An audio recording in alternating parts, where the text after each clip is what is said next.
Hey, if you enjoyed the video, don't forget to hit that thumbs up and show some love for the series. Every single like and comment truly means a lot and helps keep this project alive. Thanks so much for listening. Volume 16 Life in the Village. One Ainz walked towards the dark elf village with Mare in tow. Mare was wearing the male attire that Ainz had lent him instead of his usual feminine wear. Just like the ones he had lent to Aura, these were just simple clothes that didn't have any data in them and thus no magic. This world's clothes wouldn't automatically adjust to fit the wearer unless imbued with magic. But it's different for the clothes from Yggdrasil, and so they fit Mare to a T. They just had to be careful in a battle with these clothes due to the absolute drop in defensive stats compared to their usual outfits. Ainz actually thought about having them wear something else at first because of this. He had already heard from the twins that Bukubukuchigama prepared a lot of items for them aside from their normal gear. But was there really anything suitable among those items to hide their status and true strength in the place they were heading to? Ainz could only shake his head in disappointment. Most of them were things like Aura's animal suit armor or Mare's dress armor, things Ainz would consider as fetish gear. That was how Ainz ended up providing the clothes for them. In the first place, this was Ainz's plan, so it stood to reason that he should be the one to provide the things necessary. That didn't mean they were all wearing similar outfits in this case. Mare and Ainz's outfits had one big difference from Aura's. The two of them were covering their lower faces with cloth, like they were wearing a mask. There was also the bandana covering their foreheads, so only the area around their eyes could be seen. Although he felt sorry for making Mare bear with the additional heat, Ainz needed him to do this for his sake. They found Aura waiting for them at the entrance of the village, though the village didn't really have a place that could be called an entrance. She was not here because she saw them coming or because she was at the right place at the right time through sheer luck. It was because they had already contacted her with a message. Behind Aura stood her group of fanatical dark elves. It's rare for the dark elves, who spent their daily lives on trees, to be seen standing on the ground like Aura. It was still a dangerous place, even if it was near the village. They were probably doing it because of the trust they had in the strongest person around, maybe it was because they wanted to be in close proximity to the one they adored, as much as possible. There were other dark elves gathered on the bridges spanning the trees, looking down at Ainz and the others. Everyone seemed to be talking with the people beside them. Although he couldn't hear the content of their conversations, he was sure they were talking about them. Uenkli, Mare. Aura, feeling a little embarrassed, greeted them loudly so the gathered elves could hear it as well. Ainz responded with a wide smile. He wanted to retort with "I am not an uncle," but suppressed the urge, not wanting to mock Aura's mistake. T/N. Originally, Aura started with an U and segued into Uoji-san, grand uncle in Japanese, to which Ainz wanted to retort with "I am not your grand uncle." Decided to change it, as it couldn't be T-led into English perfectly. "You, Aura, uncle's here." Ainz replied in a cheery voice and waved back after putting down the luggage he had been carrying on his back. Then he lightly patted the shy boy standing next to him on his back. "Why, yes." Mare gave a brief wave as well. He greeted her with a sister, but it's very unlikely that they heard his shy muttering. Still, it didn't matter if his voice was too quiet. All they wanted was to let everyone know that the man and the boy Aura's relative had arrived. Well, they need not have waved their hands to show how close their relationship was, but it's not like it would cause any issues either. Perhaps they had succeeded in their act, because the dark elves just continued to watch them silently even as they approached Aura. With that settled, please allow me to escort. I will show you around." Ainz grinned upon seeing Aura so troubled and tense. Her face was twitching as she tried to make a smile. Seeing a side of Aura different from how she usually was, warm, fluffy thoughts like "she's so cute, and I want to pat her head" flashed through Ainz's mind. Then he immediately calmed down. "No, NN." The reply unintentionally came out a little cold, so he cleared his throat and made his voice sound cheery again like before. "I have to thank these people for taking care of you, you see. Did you borrow a house somewhere?" Aura gave an exaggerated nod. "Then why don't you head over there with Mare? I will catch up later, yes and no, okay." His present role was that of Aura's uncle. Incidentally, the three of them racked their brains about who he was supposed to be. Was he Bukibukuchigama's older or younger brother? If he was the latter, then was he older than Pero Encino or younger? In the end, Ainz took on the role of the younger brother of both Buku Chagama and Perencino. Aura, who should have been acting accordingly, ended up fumbling around not knowing how to interact with him. Maybe it was because she didn't have enough time to prepare, as she was sent to the village earlier, or maybe she hadn't resigned herself to their situation yet. But it seems like she couldn't play the role perfectly yet. Ha, take Mare with you then. The journey wasn't that long, but let Mare have some rest. Why, yes, understood. Perhaps Aura had finally settled on some plan in her mind as she gave an energetic reply. However, he felt like she had just given up on the character. Ain's gaze followed the twins, who were walking away for a while, and then shifted his gaze to the gathered dark elves. There were a lot of people here. The elders were not here yet, but the gathering was already over half of the village's population. There were also some children among them. He didn't feel any ill will from them, probably due to how much they benefited from Aura's help. That said, there were still some strong gazes that were appraising him, trying to understand what kind of person Aura's uncle was. It's that Aura fanatic and his followers. Ainz felt that there was something off about them. Although he arrived after her with her brother, he was an adult who had sent a child, Aura, out alone into the forest. It was entirely reasonable for people with common sense to have that expression upon seeing him. Therefore, Ainz wouldn't have felt anything off if a normal dark elf Somion, who's not an Aura fanatic, made that expression. But these guys were different. These were the ones that said things like age didn't matter if someone was talented. They of all people should have found it logical that he would send a superbly skilled ranger ahead alone. In that case, those gazes have another meaning behind them, Ainz thought, and after contemplating for a while, he arrived at an answer that matched. Maybe they are wondering if she was just being taken advantage of by an incompetent uncle. That's probably the reason for that look in their eyes. Ormum, it's vexing that they are not exactly off the mark. Oops, I should begin soon. He had gotten a large enough audience. It was useless to spend more time waiting, and he didn't want to let their accumulated curiosity cool down if possible. It's been a long time. Ainz felt a little tense, idly wondering if this was how a lecturer in the classroom or a conductor on a stage would feel. He started to speak to the dark elves gathered on the trees in a cheery voice, just like the one he used in the orchestrated act he put on before. Now that settled, Ainz removed the cloth covering the lower half of his face and displayed what was underneath it. He showed them a smile and immediately covered his face like before. I apologize. My tribe's tradition dictates that men have to cover their faces like this. Even if covering one's face is considered rude here, please forgive me for not removing it. No voices of discontent arose from the audience. It seemed like they had accepted Ain's explanation. Of course, it was a huge lie. Ainz wore a rubber mask on his face and had cast an illusion over it Marmon style. But it was only a low-level illusion, so rangers with sharp senses might be able to see through it if they looked closely enough. This excuse was to cover up the faults in his disguise. He hoped that it would be hard to see through the illusion just from the area around his eyes alone. Well then, pleased to meet you. Seems like you took care of my Aura. She may have already told you about me. But my name is Ainz Fior, he stated his name, which was thought up by all three of them after exhausting their brains. Well, in reality, the twins did most of the thinking, and he just received the name from them. I've brought a few meager gifts with me. Would anyone lend me a table, please?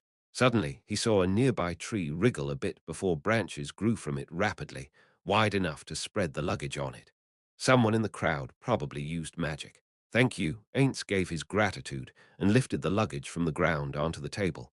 I don't know if they will be to your liking, but I would be glad if you would accept them. Ainz thought a lot about what he should bring as gifts. Seeing the elves in Nazarick eat its food with relish, he thought about bringing condiments like salt. Even Ainz knew that salt was something no dish could do without. So he initially planned to bring lumps of rock salt with him, but realized that although salt was essential for humans, that might not be the case for the Dark Elves. Even if it was essential, it could be the case that the Dark Elves required it far less than humans. In that case, its worth would be reduced in their eyes. Also, as Ainz found out, they didn't seem to use anything similar to salt in their cooking sessions, at least not during the ones he snooped on. He also didn't see any elves salting their meat. That they had the magic to prevent their meat from spoiling was probably a major reason why they didn't. Maybe they actually did use salt, but only on the rare occasion because they found it precious. That didn't seem to be the case either. Well, it's not like he could go around checking all of the kitchens for salt just because he could use perfect unknowable. Considering this absence of salt, and how they didn't waste the blood of their prey, perhaps they were satisfying their need for salts from the blood as carnivores do. Incidentally, because Erantle didn't have anything like rock salt mines or salt lakes, their salt was produced by the magic casters who were proficient in domestic magic. They also imported some from the Empire and the Kingdom. That's why he was told the price of salt increased a bit for a while under his rule, but that no longer seemed to be an issue. Ainz vaguely remembered reading something like that from the documents that passed by him. Albedo had probably dealt with it. Anyhow, Ainz decided not to bring salt. In its place, these are metal knives created by dwarves, you see. Splendid, right? I heard that you make some very strong ones here from trees using magic, but they probably aren't stronger than metal, right? These are made by dwarves who are especially good at smithing. They are first-rate stuff. The first thing he took out from the bag was a slender and thin wooden box that held a cleaver in it. He followed with arrowheads and cutlery knives, arranging them neatly on the table. This was a trade fair, to bring foreign exchange to the dwarven country, which was under the Sorcerer Kingdom's economic sphere. Of course, this village, which was self-sufficient, didn't have the coin to pay. A method to bring foreign currency into this village would have to be prepared in this case. But Ainz thought that this was a chance for the Sorcerer Kingdom to act as their intermediary and thus bring them under its economic sphere as well. The issue was that he didn't discuss this plan with Albedo. I don't expect a plan thought up by my useless brain will go smoothly, but it's not like there's anything to lose. There's not, right? So there's no problem even if it failed, but he would be praised if it succeeded. Ainz held such hopes privately, but he knew that the greater the anticipation, the greater the disappointment would be when he failed, so he tried not to think too much about it. It won't be an issue at all even if they were to say we don't need it. I only brought them out of goodwill, so it would just end with a sorry that it's not to your liking. But the mood seems good. The eyes of the dark elves around him were sparkling. The first to speak was the master of the hunt. Can I take a look? Please, please. Go ahead and feel it in your hands approaching Ainz. He first reached for the arrowheads. A natural choice. He would be a little surprised if the master of the hunt reached for the cleaver first instead. Splendid work. I heard the dwarves are a race that live in the mountains, so they really can make such fine things. These are valuable goods, correct? What could be a good barter for this? Ooh, just like I predicted. The businessman Suzuki Satoru chuckled to himself. He managed to give a successful presentation of the things his audience wanted. Some of the elves still used currency, as the elven royal capital used to trade with human society before the breakdown of their relationship. But it's doubtful if such a remote village participated in that trade, or even had elven peddlers visit this place either. Therefore, bartering was the norm here. Just as he had expected, rare and excellent goods like these were greatly welcomed.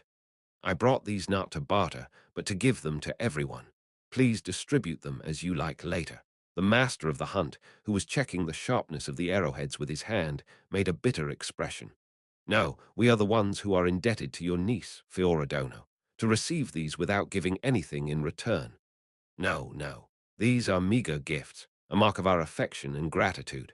Please accept them, but if you want to barter for something, I have magic items that were produced using a splendid technique of dwarves called runes. Ainz can feel the sparkle in the master of the hunt's eyes intensify. Runes. A magic item, you say? Yes, that's right. It's a magic item created using runes. I am using it myself, but depending on the barter, I will consider it. According to them, it's just a rudimentary thing, but I can't give away a magic item for free.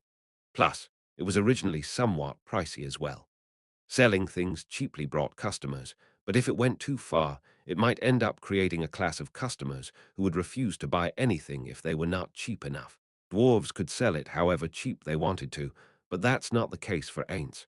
In fact, he should sell it at as high of a price as possible here. The issue was that this village didn't have anything he wanted. Another could be something Ainz just didn't know about yet.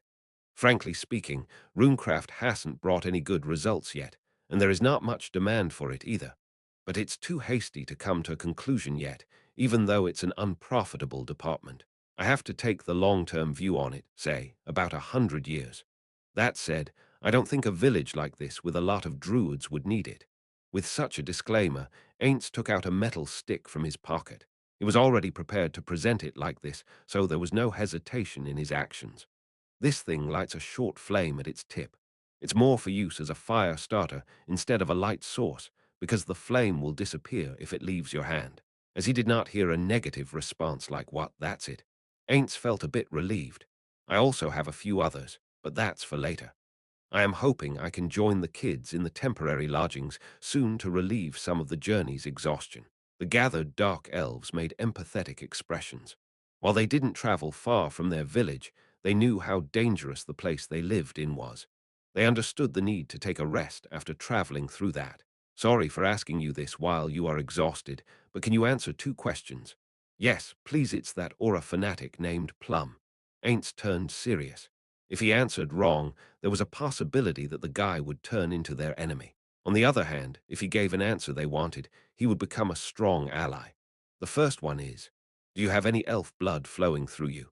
Or you are being Rudd, master of the hunt, tried to stop him, but Aints waved his hand slightly, expressing that he didn't mind it. It's fine, no one has said that to me before. But does that look to be the case? Ah, no, don't mind it then, it just felt like that. Is that so? Sharp. Incredibly sharp. Aints was currently using the face of some elf he saw in the royal capital, with only the skin color changed to match the dark elves. Aints thought it was perfect, and even Mare didn't find any problem with it. But for genuine dark elves, his face probably looked uncanny, enough to sense it just from the area around his eyes. I've never heard of anything like that from my parents, but if you feel that way, maybe some of my ancestors married elves in the distant past. And the other question is, Fiora-sama is extremely talented as a ranger, but are you the same? So he would attach Sama to the niece's name, even when he was talking with her uncle. Feeling a strange sense of admiration at his staunchness, Aints wondered whether he should ask why he was attaching Sama to his niece's name, or was it better to not broach that topic. He couldn't decide which was the correct option, but he should answer his question first. No, I do not have talent as a ranger like that child, but I am confident in my ability as a first-class wizard. Uizard. Yes, wizard. Plum's eyes darted around. Ah, he looks like someone who doesn't know what a wizard is. Is that even possible? No, a wizard is someone who acquires and uses magic through learning. In a place like this, without an education system, it's unlikely someone like that could appear. Right. Well, then maybe it's reasonable that they don't know. He didn't really know the exact reason behind this lack of knowledge, but if it was as he had expected, then he just had to make the other party understand. I mean an arcane-type magic caster. Arcane. I see, I see. That's awesome. As expected of Fiora-sama's uncle. He felt like he could hear the guy thinking, well, I don't really understand, but it sounds awesome, so let's praise him anyway. But that's fine. He was used to getting fanatically praised for everything in Nazarick, so much so that such an obviously blunt way of getting praised was rather refreshing. Ah, seems like my explanation was not good enough. Wizard is a job that uses magic like druids. Ooh, I see. Then you can create food too. No, sorry. There are also wizards like that. I heard, but unfortunately I can't do that. To be specific, I'm more proficient in magic that eliminates enemies. He remembered hearing that domestic magic could create condiments and spices, but wondered if it could also do high-quality foodstuffs. Even if they thought of him as incompetent because he couldn't do that, he wouldn't mind it. He knew himself to be mediocre, so if the other party thought him as incompetent, then it would just be a reflection of his own thoughts. Rather, he would even feel happy if that was how they saw him. Buth couldn't let himself be thought of as incompetent while he was acting as Aura's uncle. Ainz was currently standing in for Bukubuku Chagama after all. Enemies, I see. Then you can hunt, right? I understand. As expected of Fiora-sama's relatives. This guy was supposed to be a genuine hunter, so what the hell was he talking about, Ainz wondered. Taking down external threats was probably a part of a hunter's duty in this village, but that would not be the only one. Returning with food from the dangerous forest would be their primary work. If taking down enemies was enough for one to be called a hunter, then this village should have been filled with fully armored, burly-looking warriors instead. But Ainz, who was neither a hunter nor one of the villagers, couldn't point it out to him. It would be bothersome if he ended up hurting the other party's feelings. Aura and Mare would be living here for a while, so he couldn't go around creating discord with the villagers. No amount of apologizing to the twins would be enough if his arrival made them look bad in the villagers' eyes. He would feel even more guilty because, even if that were to happen, Aura would surely say don't worry about it with sincerity. Anyhow, it was better to explain it clearly and get a verbal acknowledgement from him. He didn't want to be accused of lying or some other things later. After all, the twins would be constantly aware of his actions here. The circle of Nazarick's most intelligent people would probably conclude with a Sasuga, even if Ainz made some idiotic mistake, but he was scared that the children would ask him, why did you do that? Please tell us innocently. He didn't want to use the think for yourself card with a child. While Ainz was having such thoughts in rapid succession, Plum nodded like he understood it more or less and finally replied, really, that's great. Splendid. Was it really so splendid? Ainz wondered, but he was fine with it if that's how it looked to the other party. This situation wasn't bad either. Ainz decided to go with the flow.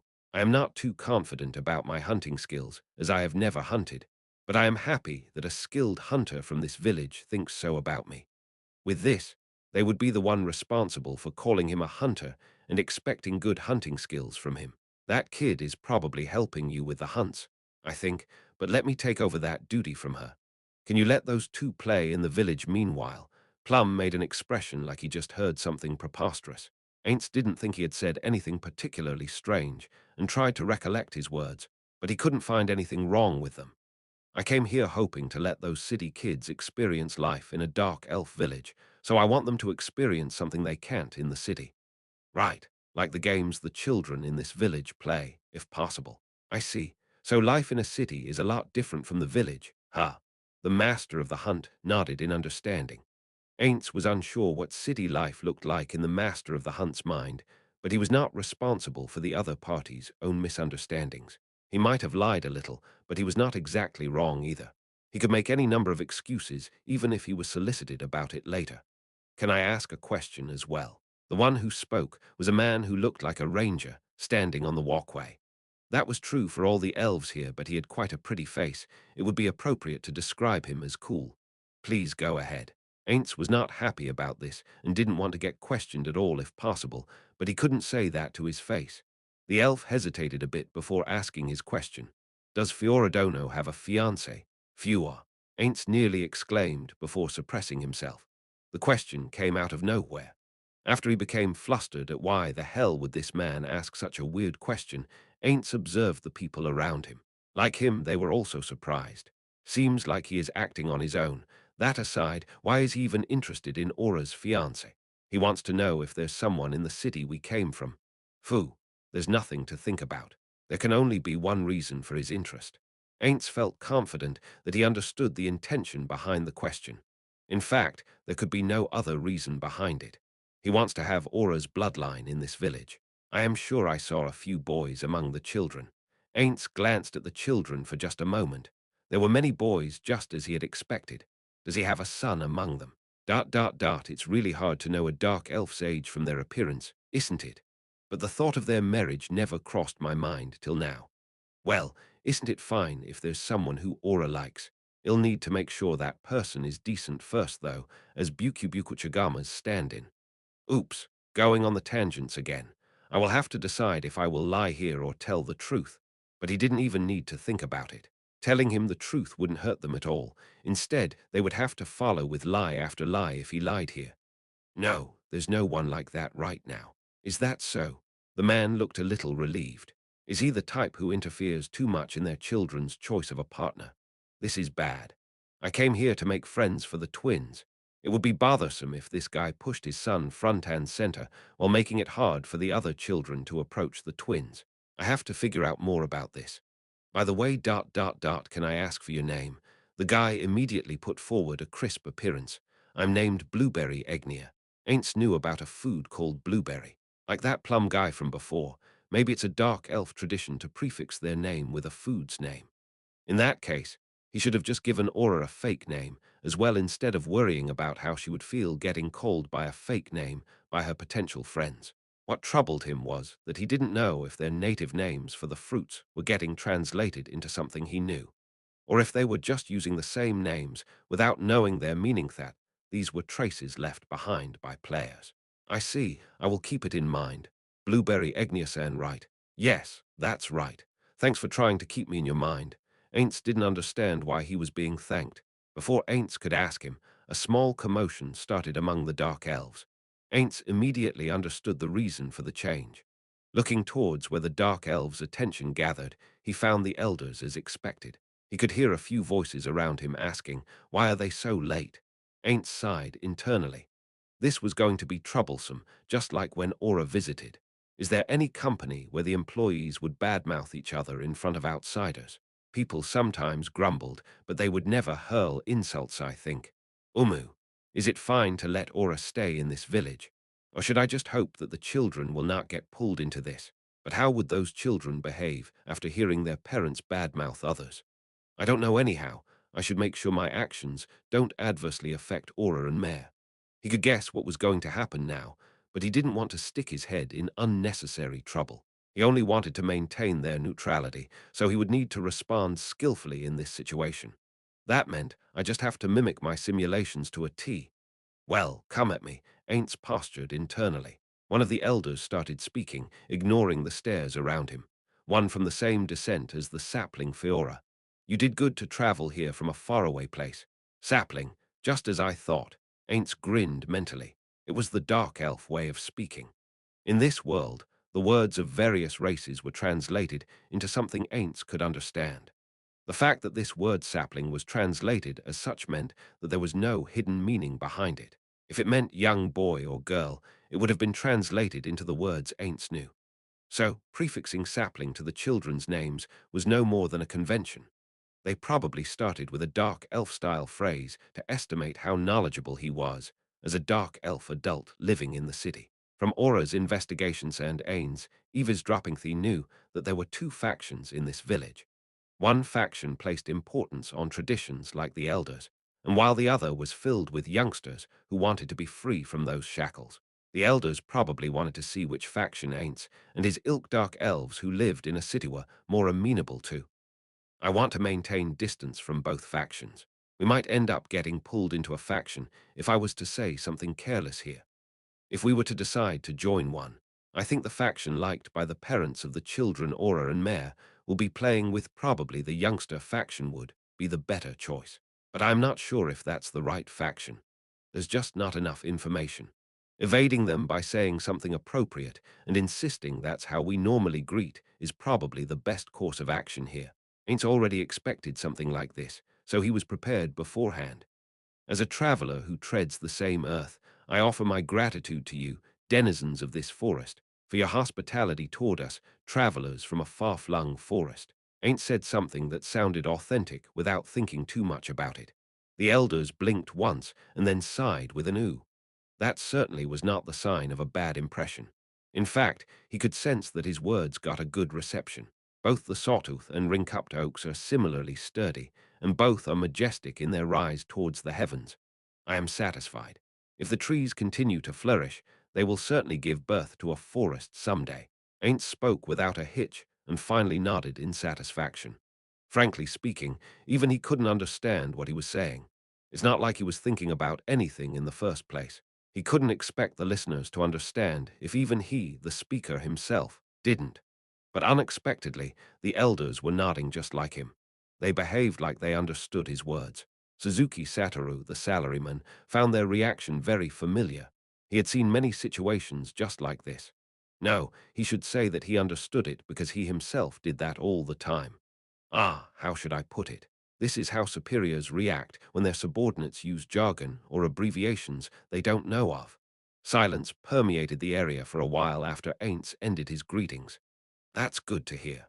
Then let us take our leave as well. Long greetings to someone after a long journey would make one grow ivy after all ivy, is it? Ainz unintentionally repeated the word back. Maybe that was how dark elves say that it's not good to extend a conversation too long, but then it should have been translated as such to his ears. It sounded too literal to him. They probably heard Ainz's unintended question, but despite that, the elders turned away and started walking back, ignoring him. What? It didn't go according to his simulation. Ainz looked at the gifts he had brought. He originally expected that they would request the distribution of gifts to be left to them. Only greetings. What does this mean? Did I make a mistake? Ainz felt uneasy, like this was an interview that ended too quickly. This was exactly how one would react if the interviewer asked, "Are there any questions?" After just a few words. If they had shown clear signs of dislike at Ain's words from before, he would have chalked it up as valuable experience, even if they end up having to move to another village. However, he didn't get any reaction out of them at all at the end of their conversation, so he was not even sure if he had left a good impression or a bad one. On observing the people around him, he couldn't feel any dislike or hostility directed at him. Rather, it looked like they too were puzzled by this development. I don't understand at all, but there's no use in thinking further.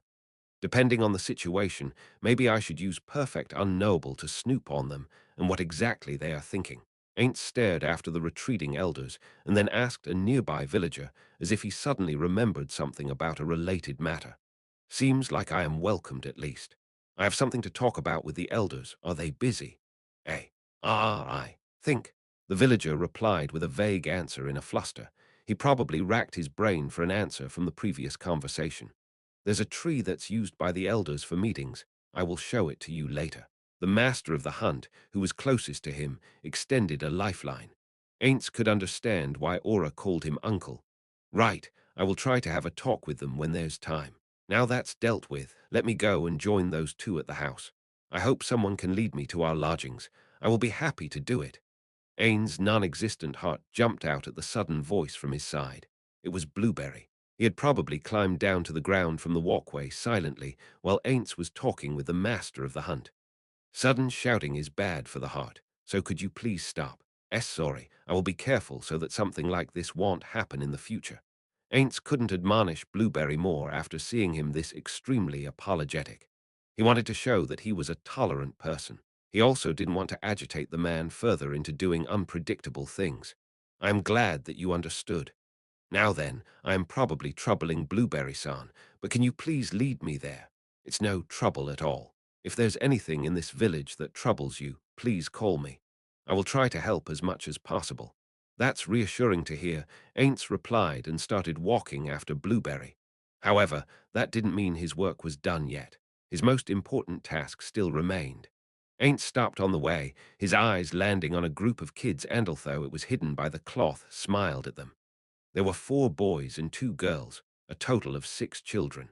2 kids, a boy and a girl, looked younger than the twins. 1 boy was of the same age, and the remaining 3 looked older. "Yeah, you kids," Ainz greeted while walking toward them. None of the adults around stopped him out of wariness. Ainz had probably left a good impression on them with his behavior since his arrival. "I hope you will look after Aura and Mare." Said the children's faces. He couldn't stop here. He needed something to push them on. Frankly speaking, it was for this moment that Ainz even set out on this journey. Please let those 2 play along with you all. That said, you probably can't win against them if you play games that involve moving your body. So I would be grateful if you could invite them to play something different. The kind of games that they can't play in the city. Ainz had simulated his conversation with the elders with Mare's help. In contrast, he had simulated this conversation with the children by conferencing with himself in his mind. There were probably going to be mistakes, and some things he had forgotten about. He couldn't be seen making mistakes by the adults, as it could affect them adversely hereafter. That was why he wanted to talk with the children alone as much as possible. But it's doubtful if they would allow him, some unknown outsider, to interact with their precious children without an adult's supervision. He would have to use this chance now. Ainz brought out a leather pouch from his pocket. Then he took out an amber-colored lump half the size of his thumb from it. "Now then, hold out your hand." The one Ainz spoke to was a boy standing at the head of the group. He was probably the leader of this village's children. Ainz dropped the lump in the boy's palm, taking care not to let their hands touch directly. Though it looked like a bribe, it was certainly not one. Ainz sincerely wanted to give it to him normally instead of dropping it from above, but his hand was an illusion. If they were to touch, he might find something wrong with the texture. He absolutely had to avoid that. What if I cut some criminal's hand and make a glove with the muscle and skin? Maybe Nazarick has someone good at that task. I wonder if they would hate it if it was a human's hands, though. But again, someone like Neuronist might like it. This is. Ainz spoke gently to the boy who was looking at the weirdly shaped thing in his palm. It's candy. It's sweeter than fruit. Ah, it's the type where you lick it, not the type you chew. But I don't know if it's sweeter than the truly tasty fruits, Ainz stated with slight hesitation. Due to his body, Ainz couldn't confirm the taste himself. At most, he could only check how it felt to chew, so he was not confident about their taste. He had certainly experienced licking candy in his previous world. But now, though the Yggdrasil candy that he had never tasted before turned miraculously real, he could no longer taste them. Taking into consideration that there were fruits with magical powers in this world, it was entirely possible that some could be sweeter than this candy. It was also possible that the dark elves were used to eating such fruit normally. He had heard that the fruits of this world were not always easy to eat, because selective breeding techniques did not progress much. That was why there were people inside Nazarick who were trying their hand at selective breeding. For example, the sous chef. The boy nervously put the candy into his mouth. The kids around him, also Ainz, and the adults watching them waited for the unlucky and also brave boy's reaction. Sweet, tasty, what the heck is this thing? Ainz smiled at the boy's response, whose eyes were wide open with surprise. Ainz's expression remained the same even after seeing the boy, who from sheer surprise took the candy out from his mouth, dripping with saliva. I am relieved that he didn't dislike it. Allergy is the only other worry, but well, that's not very likely. Come, come, let me give you some too. Ainz called them and gave out candy to each child. There were also some gazes from the adults as if they wanted some, but he ignored them. This bribe was specifically for the children. There were no benefits in giving the adults some too. He was handing them out to the children because they were the ones he entrusted Aura and Mare with. After everyone received some, Ainz repeated his request. Of course, he made sure that he didn't sound like he was threatening them. Well then, please take care of those two. With his task done, Ainz started walking again.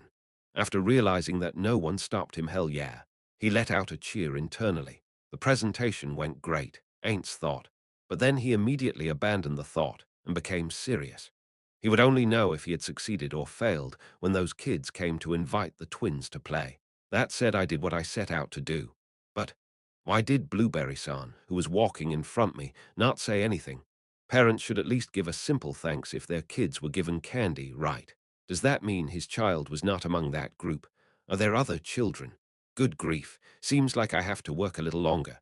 There were 3 people in the room. The Grand Elder, Raspberry Nabba, the male elder, Peach Orbia, the female elder, Strawberry Pisha. There was only one topic of discussion. Naturally, it was about the traveler who had just appeared a short while ago, the uncle of Oraith Ranger who possessed outstanding abilities, and they were all at their wits' end. The reason for that was the sawtooth oak. What kind of tree is it? The fact that he used that name back there, what in the world could it possibly mean? At the meeting they immediately held upon their return, Peach asked that question while he grimaced. Raspberry, with a similarly sour expression on his face, answered, "No idea, but do you really think we could just ask him that right then and there? If it meant the sacred tree that his tribe uses for ancestor worship or in rituals, wouldn't he think that he had been insulted if we said we didn't know what kind of tree it was?"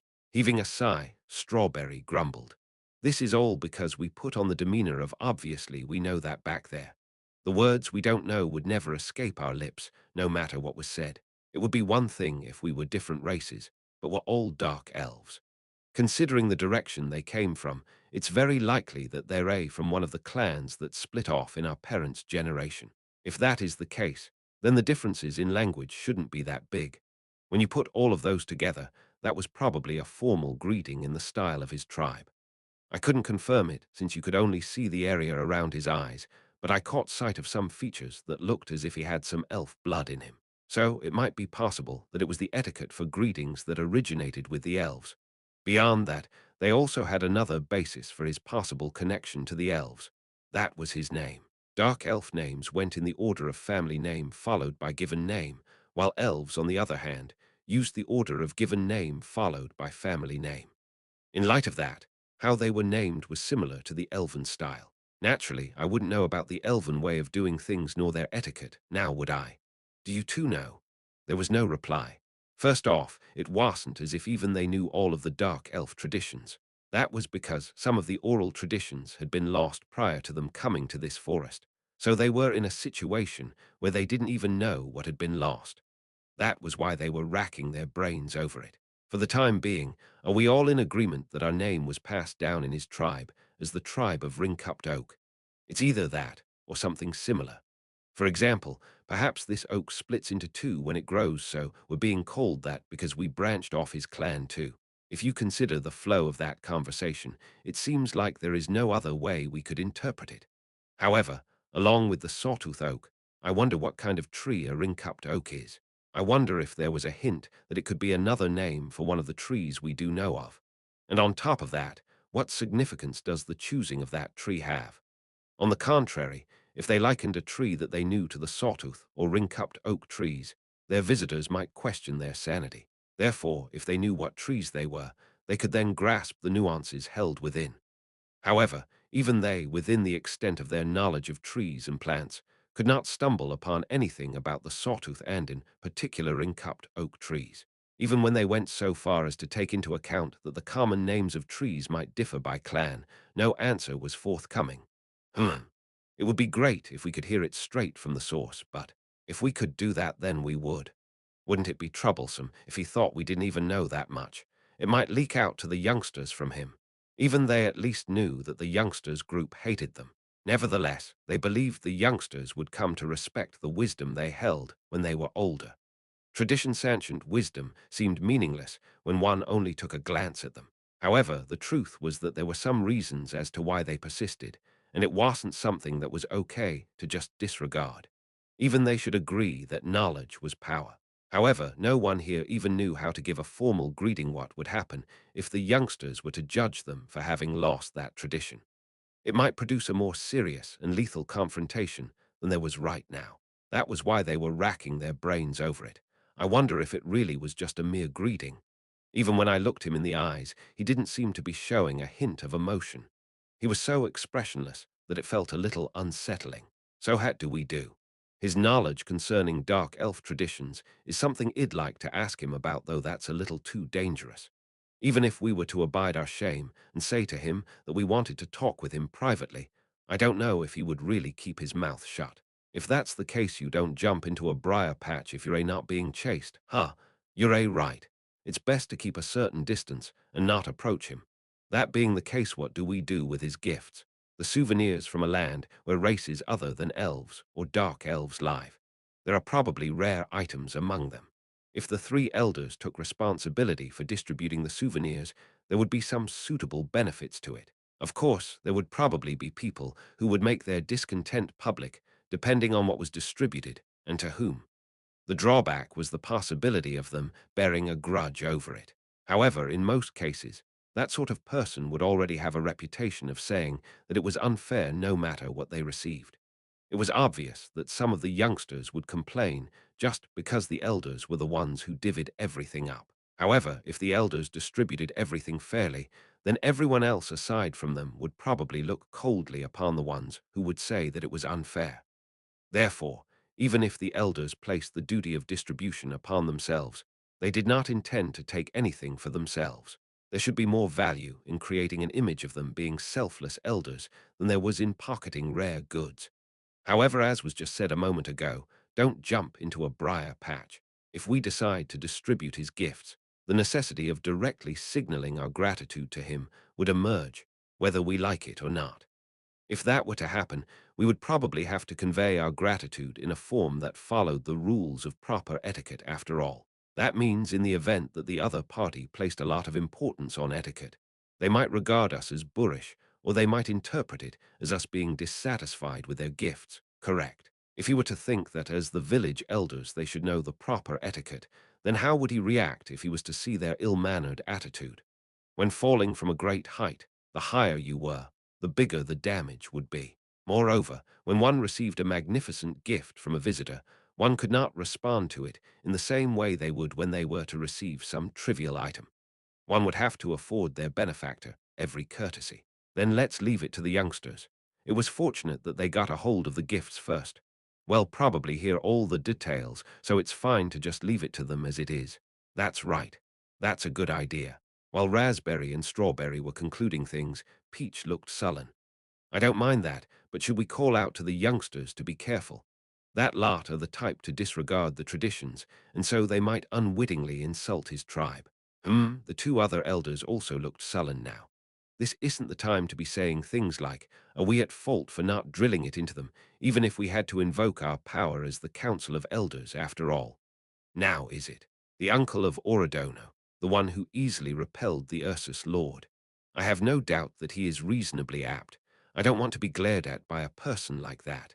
Be that as it may, do you really think those simpletons would honestly agree with anything we had to say? For now, well, just warn them, and if they were to make some blunder, the only thing that could be done then would be for us to take the blame, wouldn't it? Frankly, I don't want to have anything to do with that. But even so, we are the elders, aren't we? We have to take responsibility.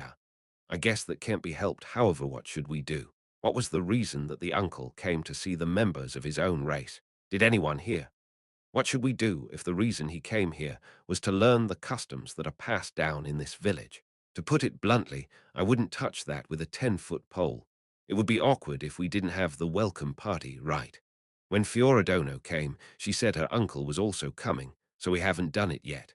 Plus, to the rangers who did that much work in just a few days, not holding the welcome party would be the village's shame. And finally, our lack of participation in that party would go beyond impoliteness and would be the same as a provocation. Well, participate in the party, but let's try to keep our distance from him as much as possible. The Uncle Dono looks young. I am sure the youngsters will keep him company. That's right. I am grateful to those children who will be making moves to win him over to their own side. After that, when they had finished several other items on their agenda, Raspberry turned towards Peach and threw the question at him that he had been wanting to ask for quite a while. By the way, what did that whole thing with like allowing ivy to grow mean? Strawberry also looked at him. She probably also had that question in mind. They couldn't ask him right there, naturally, but now there was no problem. Peach, who had been questioned, stammered in reply, "Sorry. I was trying to match the tone of the conversation, so I just said something that sounded appropriate." Raspberry breathed a heavy sigh. The uncle's bafflement at having never heard that expression before was apparent in his voice. What should we do about this? How do you think we should answer if he asks about the meaning the next time we meet? Even if you ask me that, if we were to be asked that question, we would have no other choice than to think of some suitable meaning for it right here, right now. Well, answer him with what we come up with. We can't say that we were just showing off appropriately, moreover. It would be troublesome if the youngsters were to think that the traditions we regularly talk about were also something we say just to show off. Well, that might be the only thing we can do. Don't say things just to show off anymore, okay? Yeah, I'm sorry. I won't do it ever again. Well, then what meaning would the words, like allowing ivy to grow, have? Let's all decide on that so that we are all able to give the same answer to whoever asks. Okay. The elders, who had thought they were done, once again started exchanging their opinions on the new agenda item that had appeared. It was around the same time, while the elders were at their wits' end trying to produce a tentative answer, that there were people who were similarly at their own wits' end. It was the youngsters who opposed the elders. The reason, if you were forced to call them something, it would be the youth faction were rebelling against the elders, was because their very own principles opposed those of the elders. Since they lived in the forest, a dangerous place, they held the opinion that for the sake of the village, they should yield to those who possessed superior abilities. Even if you were long-lived, you should give up your seat to someone else if you were inferior in ability to the younger generation.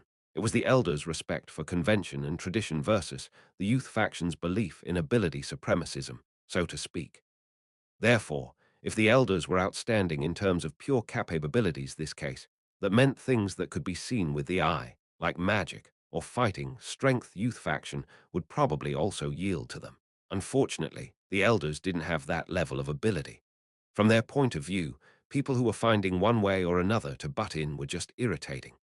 And yet, the reason this had not developed into a total conflict between them was because the four people in this village they deeply respected, Master of the Hunt, Blueberry Egnia, the chief pharmacist, and the right master did not wish to oppose the elders. However, something had shaken things up here. It was the existence of Aura, the magnificent and outstanding ranger. Even bearing in mind that she was a traveler, Aura's words carried serious weight among them. Her words were equal to, or above, those of the 4 people in the village who had gained their confidence up till now. They couldn't help having Aura's opinion weigh on their minds. Incidentally, those who had extreme views, even among the youth faction, were the Dark Elf Zealots. So what do you think will happen? One of the youngsters asked everyone without moving his line of sight. At the edge of his vision were the souvenirs that Aura's uncle had brought. Since no one had appeared who said that they would distribute them, they had been carried to the elf tree that was being used as the village's communal storehouse for now. Somebody'll probably distribute them, I suppose. The elders. If it were the usual pattern, that was how it would probably be. At times like this, the ones who would butt in would be the elders. Therefore, if things went the usual way, they would have commented that they would distribute it themselves first. But this time, nobody said anything. On the contrary, I might not mind even if they did. It was a set of circumstances where that opinion formed. As expected, this was related to Aura, who they revered. When Aura came, she hadn't shown them the etiquette passed down through her own tribe. Due to that, they got a sense that their ideology was being vindicated, that those sorts of things had been abandoned outside of the forest, or that capable people didn't worry about such things. However, at the appearance of Aura's uncle Ainz Ooal, doubts about those ideas arose. The greetings of the dark elf who was her Uncluho seemed to have a little elf blood mixed in him were incomprehensible to them, since he wouldn't have said something meaningless in a situation like this. There was no doubt that it was what the elders would call a greeting that obeyed proper etiquette. The one who came first, Aura, hadn't displayed that sort of attitude. Yet the one who came later, the uncle, respected such manners. Where did this difference come from? Although they wouldn't say it out loud, everyone had already deduced the answer. It was the difference between children and adults. He, the uncle, had made the request for the children to please look after the 2 of them. In other words, it meant that he was treating Aura, who possessed that much strength, as a mere child. It was inconceivable. Certainly, when living in the forest, a harsh place, the first important thing children should learn wasn't politeness. There were plenty of other things that were more important than that. It was necessary to drill into them the things related to survival. Therefore, it was no wonder that the children would be totally unacquainted with the rules of etiquette. Even the elders had never shown any signs of trying to relentlessly drill it into the children. Based on that, what became a problem for them was why Aura's uncle hadn't shown a courteous attitude until the elders came. Was it because Aura's uncle viewed everyone gathered at that place as children just like her? Not just the ones in the youth faction. No one there had shown the proper courtesy to the uncle. What sort of attitude would an adult take toward children who didn't know about that sort of etiquette? Certainly, the adult wouldn't extend a greeting that followed the rules of etiquette. They would look at them in the same way they do children and treat them as such. That etiquette stuff they had dismissed as meaningless until now suddenly had meaning. It was code used to show respect to the other party, and he had only shown it to the elders. That was the answer they arrived at. If we're thought of as children with the appearance of adults by the uncle, and then we just go ahead and divide up the souvenirs of our own accord, we might be regarded as a village where the children are in control, a worsy village of savages who don't even know what etiquette is. Even if we couldn't give a greeting that followed proper etiquette, he might not decide that we're children just because of that. But he might. In the event that happened, when he returns to the city, it would be spoken of all around that, in a village of the dark elves who live in the forest, there's a group of childish people who like to throw their weight around, you know. I resent that. Yeah, I feel the same way. This village being laughed at by the outside world is a little, no, pretty damn unpleasant. The reason why he didn't greet us in a way that followed the rules of etiquette was probably to appraise our worth. Yeah, I think if we had responded with the proper etiquette, then Fiordono's attitude would have been different. There certainly was some feeling that they had been pigeonholed, but it might not have been done out of malice. Rather than that, what benefit would there be for the other party to be malicious and still make contact with them? Of course, it wasn't as if there was no possibility that he just had a rotten personality. I can't really agree with it for one reason or another, but we have no choice but to leave it to the elders, who follow the rules of etiquette, after all. Since he seemed to have greeted the elders in a way that conformed to proper etiquette, the elders must have also been courteous to him. In the present condition, the uncle could be considered to have paid respect to the elders but not to them. If the elders were to divide up the souvenirs, then the uncle wouldn't think of it as strange. Yeah, that's right. If we don't do anything, then the elders will just divide everything up of their own accord. And then, only other ones we can ask to do it are the chief pharmacist and the right master, who weren't there. But what do you guys think? Those two, especially the chief pharmacist, will absolutely hate it. The chief pharmacist was the type who would find doing this kind of thing bothersome, and if they were turned down by the right master, it would end up being left to the elders. All right, we've come to a conclusion. For the time being, we've finished the task we were asked to do. Let's get out of here. Yeah, let's do that. And then should we learn the bare minimum of the rules of etiquette from the elders? The youngsters all looked reluctant to do so. It was because until now they had concluded that etiquette was pointless. They didn't want to be treated like children ever again. That was why lowering their heads to the elders at his point was unpleasant. The youngsters, who had mixed feelings, breathed heavy sighs from the bottom of their hearts. Also, there was talk of holding the welcome party after Fjordona, and the younger brother had commuhat do-we-do. Surely there must also be a way to hold a party that conforms to etiquette. Failing to be polite would be an embarrassment, wouldn't it? Well, probably be all right with the party, but the village being judged as just a collection of children who don't know what manners are is troublesome. Let's leave the arrangements for the party to the elders. That's fine. If it's the elders, though, it annoys me to admit this, they'll probably get that part done right. While the elders and youngsters were each at their wits' end about what would happen hereafter, there was yet another group who were also at their wits' end. It was the 6 children. They had gathered around in a circle, and among them, the one who was most at his wits' end was the first child to receive candy from Ainz. In other words, the child who had been asked to play with Aura directly. It was the truth that the children had a strong curiosity about the girl who came from that unknown, distant place called the city.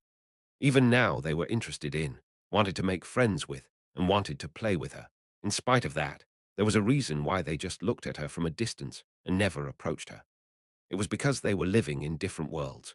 Even if the girl who had abilities that surpassed those of the number 1 hunter in the village was close to them in terms of age, the difference in their standing was on the order of that between heaven and earth. They couldn't just approach and start a conversation with that kind of person. Even if you saw a super famous person that you yourself respected, it was normal to hesitate to even talk to them. However, from this moment on, they had to do that. What are we gonna do? What kind of games should we play with them? What even is playing if a contest of athletic ability isn't on the table? So basically it would mean things other than tree climbing, which uses your body, or something. There's no playing like that. You could say that the reason the Dark Elf children were optimistic about inviting Aura to play with them was because of the candy they had received just a bit ago. But you could also say it was because they wanted to try playing with her even more than that too. In a sense, you could say that Ain's proposition had been a godsend for them. How about what's in the leaves? What's in the leaves was what the other races would call hide and seek. I don't know about the boy who came today, but that girl is a super amazing ranger, you know. She'd find us all instantly. We couldn't do the same for her. Who cares if we get found? That's not what playing's all about, is it? You moron. Getting her to play with us is different from playing together with us. The other children who heard that whistled in admiration. You're so cool, Kuchan. That's our Kuchan. Whoa, don't say something so obvious. Kuchan, orange kunas. While the child who had received the candy from Ain had a conceited smile on his face, he calmed everyone down and got them back under control. Well, putting aside the fact that I am pretty cool, did you guys think of something to play that's not a contest of athletic ability? Tree Cly is a contest, isn't it?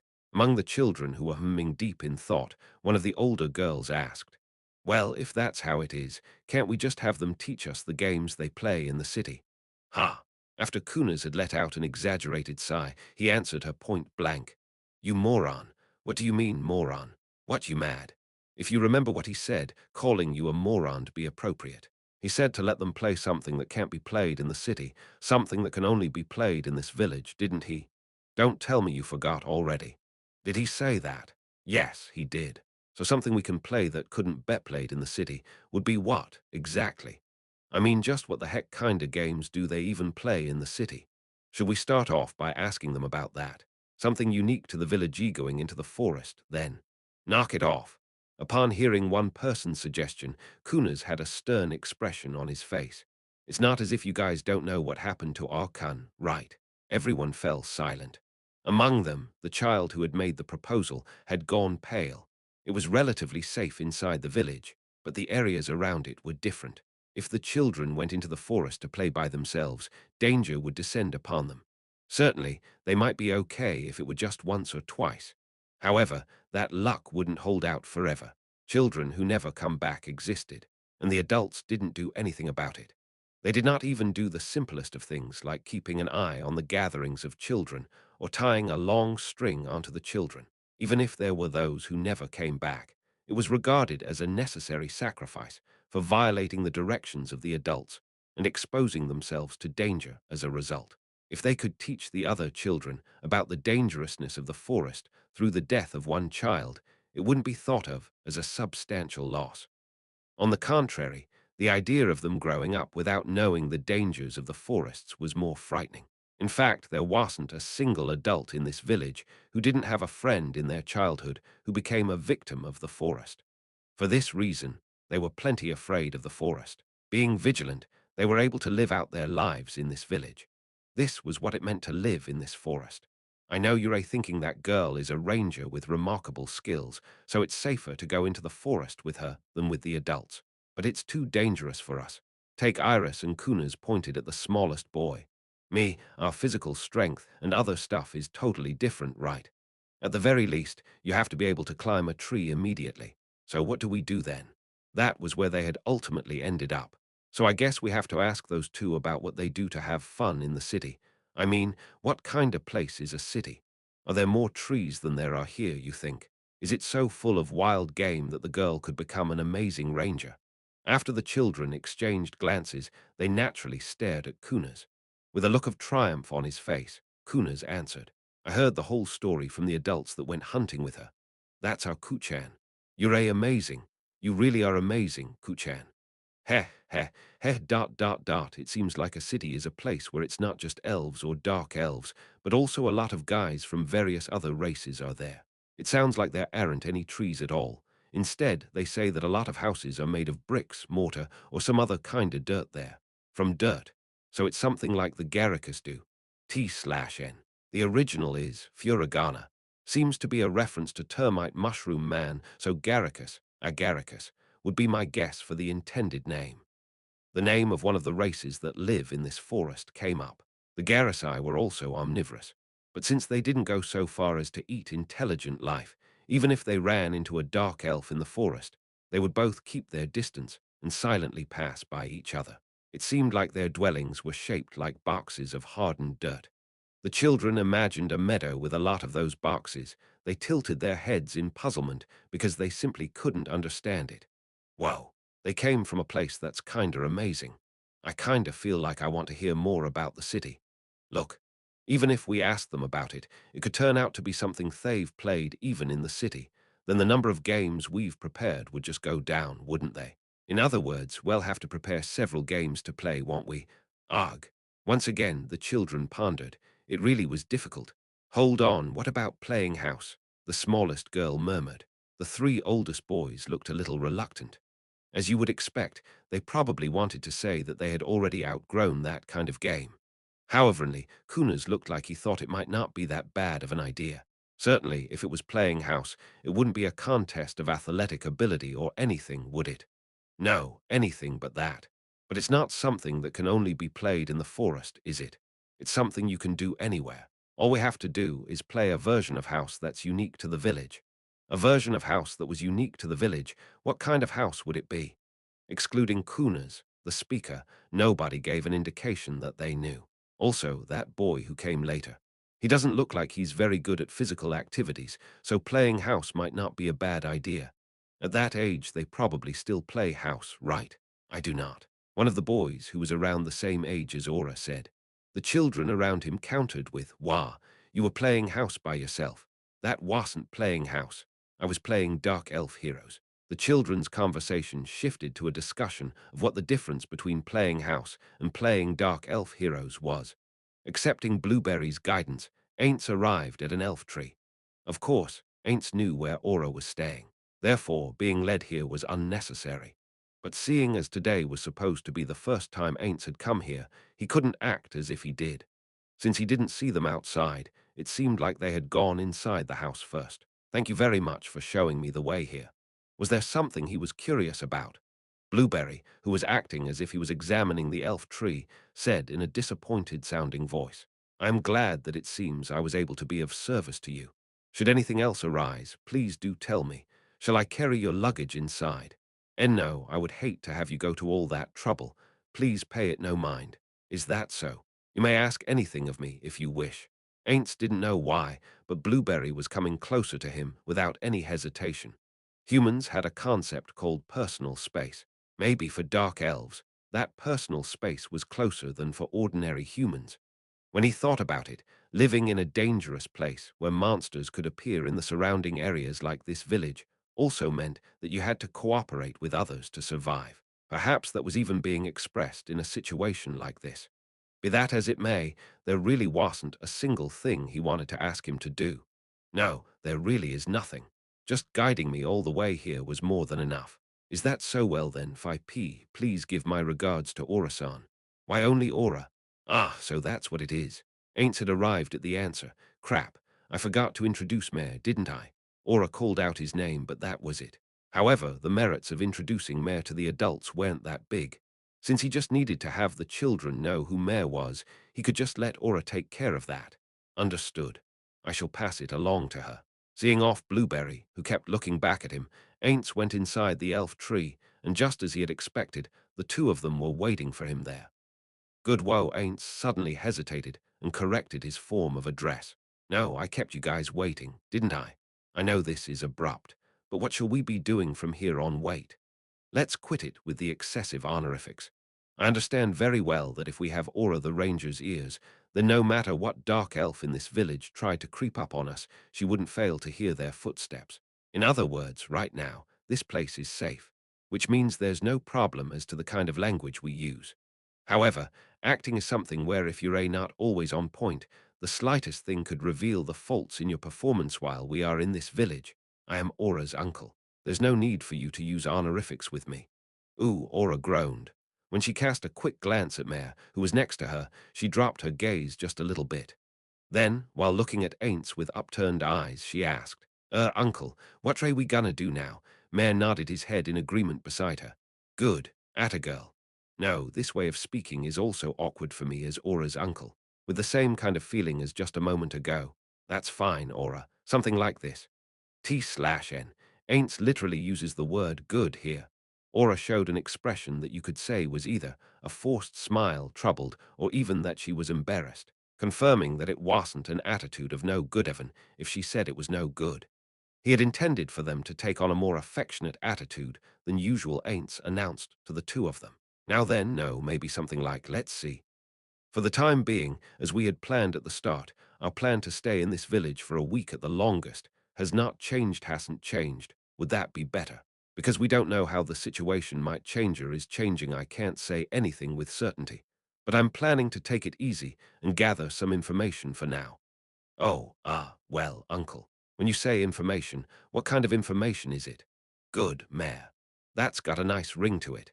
Ainz also had a feeling that this wasn't much different from Mare's normal way of talking, but for the time being, he would praise him. After glancing at Mare's bashful expression, he started his explanation. Mare had even asked him about it on the way here, but he said that he would explain everything once Aura was with them to buy himself some time. Thanks to that, he had time to properly prepare an excuse for why they were staying here. It's everything. Everything about this dark elf village. Because hereafter, there may come a time when I'll have the two of you act like ordinary dark elves, you know. No, that time may never come. However, if that time does come, you would be considered suspicious if you acted without knowing what the customs among the dark elves is. Therefore, well, think about the future while we still can. So I have been thinking, what if we are able to experience the customs of the dark elves, even just for a little bit in this village? Wasn't that a pretty good excuse? And the important part was about to come up.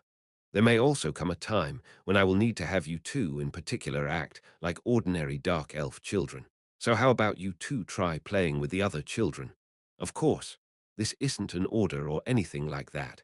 I don't mind if you go about it in a better, different way. From the perspective of the plan to have the two of them make friends, these instructions were probably a little last minute. If he stepped into it a little more, it would have become an order, but if he didn't, there was a good chance that they wouldn't associate with the children. However, the two of them having curious looks on their faces was something he had not foreseen. What? Why? I thought it would be perfect because I refined my simulations of how they would respond over and over again. Did I leave something out? Are you sure it is all right or it's okay to not gather information on the theocracy? This time it was Ainz who had a curious look on his face at Aura's question. Be that as it may, not even the slightest movement would show on an illusory face. Why would they even be talking about information on the theocracy? Mentally, Ainz was tilting his head in confusion. It should have been the case that he had told them this was a paid vacation back in Nazareth. He had a memory of saying that this could simultaneously serve as a test of whether or not Nazareth could function without any problems, even with three of its top brass ain'ts, Aura and Mare missing. However, I never talked about getting information on the theocracy, did I? Because unlike albedo or demiurge, their karma values aren't that low. Let's just ignore what the two of them did in the kingdom, for now.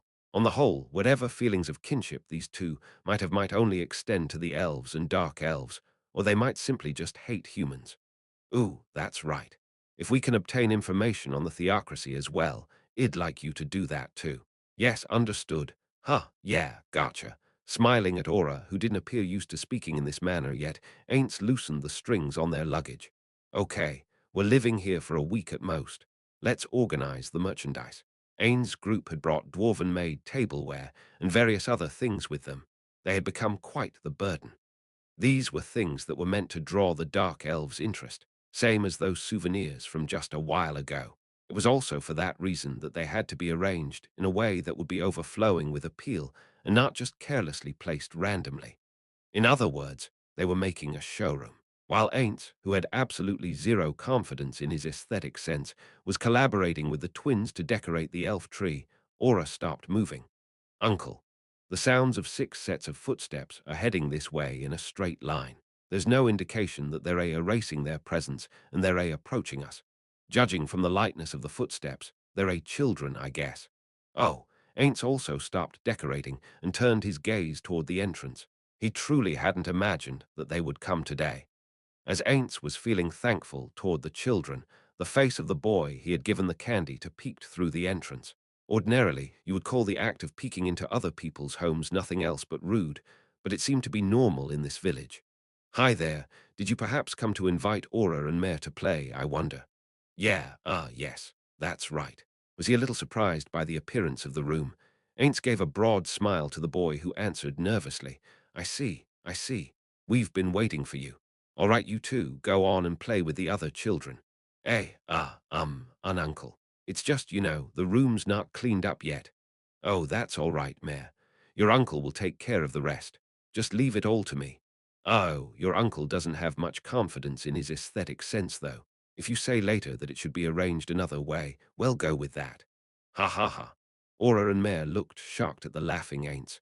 Certainly, if it had been the usual Aints, he wouldn't have laughed with a ha ha ha or even at all, so it wasn't as if he didn't understand their feelings. Although he thought his persona as an uncle was a little unnatural, if he were questioned about it later, he would insist he was just acting.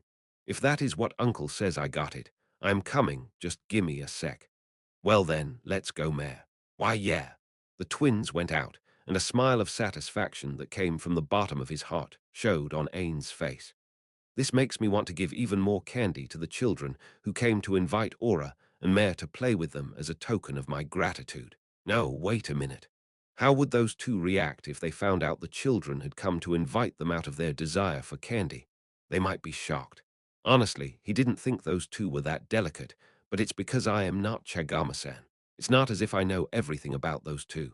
That being the case, I should probably act based on the assumption they will be shocked, after all. If this became some kind of trauma and they said they couldn't make any friends, I would never be able to face Chagama-san. That said, I wonder what kind of game they're going to play. Aints narrowed his eyes and yearned for the old days. Suzuki Satirus glory days. He remembered the figures of those 40 people and one more person who gathered together in a game called Yggdrasil. The friends gathered together there each lived in their own different worlds. Those who lived in mega-corp arcologies, those who lived in the inferior dome cities, those like Satoru who lived in a harsh environment, and those who endured even more deteriorated environments.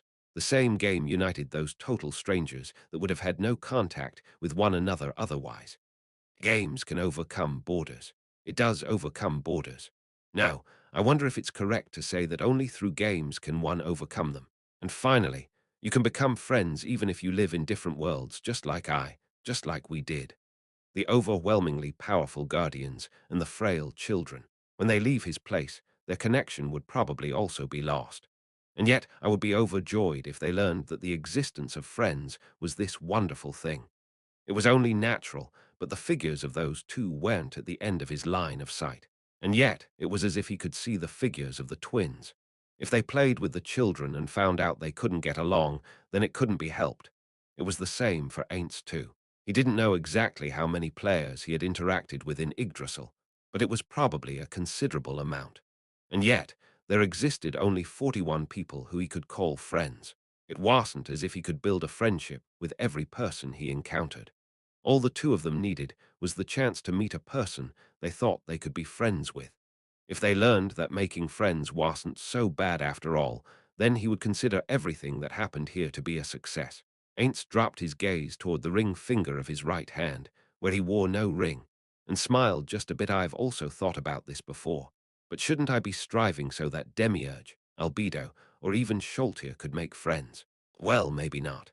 He decided not to think about that matter too much, because just thinking about it a little bit had ruined his good mood. At any rate, why hasn't anybody come by to see me?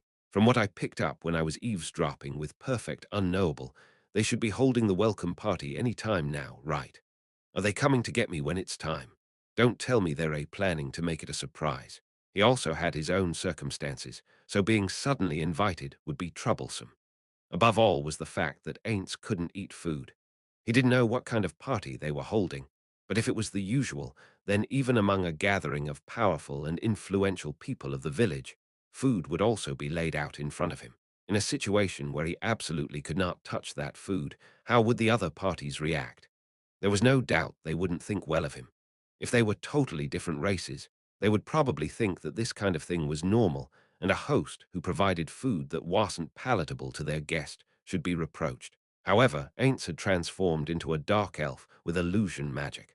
So while there might be some foods that he could say he couldn't eat due to allergies, he couldn't just say he couldn't eat any of the food. That would be impossible to gloss over with his usual excuses. For this reason, it was necessary for him to take the initiative and prepare a reason ahead of time. Or are they being thoughtful, thinking that I am probably tired, so they don't intend to come and get me right away? In that case, I wouldn't mind if they postponed the party itself, but it would still be a problem even if they came to get me after they've finished the preparations. Should I go see them? Ainz pondered for a bit, then shook his head from side to side. No, let's give up on that idea. Then, if somebody does come, should I ask that dark elf if they would deliver a message for me? Ainz recalled the sights he had seen when he was lurking in the village in his perfect, unknowable state. Morning and evening meals were usually brought together, but time-wise it should be any time now, right? Then how about I try asking the person who will bring the food? Or maybe regardless of whether I am a traveler or not, food is distributed based on one's contribution to the village. If that's the case, then they won't bring food to us who don't work. No, that shouldn't be the case. Aura has been working hard, and I brought many souvenirs. They'll probably feed us for a week even if we don't work. Of course, even Ainz had no intention of not working. He had called himself an arcane-type magic caster. If it were limited up to the 4th tier, he even intended to use magic should a time come when it was necessary. He was even ready to go hunting in place of Aura. Since he didn't know how their relationship would progress from now on, he had no intention of accepting any charity. It might still be just a little early time-wise. If they come, I'll just tell them. If they don't come, then I can just go to them. Moreover, there's also information I want to go and get. After she had been sent out by her master, Aura had been at her wits' end the whole time. Her master's proposal was to play with the children in order to learn the Dark Elves' customs. However, doubts about that proposal had emerged in her mind. It wasn't as if children didn't know what the customs were, or that they were a people that lacked customs. She had a feeling that it would be absurd to think that she could grasp the customs of the Dark Elves from the things she could learn from the children. Wouldn't the things she learned from the adults be the customs of the Dark Elves living in this sea of trees? She felt that it was dangerous to learn from children, even though they didn't know what the correct customs were for a proper comparison. Harboring a misguided view of customs might itself be typical for children, but I wonder if that was the objective I was sent out for. In that sense, it would be more childlike. She might just be overthinking it. However, always use your head. The words she had been told by Albedo prior to their departure flashed into her head. Right now, she and Mare were the only ones serving their master. Since that was the case, as a representative of the Guardians, she should show no shame and use her head to think about all kinds of things. She grasped her golden acorn necklace, invoked its power, and addressed Mare. She then received an immediate response. Yeah, I think so too. Mare, who answered, wasn't grasping his necklace. That was because when the sender invoked it first, activation of the item, it was a necessary action, but it wasn't necessary for the receiver to do so, even to continue the conversation. If that's how it is, then there's probably some objective beyond us, just playing together to learn their customs after all. Just what on earth do you think it could be? Since Ain't Sama said the word friendly when he came to this village, could it be a part of that? Because us playing with the children will become our appeal to the idea that we're friendly. That might also be part of it. Buthmamo, maybe we're going to take in the children. What? If that's what it is, wouldn't it be better to win over the adults? I thought they were just a nuisance, but there were guys who looked like they could easily be won over. They were starting to understand the meaning behind them playing with the children less and less. If that's the case, I wonder then if Ain't Sama is thinking about using the children to do something. Aura said to Mare as she stared at the backs of the 6 children walking in front of them. They were weak, fragile beings, and they weren't of high social status either. It was a mystery where their utility value lie. What kind of use do they have? Hostages. I can't completely deny that possibility, but I don't really think that's it.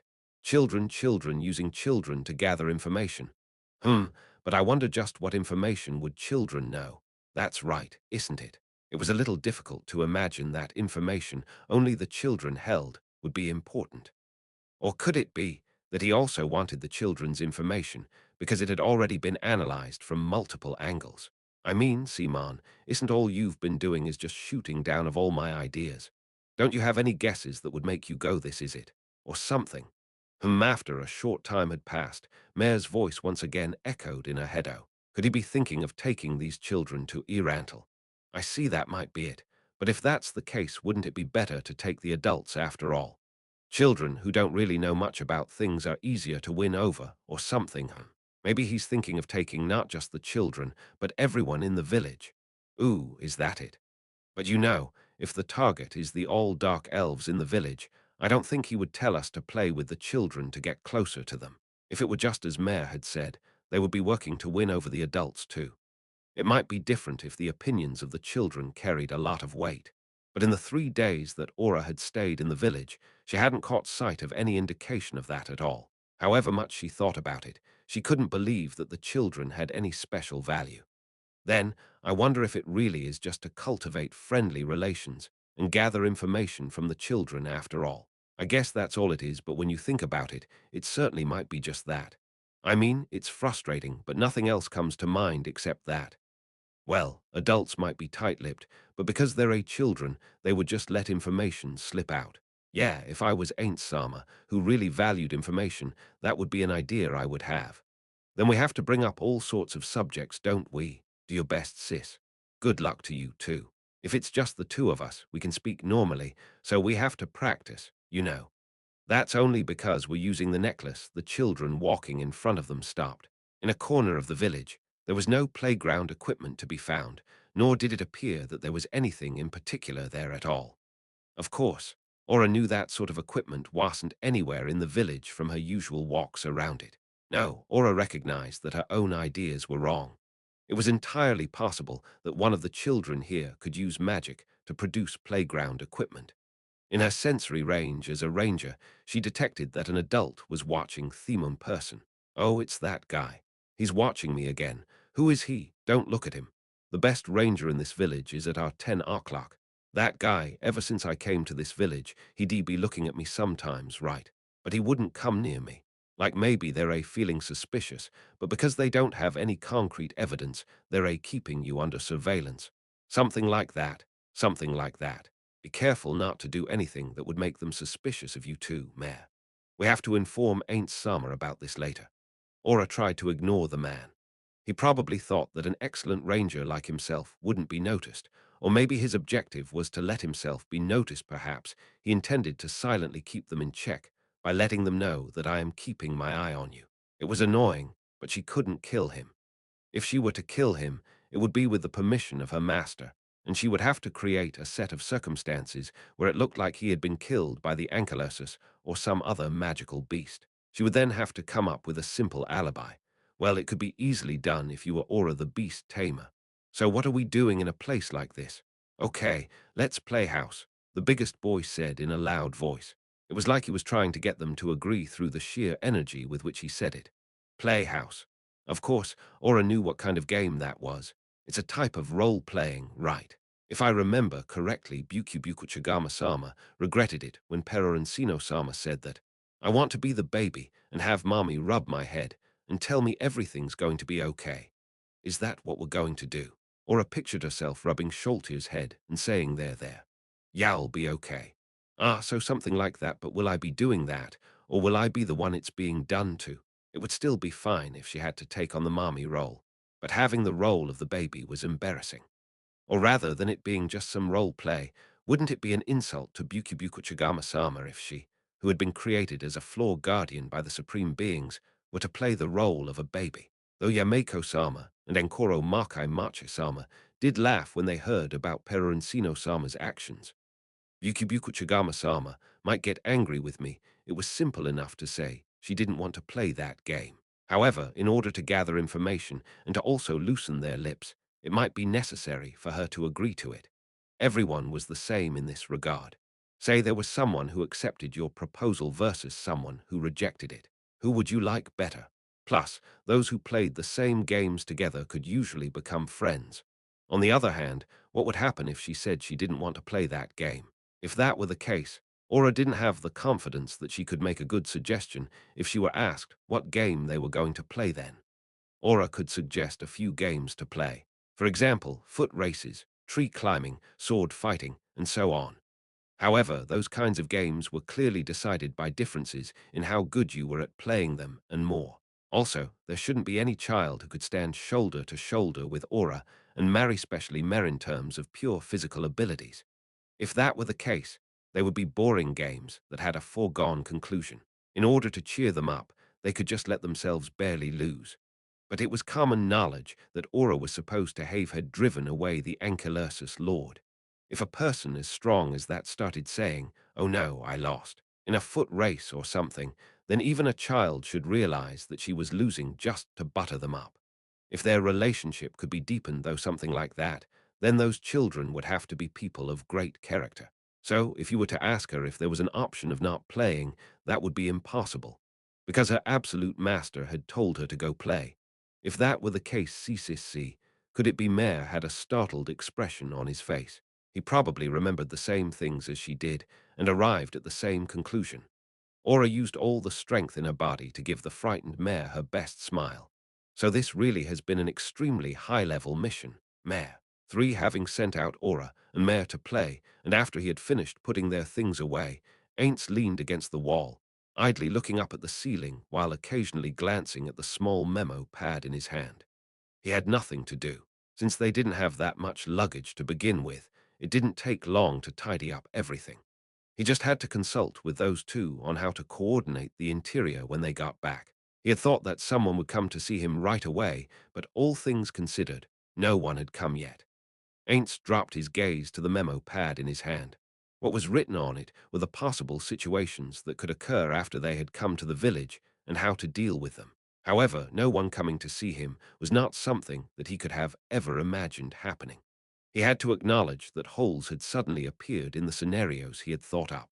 It wasn't a shock to him, because he was just an ordinary person after all, so he thought that was just the extent of his ability to plan ahead. What was important was how he was going to recover from this. There were two main paths that he immediately thought of. One was to be calm and composed while staying in place. The other one was to take action of his own accord. Ainz chose the former. He chose the path where he could avoid passing them by mistake. For a short while, Ainz didn't do anything at all. Around the time he started worriedly thinking that maybe he had chosen the wrong path after all, a single dark elf woman finally came and rudely peeked her head into the room from the entrance. People in this village were usually close enough to do this. When she finally made eye contact with Ainz, she acted a little surprised. Ainz felt a little uncomfortable there. Would Ainz's presence there really be that surprising? No, is this sort of reaction appropriate if you were to look into a person's house, though? Would just borrowing it and make eye contact with the person inside? Though considering the sense of distance in the interpersonal relationships of dark elves, I have a hunch this is a little different. As if she were greeting Ainz, the woman bowed her head once, turned her gaze to the floor, entered the room, and placed the dish she had brought with her on the floor. The dark elves wore shoes even when inside the elf trees. Because of that, he had some personal reservations about the tray of food being placed on the floor. That said, given that the dark elves sat on the floor when they ate, as far as Ainz had seen, less than half of the people here used a table. This might have been the natural thing to do. And there was a point he was more concerned with than that. The distance between them wasn't that great. If she had intended to hand it to him, it could have been accomplished by walking a few steps forward. In spite of that, she just silently placed the dish on the floor. Furthermore, since she first peeked her head in, they hadn't made eye contact once. Even Ainz understood why. She had no intention of talking to him. However, hostility, contempt, hatred couldn't feel any sort of negative emotions coming from her. Even when she set down the dish, she had a polite demeanor. It was more reasonable to think that she was just that type of woman, the type that wasn't good at talking with people. No, aside from that, I should consider the possibility of her being on guard. An adult with the same level of power as Aura's has come to the village. Seeing that she doesn't know what my background is, it would be natural for her to be on guard, especially around the opposite sex. However, the reason why I brought souvenirs and have been acting this way was so I wouldn't be thought of like that. This is bad. A little stumped about how to deal with this. He didn't know whether she had any children or not. But it would be troublesome if the women of this village, especially the mother, started saying things like, "Don't hang around those twins," to their own children. There would be children who would ignore what their parents said, but there would also be kids who would listen to them. Ainz, brooding, gave up on immediately finding an answer to this problem. Ultimately, if I don't know this woman's normal disposition, then no matter how many assumptions I make about what sentiments or bearing behind her actions was supposed to convey, I would never arrive at an answer. She set down the dish she was carrying, bowed, and left the elf tree. Of course, Ainz also lowered his head with the same timing. Phew, staring at the space where no one was, Ainz let out a sigh. He didn't ask her. He couldn't directly ask her what was with that attitude. Be that as it may, even if he hadn't asked that sort of question, there were things besides that he wanted to ask and talk to her about. However, how should he put it?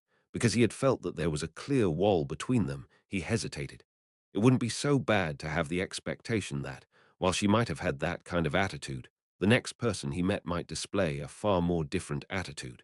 There was no doubt in his mind that that would provide better results than forcing a conversation on a person who had put up a wall around themselves.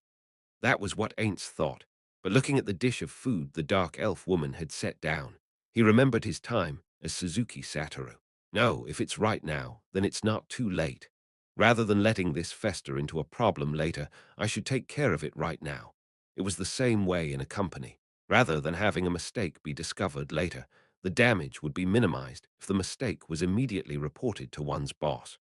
Because even if you yourself thought it was a big mistake, there were times when it would turn out not to be that big of a mistake after all. However, the damage could become much worse the more time were to pass. That's right. There were a few things he should talk to the Dark Elves about sooner than later. Ainz frantically rushed out of the elf tree. He caught sight of the back of the Dark Elf woman right away. Since the Dark Elves and elves too, for that matter, had a far better sense of hearing than humans did, she probably heard the sound of Ainz rushing out of the elf tree as she was already turning around. Was it because of his timing in calling out to her? She was quite surprised, that fact betrayed by her voice. So, about the welcome party, please talk to the elders about that, she answered, speaking rather quickly to cover it up. It was an attitude that made you suspect that she was hiding something, something that she didn't want to say. The first thought that suddenly popped into his head was it was supposed to be a surprise. Or rather, that was the only thing that occurred to him. Of course, a surprise welcome party seemed a little strange, but it might have been a dark elf custom, so he should make it a special point to ignore it. Is that so? I do not know what you call it in this village, but right now I am in Kaokazan of the Morning Moon. The Kaokazan of the Morning Moon, is it? Yes, do you know of it? Of course, it was a ritual and name he had made up. His expectation that she couldn't have known about it was betrayed by the following words. Oh, no, that's right. That's somewhere right. I have a feeling that I might have heard that word somewhere else before, or maybe I haven't. Wah, Ainz panicked. Could there have possibly been some similar word in this village? It would be bad if that were the case. The worst-case scenario would be if it was the name of some evil ritual. He didn't know how to gloss it over. However, since the words morning moon by themselves also held the meaning of the month of the date of a loved one's death, that meaning should have been transmitted to her. Even if the word Kaokazan, a word coined by Ainz, resembled something in the dark elf vernacular, he should still have any number of excuses he could use. Incidentally, the reason Ainz knew the words morning moon wasn't because he learned them at the company he worked for, but because it was the name of a skill in Yggdrasil. Wondering what it meant, he had looked it up. Wow, was that right? And no, that's right, isn't it? We're all dark elves, aren't we? By some chance we might have the same sort of words right. Although you won't know if the meanings are the same unless you try asking.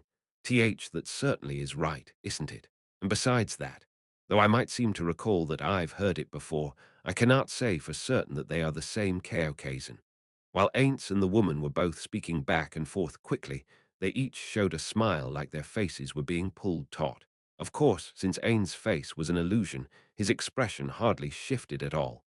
Since this month is the time for me to pray for the tranquility of the dead, I would like to avoid going to places that are too cheerful, like a party, for the time being. Of course, because I imagine that this village has rules of its own. If you absolutely insist, I will participate. However, I would like for you to disregard any food and drink for myself. Yes, it is the month you pray for the tranquility of the dead, isn't it?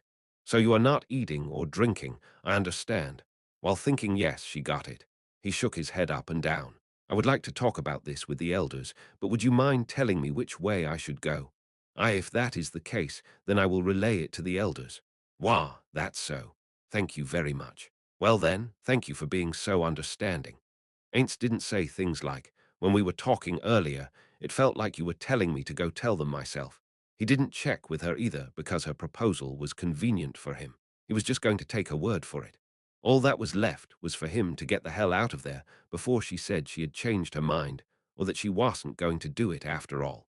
Ainz abruptly announced his farewell to the woman, who was flustered by Ain's sudden and forceful urging. Then he walked back to the elf tree.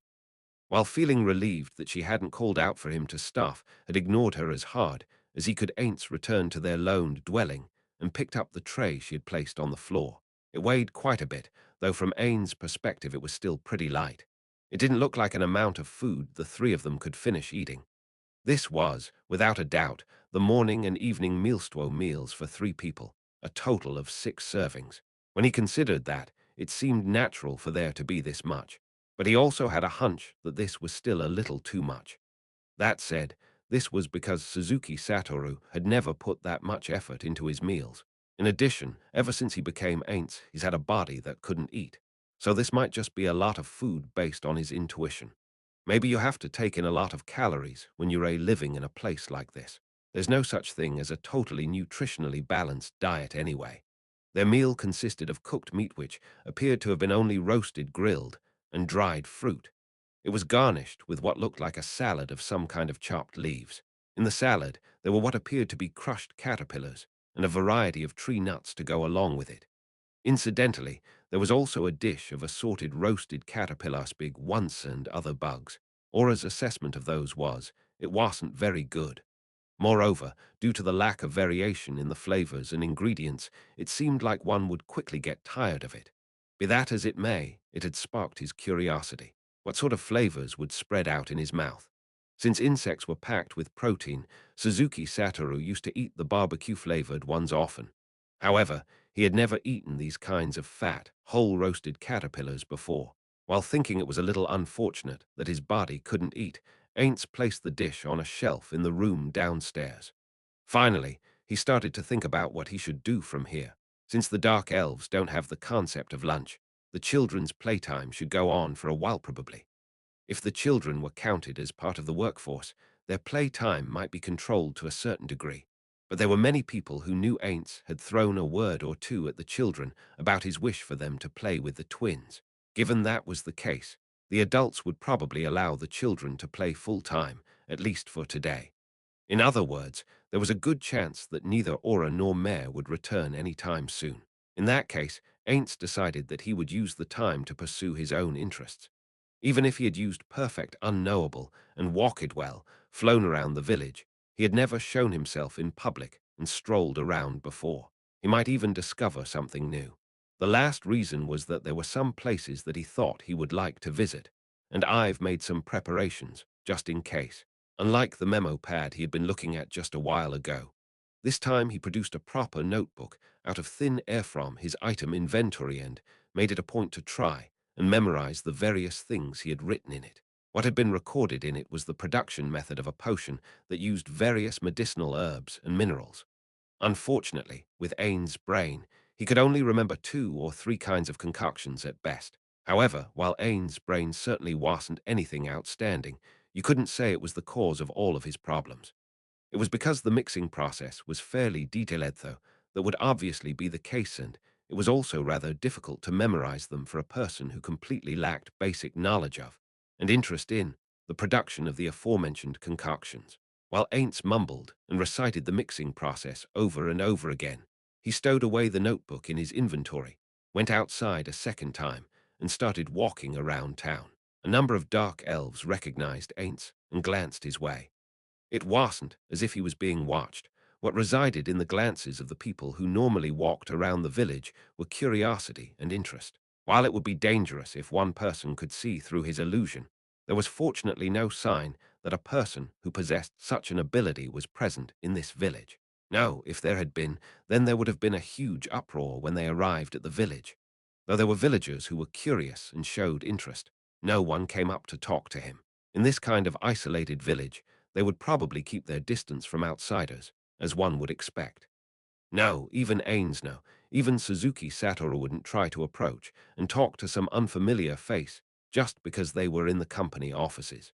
On the contrary, if anyone did approach and talk to him, it might be logical to think they suspected him of something. In the first place, Ainz didn't feel he was being alienated. The twins were the main characters this time. Right now, Ainz was just an insignificant side character in this play. The problem lied in overemphasizing that sort of minor role. Yet the need to call attention to his presence, to a certain degree, would probably appear before long. He intended on that course of action anyways, in order to diminish Aura's role of a hero down to a mere child when the time was appropriate. A dark elf in front of him walked toward him. They would occasionally turn their gaze towards Ainz, but that was nothing more than the gaze you would turn to a person you were crossing paths with. Perfect. Let's use that as part of my disguise. Through his use of perfect unknowable, he knew the general layout of the village, but they had established that this was the first time Aura's uncle had come here. He would probably appear suspicious if he were to walk around like he was too familiar with the place. Of course, he could make any number of excuses in that case. For example, Aura had told him, and so on. However, intentionally making excuses and appearing suspicious to them were both troublesome acts. He wouldn't do a single thing that would raise their wariness of him, and if that were the case, excuse me. Oh, yes. Can I help you with something? He just had to ask one of the dark elves that were around there. Yes, I heard about it from my niece, but as I understand it, there is a brilliant pharmacist who is the chief pharmacist of this village. Yes. I would like to pay him a visit, so could you point me in the direction of his elf tree? They answered Ain's question honestly, without any suspicion or concealment. Ainz thanked the dark elf and headed in the direction they had told Himto the elf tree that Ainz already knew about. Along the way, he saw the sight of a dark elf man with his hands sticking out towards the ground underneath a tree. Wondering what he was doing, Ainz stopped. As he watched, the earth bulged, started moving, and a lump of soil climbed up the trunk as if it were a slime. It resembled the earth surge spell that Mare used, but it was different in various senses of the word. Whether it be domestic magic or the divine-type magic of the Druids, it wasn't the magic of Yggdrasil, but probably something they had developed over the course of their lives. The lump of dirt conformed to the man's manipulation without delay and climbed to the top of the tree, which Ainz couldn't see from where he stood. That was probably the soil the Dark Elves used in their household vegetable gardens. The Dark Elves had vegetable gardens using planters that they built either inside or on top of the trees. Even though the planters themselves were made from the trees, he had wondered how they had transported the soil up to them. This seemed to be the answer to that. Ainz was satisfied that he was able to see something interesting, and once again made his way towards his destination. The elf tree he was directed toward was a rather imposing thicken. It might possibly be the thickest in the village. As expected of the home of the chief pharmacist, an influential man in the village. And on top of that, there was quite a distance between it and the other elf trees around it. This was probably done, so there wouldn't be any harm caused to those around it, even if toxic substances were produced during the mixing process. Even if they were a high level with consequently enhanced immune systems pharmacists who could withstand the poisons that were produced, it wasn't necessarily the case that children, the sick, or other sorts of people without that kind of resilience would be able to withstand it. And maybe, in addition to that, it might also be to prevent the theft of information. From Ain's perspective, he truly could empathize with the idea of monopolizing information, both in the sense of protecting one's vested interests and in the sense of wanting to avoid the trouble it would cause if they were stolen. Everyone knew that a medicine could become a poison if you misjudged the dosage. So, would the person who willfully stole that information be able to make proper medicine? Probably not. If an inferior imitation appeared on the market and victims of it emerged, then even the pharmacist who originally created the medicine would be suspected. In short, that's what this was. "Hello, do you mind if I come in?" Ainz called out into the interior of the elf tree. There was no reply. Knocking on the trunk of the elf tree, he called out one more time. When he strained his ears, he could hear the sound of something being rubbed and scraped together. If Yowl pardoned the intrusion, Ainz just walked in of his own accord. Then he immediately caught sight of the back of a slightly plump male dark elf. Although it could be due to a lack of exercise, this sort of physique was probably the result of having food delivered that was commensurate with having a prominent, high-status job. First of all, it was probably safe to assume that this wasn't an apprentice, but was indeed the master of this house chief pharmacist. Sitting on the floor and turned towards a low-sitting desk, the pharmacist single-mindedly rotated his arm. On the desk were an ordinary mortar and pestle, a Yagan mortar and pestle, and other rudimentary tools. The parts on the shelves probably had herbal medicines inside them. Herbs and plants that appeared to be medicinal hung down from the ceiling. T/N. Yagan is a type of mortar and pestle that is used to crush ingredients for herbal medicine in Japan. Picture a boat-shaped bowl for the mortar and imagine the pestle is a wheel with a rod in the middle. The odor of bitter medicines and green grass mixed together and flooded into Ain's nasal cavity, reminding him of Enfira and his grandmother's workshop. The Dark Elves possessed a far greater sense of hearing than humans did. Be that as it may, it would only be slightly better compared to humans, so Ainz had no way of distinguishing whether the chief pharmacist had noticed but dared to ignore him, or whether he hadn't noticed him because he was so focused on his work. Ainz called out to him once more. "Excuse me, do you have a moment?" Though the chief pharmacist stopped his hand that was grinding for the first time and looked over his shoulder, sending Ainz a reproachful look and knitting his eyebrows. "You are, I see. That face concealing cloth. If I am not mistaken, you are that man from the same place as that girl who came here a little while ago. An arcane-type magic caster, was it? Yes, that's right. It seems that you are already well informed about me." When Ainz tried to remove the cloth, the chief pharmacist spoke. "That won't be necessary. It is the custom of your tribe, right? There's no need to show me your face. It's not like I care about what you look like anyway. You're as fine as you are now. I accept your greeting. Okay. Well then, if you're done here, please go home. I'm busy." Grumbling, that was all he said. As if he had lost interest, his gaze returned to the desk. It felt like there was a thick border around that surly attitude. Despite that, Ainz was relieved. This sort of person wore their heart on their sleeve and spoke candidly. If they straight up said, "You're bothering me, so get out," to get rid of him, then from there, even if Ainz were to display his abilities as a salesman, it would be extremely difficult to get them to look at him. However, he hadn't said anything like that. In other words, it meant that there was still room to get him to listen to what Ainz had to say. While watching the back of the chief pharmacist as he was grabbing the mortar and pestle, Ainz asked him a question. "What is it that you are making right now? What's it matter to you?" There was some harshness in his words. He didn't have time for useless conversations. "Is that right?" Ainz answered. After he let some time pass by, he then asked, "First, I would like to ask you about what medicinal herbs you use to cure a stomachache in this village. Is it cane peel bark, or is it candian root?" The chief pharmacist's hand suddenly stopped. Just as he did a short while ago, he twisted his neck and looked over his shoulder to stare at Ainz a second time. "Could you wait for a bit?" "Yes, of course." The chief pharmacist turned his back on Ainz again and started grinding once more. However, even from behind, Ainz could tell that his attitude had changed a little. It seemed that the basics of the salesman's art of conversation searching for a shared topic, like interests or hometown, with the person you're talking to from his time as Suzuki Satoru had been useful. Hypothetically, consider the difference between a salesperson you had no common ground with versus someone with the same interests. If the contents of what they're peddling, its appearance, price, windows of delivery, payment, and so on were all the same, then a business contact would usually choose the latter. Since the chief pharmacist seemed to be a person who was passionate about their work, he had guessed the topic of medicines would be the best one to curry favor with him. "I was just making it right now. Cane doesn't grow around here. That's why we use Asian leaves. As you might know, when you grind up Asian leaves, their efficacy quickly fades. However, it is also problematic if the speed of the grinding is too fast and they heat up." When he had finished grinding them enough, he poured a gooey liquid into the mortar. This liquid is a secretion that comes from cutting into the near tree. By mixing it with this, there will be no change in efficacy. That being said, one more step is necessary because using it like this weakens its efficacy.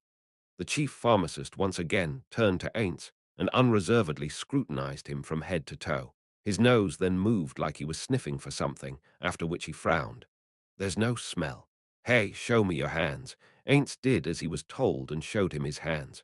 Because Ainz more or less knew what he wanted to say, he showed him the backs of his handshe's fingers. For the time being, the chief pharmacist shouldn't be able to touch him with the distance between them. Ainz thought about what to do if the chief pharmacist were to approach him and searched for the words to explain it away. The smell of crushed plants, if you're a pharmacist, that smell that would naturally be soaked into your body, the residue that would stain your fingers, isn't there. "I heard you were an arcane-type magic caster, but does this mean you're performing the techniques of the pharmacists in some other way?" Since he had planned on visiting this place, he could have crushed some medicinal herbs to cloak his body in their scent beforehand and gain the chief pharmacist's trust. On top of that, because Ainz's hands were just illusions, it was possible to make them hands the chief pharmacist would approve of. However, there were two reasons Ainz hadn't done those things. The first one was because the Berrier family wasn't like that. Certainly, that smell would drift out while they were working, and the smell that permeated their workshop and work clothes was quite intense. However, it wasn't as if they were constantly cloaked in that smell. If anything, Enfira and the rest of them seemed to be very concerned about nothing other than deodorizing themselves. Of course, that might just be the Berrier family, but when faking one's identity, your words and actions would be more natural by using a real person as a reference. You could finish without having to fret over every single word or comment and create lies. The other reason was because Ainz was totally ignorant about herbal medicine. Even if he rubbed on the smells, changed the color of his fingers, and assumed the identity of a pharmacist's apprentice, he would probably be found out when the chief pharmacist asked him about dosing, as he would not be able to give a straight answer. If he was suspected of being a total fraud from that small tear in his disguise, then his activities in this village wouldn't bear any fruit. No, that's not quite correct. My master also practices alchemy. It was nothing more than a little bit of the knowledge they had taught me. This was accordingly in character for Ainz to aim for the last possible moment to avoid having his lies seen through. and so that no contradictions would arise from what he had said earlier. HMPH. So that's it. Ainz immediately sensed that the chief pharmacist had lost interest in him. This couldn't be helped. You could also say it was exactly as he had imagined. It was for this reason that he had prepared one more trump card to draw his interest. Ainz came closer to the chief pharmacist until he was standing next to him, who was once again facing his desk. Ainz placed his trump card among the things on top of the desk. This is a potion that contains a healing power that was brought from a certain place. That potion in the glass bottle which was made in Yggdrasil and didn't have a speck of refinement to it was one of the potions the Barrier family made in the process of creating the red healing potion. The red potion was already completed right now. They're focusing their energy on developing a version that used cheap alchemical solutions or herbs so contrary to expectations. This potion was rarer nowadays. This is purple. The chief pharmacist picked up the bottle. The container isn't colored, the reason it isn't blue, something is mixed into it. The chief pharmacist raised the bottle up and shook it while looking at the bottom. There's a small, really only a slight deposit on the bottom eyes. He was muttering to himself. May I go right ahead? The moment Ainz granted his permission, the chief pharmacist opened the lid of the bottle and without any hesitation lightly cut his hand with a knife. He then splashed the potion onto that small cut. It was a fairly good amount. He had used about half the bottle. The cut close to you couldn't say that it was instantaneous at a visible speed. That's fast, I couldn't even calculate the time it took. The medicinal herbs and magical reagents used to make it in this deposit. He sure talks to himself a lot. Or rather, that knife. Wasn't it the one he was using to chop something up until just a moment ago? And on top of that, he was able to use it in that way. Wasn't the effect not supposed to activate if you didn't use the whole thing, regardless of the wound? No, that was probably because in an extreme situation, like in the middle of combat, you wouldn't be able to consider things like wound depth to calculate the amount to use, would you? The chief pharmacist licked off all the potion that covered his hand and then smelled it. I smell Azen. He seemed to notice that it was something else faster than Ainz could slip in a retort. Is that not it? Is it the smell of my own hand? Odorless and tasteless for concealing. Concealing what? No, the chief pharmacist spun his head around and fixed his gaze on Ainz. Are all the healing medicines of the city this color? That is incorrect. I hear it was spread there via the undead king who rules over Yggdrasil. I do not know all of the details of how it came to be, but well, it is valuable.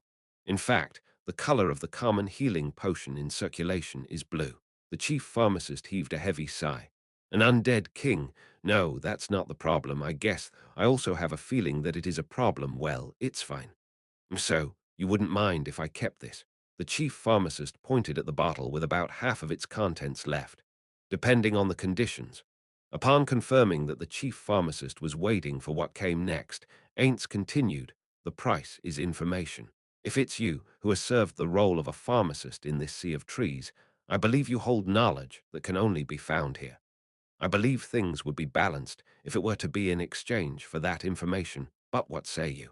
After silence had reigned over them for a little while, the chief pharmacist opened his mouth. For what sort of purpose do you want to use that knowledge?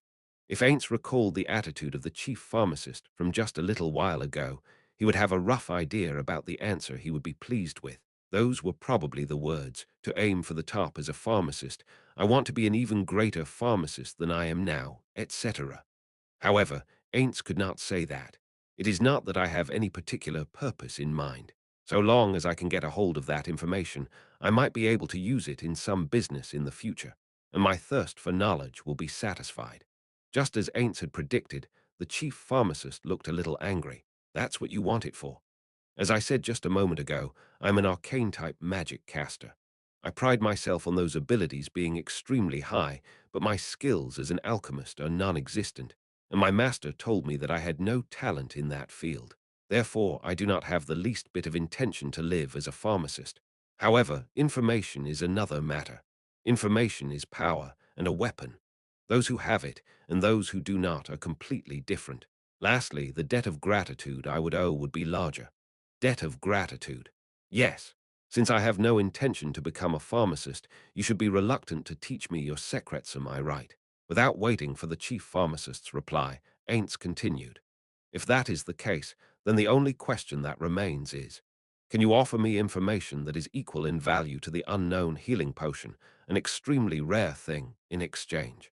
Thus, the difference in this trade would become a debt of gratitude. You might end up accepting information about trivial mixes or plants, and then I might declare that I haven't taken on any debt. Or can I assert that the price I paid was higher and that you are the one who will be in debt to me? Even so, I don't mind. The chief pharmacist made a face that said, "What? There are two demerits you receive by doing that. One is that you cannot lie to yourself. The feeling of guilt you get from exchanging some useless information for something really valuable would stay with you, would it not? Who? And one more. You would be appraised as a brazen and unscrupulous person. Should there be a next time, our past association would be taken into account. And if I were to talk about this in the city, how would the other pharmacists whose knowledge is greater than my own feel about it? How would they think of you? I see. The knowledge of the savages of the frontier would be evaluated as only of that level, and the dark elves who live in this forest, and their pharmacists too, will be the targets of derision, huh? Would I be evaluated as a pharmacist who can't even discern the value of the medicine that was handed to them? Would I be considered a pharmacist who doesn't have knowledge that could balance out the trade? Or would I be judged to be a greedy pharmacist who can't conduct business fairly? Though you might also be praised for buying an expensive item for a lower price. Is that how pharmacists in the city think? They try not to pay the proper price for the things they are offered. Many kinds of people live in the city after all. I cannot say for certain that there are no people who are obsessed with the short-term benefits and do not have foresight. Well, those sorts of people will soon disappear thereafter because a second chance will not come their way ever again. On the contrary, it is those merchants who look after first-time customers who will be given a chance of success. As the saying goes, you must lose the fly to catch the trout. Heh heh heh, the chief pharmacist laughed in amusement. It was the first time he had smiled since Ainz got there. You really are a smooth talker, aren't you? You sure run your mouth a lot. Ainz breathed a small sigh of relief. He had thought the chief pharmacist would be a much more emotional dark elf. To put it bluntly, for a very average salesman, customers who put their emotions out in the open presented many, many problems. Personality-wise, the kind of people who prioritize their own feelings over the merits and demerits of an action, even after they were explained to them, were quite troublesome. Ainz remembered hearing that in most cases, those were the sort of people who would decide on the specifications one day and come back to say to change them the next day. It seems that there was an opinion that if one were to be a first-rate salesman, that kind of customer would be a piece of cake to handle once they got their foot in the door. But for Ainz from, the perspective of an average salesman like Suzuki Satoruthi weren't someone he would want to do business with. That is the first time I have been told that. He really had never been told that. Isn't it just that everybody thought of you that way and just didn't say it out loud? Unlike a moment ago, the chief pharmacist seemed to be in a good mood. Is that right? Though I myself do not believe so. Heh heh heh, now then, when it comes to the knowledge that will balance out the value of this potion, there's nothing I can offer except the secret medicines I know. How long are you planning on staying in this village? It is not as if I have definitely decided, but I intend to leave this village in a few days. Perhaps around 7 days at the longest. The chief pharmacist's mouth twisted into a grin. I see in that case a few moments passed as he remained silent just as he was. Ainz didn't say anything. For the time being, if we only have that shorter time, then it would be impossible to drill my secret medicines into you. For medicines that are considered secret, you must grasp the minute, change the changes in the necessary ingredients in each, season recognize them by scent and touch. And finally, you have to carefully alter the amounts you use. Putting it bluntly, I want you to stay here for half a year so I can beat those changes into all 5 of your senses. Ainz wanted to say, you just have to write them out on a sheet of paper. But if he did, the chief pharmacist might be displeased, so he didn't say anything. Therefore, you don't mind if it's not the secret medicines. I don't know if they'll balance the scales out from the perspective of value, but instead, medicines that are thought of as rare. You don't mind if I taught you the processes to mix them, their prescription, and other knowledge about them. No, that will not be a problem. I shall leave it up to you. All right then, starting today, let's have you stay here and I'll teach you. Since we don't really have much time, I'm gonna beat it firmly into that body of yours. What? That's a problem. That is absolutely a problem. He wanted to decrease the danger of his illusion being found out by even a little bit. On top of that, his body didn't need to eat, sleep, or even use the toilet. No matter how well he acted, it was certain he would be thought of as abnormal, and he would be found out. My apologies, but my niece and nephew are here with me, so I must decline that request. I do not mind if you reduce the number of medicines you teach me, so would you be willing to compromise? Because I am going to record it properly, oral transmission only. I won't allow a single record of them. That is Ainz hemmed and hawed. He didn't have the confidence that he could memorize everything, even with instruction. Certainly, for Yggdrasil, the game he poured everything he had into. Remembering the vast amount of information that was in, it wasn't the least bit difficult. However, if you asked him if he could remember information that he had no interest in like in this situation, he would have to shake his head in the negative. In general, if one were to look at it from a boss perspective, would you not worry if you had subordinates who only listened to what you said and didn't take any notes? The chief pharmacist probably took a different meaning from Suzuki Satoruso working adult who considered such thinksilence. He opened his mouth. It seems like you're dissatisfied. But you know, I won't even say that I want to know the production process of your potion. I'll spare you that much. Being told not to take even a single record is a little troubling. I do not have confidence in my own ability to remember things. Therefore, would you allow me to take just a few notes so I can remember? What the hell are you saying? The chief pharmacist said, spit flying out of his mouth. I'm gonna make your body remember. As a pharmacist's apprentice, you're receiving instruction so that you can immediately tell how much the amount of what you're holding right now weighs. It felt difficult to answer with, no, I can't do something like that. If that were the case, maybe he should lie. He held no intention of paying lip service to the idea that you mustn't tell lies.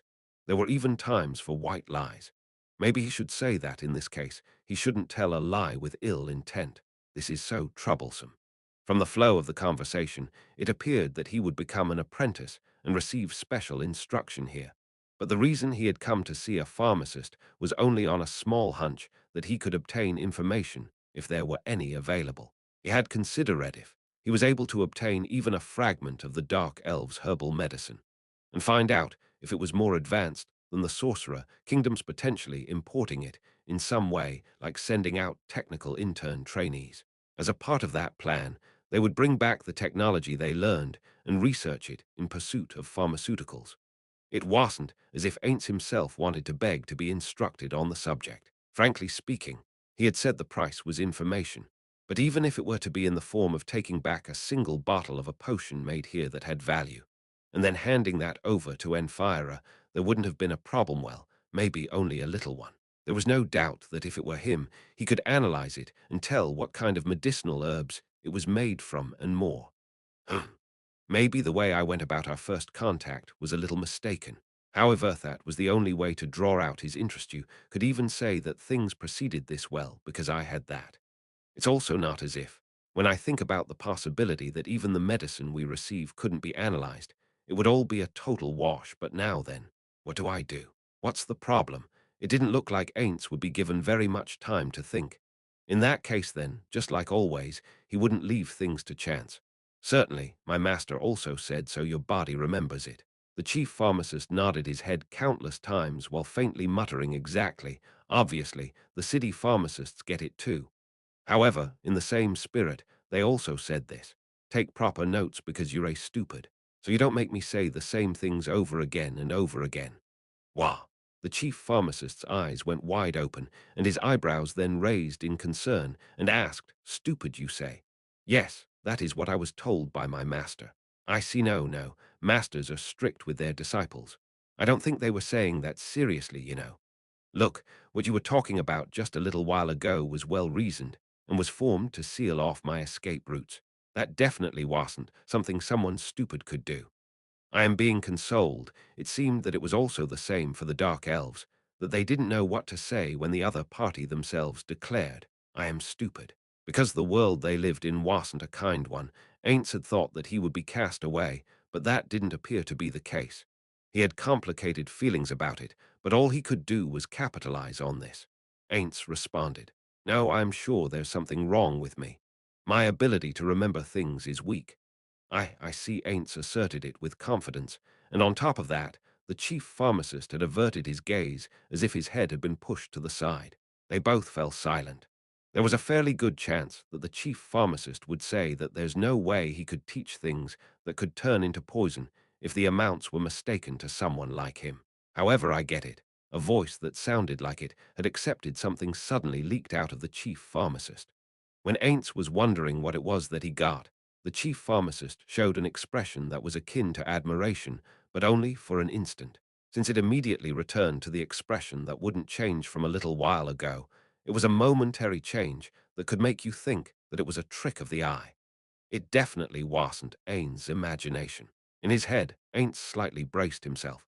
He didn't know what it was, but it appeared that something inside the chief pharmacist had resonated with what he had said. Ainz felt like he could see a demon he knew very well smiling behind the chief pharmacist. What the hell did I just imagine? That would be really weird, wouldn't it? If that's how it is, then it can't be helped. 7 days at the longest, meaning there's even a possibility that Yao leave this village even earlier, right? Repeating the same explanations over again means squandering even more of our time. Make sure to burn those records when you've remembered them properly. Okay. He didn't know what had caused the change in the chief pharmacist's attitude. While keeping his guard up, Ainz answered as he normally would. Yes, I promise. You get it then. In accordance with your request, I will teach a rather difficult mixture.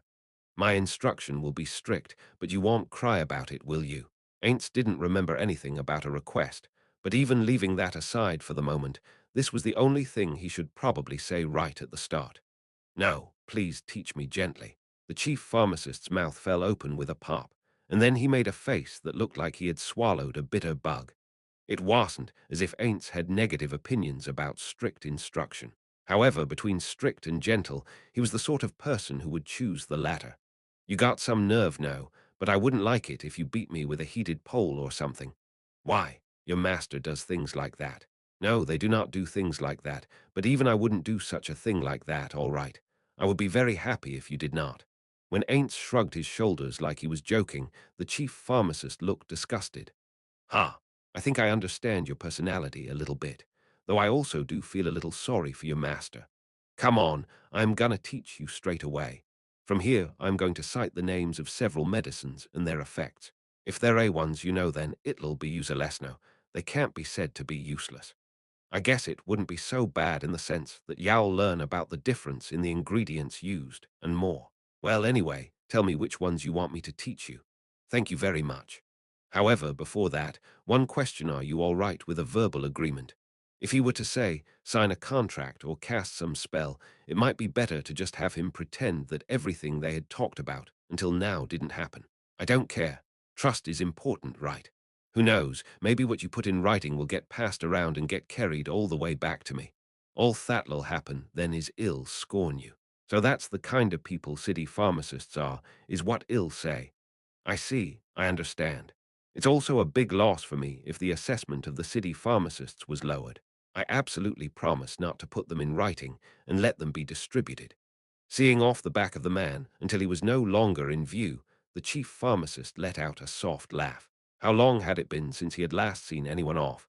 It might have been the first time since he gained the status of chief pharmacist in this village. He is a surprisingly shrewd man. Are there a lot of people like him in that city place? There couldn't be. No, if that were the case, it would be a crazy story. Id heard that the number of inhabitants in the city was greater than all of the dark elves living in this forest. That man should be counted among the upper echelons of them. If a man who thought that much was common in the city, you would have to be wary of the details so as not to be fooled, wouldn't you? The man humbled himself as a failure and so on. But if that were true, he wouldn't run his mouth like that. It was true even more so if he considered the flow of the conversation and the information that had been given to him. He would never go on a fool's errand. If that were so, why had he been so hung up on writing down the chief pharmacist's teachings on paper? Maybe he didn't think the chief pharmacist, who had gotten angry with that, would reject teaching him.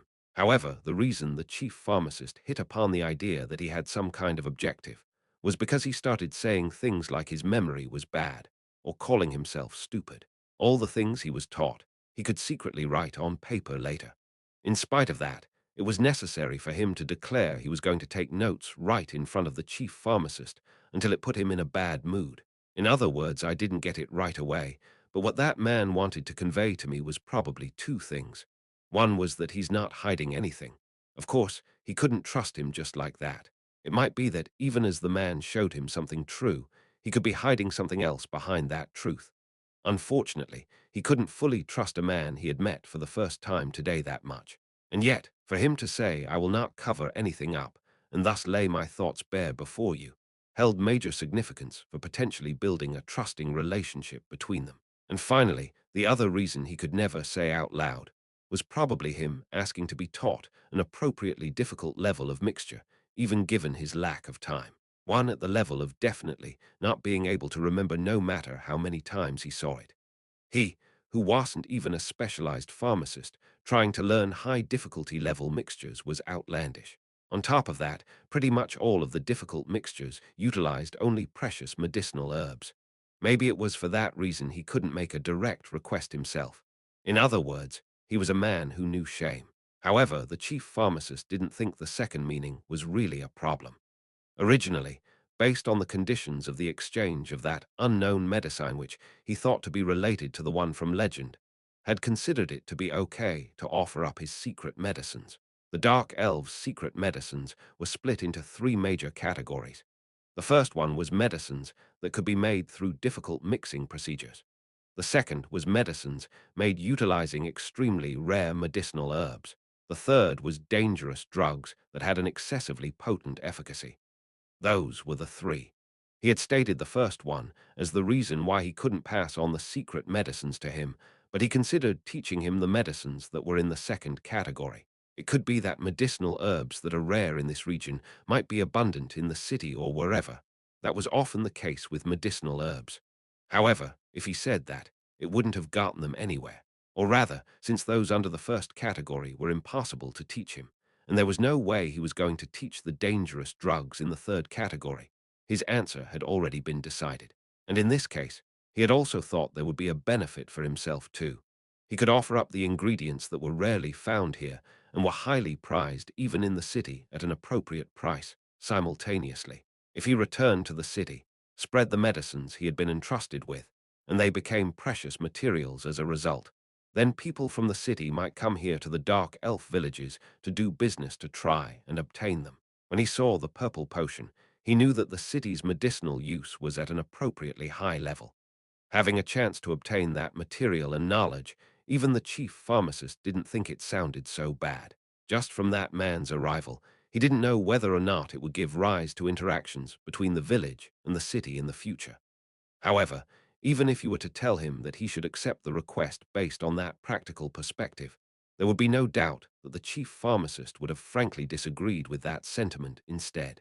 If he had had a personality that could be influenced by some rational conversation on the merits and demerits, the villagers probably wouldn't mutter the word obstinate around him, and he probably wouldn't be without a wife at his age.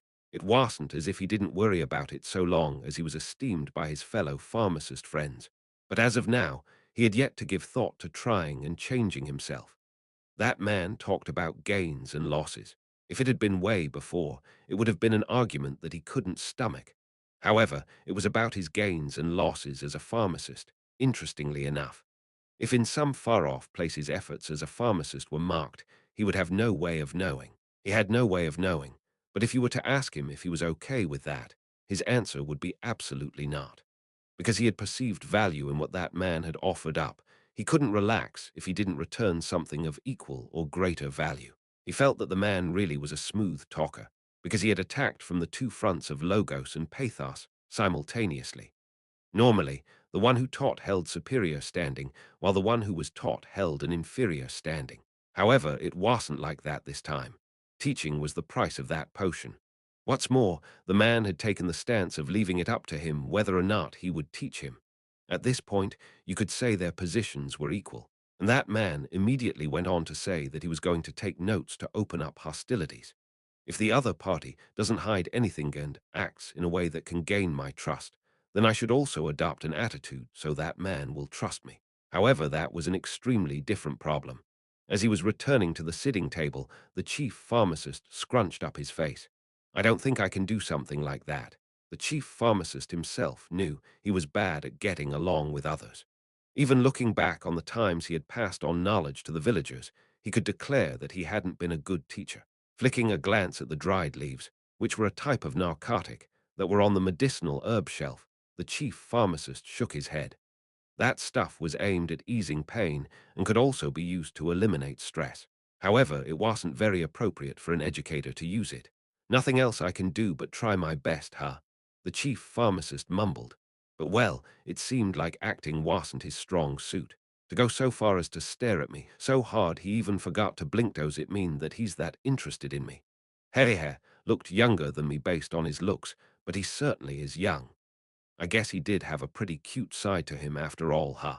For Ainz, Aura, and Mare were having their morning meal. Of course, because Ainz couldn't eat, it was really just Aura and Mare who were eating. It wasn't only the dishes which brought out the flavors of the ingredients that the dark elves had provided them. There were also things from Nazarick that Ainz had put into his inventory and brought here with them. After each bite of the dishes the dark elves had provided them, Aura and Mare would write their impressions of it on the paper next to them. They would then be shown to the intellectuals of the various races in Rantel and researched. However, as of right now, they had not made a single surprising discovery, including things of monetary value. They didn't know what would happen to their relationship with this village hereafter, but there didn't seem to be any materials that they could use as the basis to form beneficial trade relations with. The reason Aura and Mare were recording their impressions of the food after each bite was so that when they were asked about it, even Ainz would be able to answer. However, there was just one problem. Being used to the food of Nazarick, no good impressions of the dark elf cuisine came from the refined palates of Aura and Mare. But the only people who could possibly say it doesn't taste good to the people who made it were people who didn't consider others' feelings, people who wanted to worsen their relationship. In other words, and for the sake of the argument, children. Therefore, their meal took quite a long time to finish. They would take a bite, chew it, raise their eyebrows, and then write their honest impressions. After that, Ainz would flip through the notebook they wrote in, knit his eyebrows, and finally write a more flattering impression. To write the ingredients of fresh every time would hardly qualify as a proper impression. For that reason, it was necessary to change up the words even if just by a little bit.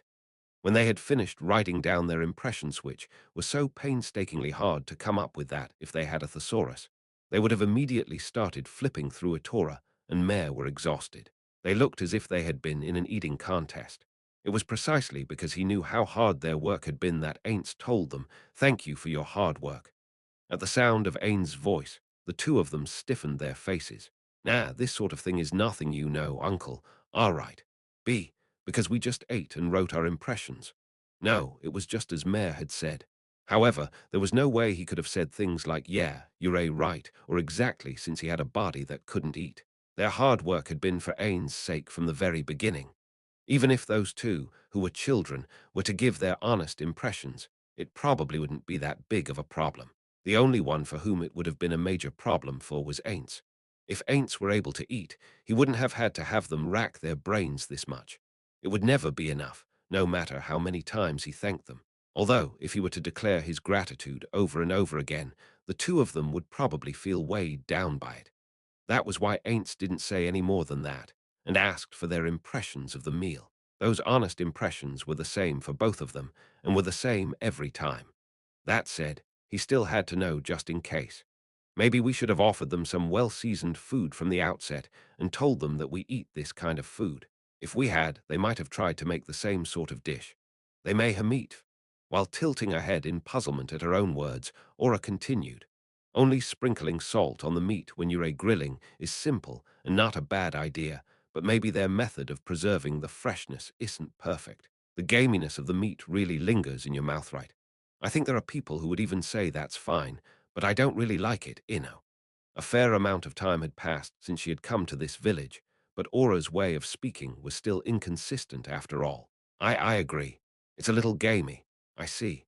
The vegetables aren't too bad, but there isn't much sweetness to them, and the bitterness or acidity would be the first things you'd notice about them. I might recommend them to people who like that sort of thing, but couldn't they make condiments with fruit, I wonder? I want some dressing. I see. It really was the same as always after all. Then I'm sorry, but could you two show me what you wrote? When he saw what they had written, he understood just how hard they had worked on complementing the food. I really do appreciate your hard work. Ainz lowered his head to the two of them in his mind. After briefly scanning over it not that there was very much and desperately trying to remember all of it, Ainz returned the notebook to them. With this, their morning preparations were over. Then the next thing he should do was head to the office. Okay, it's about time, so I'll be heading out. I think I'll also be home late today, so could you go ahead and eat without me? The two of them answered in unison. Just then, Ainz noticed that Aura looked like there was something she wanted to say. What's the matter, Aura? Is something bothering you? Oh, yeah, that's right, uncle. You're going to learn how to make medicine today, too, right? That's right, exactly. Today he's going to teach me how to make medicine that's a little more difficult. I used to go ask Fire about the name of the medicine, but he said that even he didn't know it. Really, it would have been faster if we could use message. But Ain't let out a sigh. Well, when you consider that people who are enemies of Nazarick could possibly be using it, it might be better to just leave them as they are. Is it really okay to do that? Aura's tone of voice changed, so Ainz also changed his tone to match. If this was a question she made as a floor guardian, then it was also necessary for Ainz to answer as the ruler of Nazarick. I do not know, but I have no intention of making that medicine, because if the medicinal herbs it uses also exist in Yggdrasil, I will absolutely fail. It was the same with cooking. Because Ainz didn't have the required skill, he couldn't use medicinal herbs, alchemical reagents, or other things to make medicine in Yggdrasil. But by using the technology of this world and the medicinal herbs unique to it, he could make medicine. Therefore, when he was receiving instructions from the pharmacist, he had to first ask what kind of medicinal herbs they were using. However, there really are a lot of mysteries, huh? I can't use the medicinal herbs of Yggdrasil, but what would happen if they were raised in the soil of this world? Would they be judged as being particular to this world? Or would that not work? Probably the latter, I think. You're probably right. Then, what would happen if their efficacy dropped? Isn't it true that the efficacy of whatever is grown in a man-made medicinal herb field drops? According to Enfira, the reason for not making medicinal herb fields in Yggdrasil and other places is because of the soil or because of insufficient nutrients. He said the effects were weak, though it seems that is the very reason why he was conducting experiments by making a medicinal herb field in the middle of that forest. Yes, it does seem like that is the case. It was small, but there was one in the forest. Then there were also a lot of logs with mushrooms growing on them, as well as ones with moss growing on them. I remember seeing that kind of thing when I secretly checked in on them. It really is pretty tough to secretly get close to that village, Aura said earnestly. The goblins under Enris control were standing guard in a wide area around Khan village. In particular, there seemed to be a being called the Goblin Trapper. Unlike damage-type traps, the alarm-type traps set by the Goblin Trapper were more difficult to discover. But if there aren't enough nutrients, then I think we just have to use items and have Mare work hard on them upon receiving the gazes from the two of them. Mare shrank back. Ah, well, you see, I don't think it's something that I can't do. But I think what might be really necessary is the nutrients in the soil. Oh, of course. I am secretly doing that at night in the Irantal Adventurers Guild's medicinal herb garden. But I also have a feeling that it's not really doing much good, though they may look the same. When they actually tried making potions using the medicinal herbs from the guild's field, a troubling result appeared. There were signs that the effect was slightly inferior. Was it because there was an overabundance of nutrients from what Mare was doing? A coincidence? Was something else lacking? Was their magic suited to medicinal herb cultivation? Because there were a great many elements that could be the cause of the problem, they had not yet been led to an answer.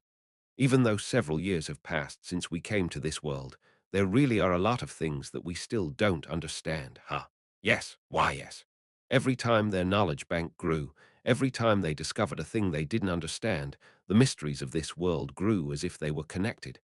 Ainz didn't know whether or not you could say they were fortunate, but the only question that remained was if they were a high priority. As a result, the things they hadn't investigated and put off until later accumulated. If they were able to leave it to the servants or summoned monsters, they might be able to solve them quickly.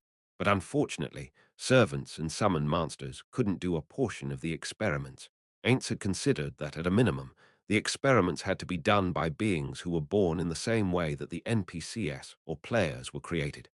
However, if that were the case, then even if Ainz a player and an NPC were to do the same things, there might be differences in the results. If he believed that it was necessary to investigate something, they would need to have Ainz, an NPC, and a servant, three people repeating the same experiment. If we do this kind of cultivation experiment, it might be fine to leave it to the people we have placed under our control, but important experiments and such can't be entrusted to those who could become our potential enemies in this world. And if that is the case, it means they must only be performed by those from within Nazarick, but we don't have that kind of leeway in terms of personnel. It's a troublesome thing. So that means while being on guard so that other countries' technologies don't make breakthroughs, we'll only be improving the technology in Nazarick so that it benefits us, huh? It was troublesome, but there's no doubt that if I left it up to Albedo or Demiurge, that they could take care of it one way or another. Those two are smart, after all. Or rather, it was because it was those two that there was a chance they were already tackling it, so it might just be unnecessary worrying on his part. For the time being, he probably only had to raise the issue. Just like last time, all I would have to do is make a summoned monster, write it down, and throw it into the suggestion box.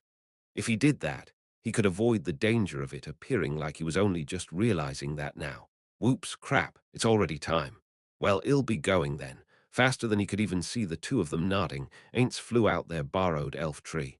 As expected, there was no way he could be late.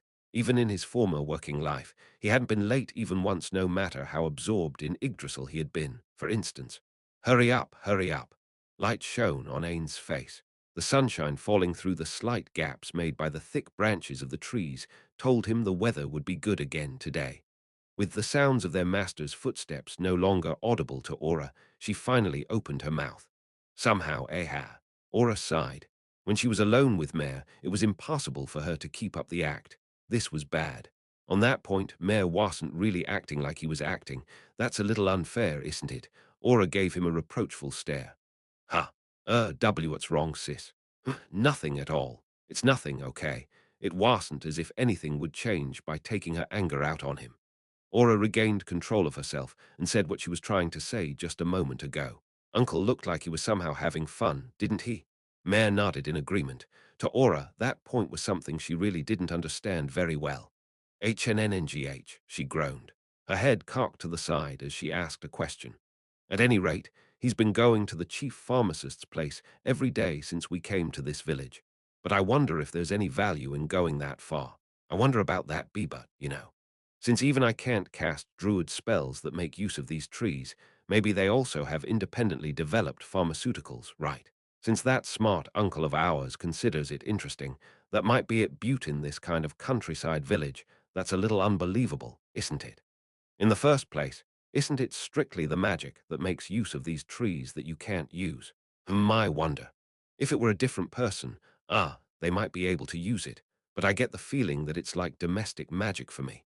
It's probably elven magic that was independently developed in this world, but even so, if Uncle is going there every day, there would absolutely be value in just that, right? It was a sound argument that left her at a loss for words. Well, I guess that's probably it. Aura looked up at the ceiling and then once more returned her gaze to Mare. Then, I wonder why Uncle looks like he's having fun every day. It's probably that, right? I wonder if he is just having fun getting a hold of new knowledge information, since Uncle really values information. Now I see. Uncle's like that, isn't he? That's probably the reason why everything moves according to his plans, right? It wasn't merely just that he was smart. That very attachment to information, what you could call a thirst for it, was probably connected to his wisdom to see through all. She remembered hearing from Demiurge that he had fixed his gaze 1,000 years ahead, but when she saw her master's attitude, she had no choice but to accept that it was indeed true. T/N. It was in the raw, so Aura probably misremembered, or it's a mistake by Maru. A sigh of deep respect and admiration leaked from Aura's lips, as expected of the great personage who had brought together the supreme beings. For Aura, Bukubuku Chagama was the greatest of the supreme beings. Ainz came in second for her, edging out Pera and Sino. And Koro, Makai, Machi, and Yameko were tied at a distant fourth. The rest of the supreme beings were all whatever. In Mare's case, his top three were the same, but everyone else was equal, as expected of Uncle. And in exchange for that, Aura's face was gloomy. When it comes to us, Mare had the same gloomy look on his face. Why, yeah. Special information, the information Uncle seems to be seeking out. We haven't gotten a hold of a single bit of it at Alland, even so. We're doing it again, aren't we? It can't be helped now, can it? Even I really hate playing house again, but then, what else do we have if we say we want to play a different game? There's no way we could lose, and if we lost on purpose it'd be a bother if they thought we were making fun of them, wouldn't it? So for the time being, that means it'd be better for us to get along with them. The two of them were silent. As things stood, they would be playing house again. However, they didn't have the perfect excuse to refuse to play it, nor did they have an alternative idea for a game to play. If this hadn't been an order from a supreme being, they might have said they weren't feeling well and avoided them, but they couldn't do that. For the time being, we know my abilities as a tamer don't work on dark elves, but that might be information that nobody else has verified until now. Seeing a bitter smile appearing on Mare's face, she continued. Incidentally, level 100 dark elves are included in that. Mare, upon remembering something, looked pretty disgusted. Under the sunshine that leaked through the gaps in the trees, Ainz was walking across a bridge that hung from a tree. From time to time, he would see a dark elf waving at him. Not only that, but the dark elf walking up to him from the opposite direction would talk to him with a smile. Heading to the chief pharmacist's place again today, Fiorsan. Yes, that's right, Ainz answered smoothly.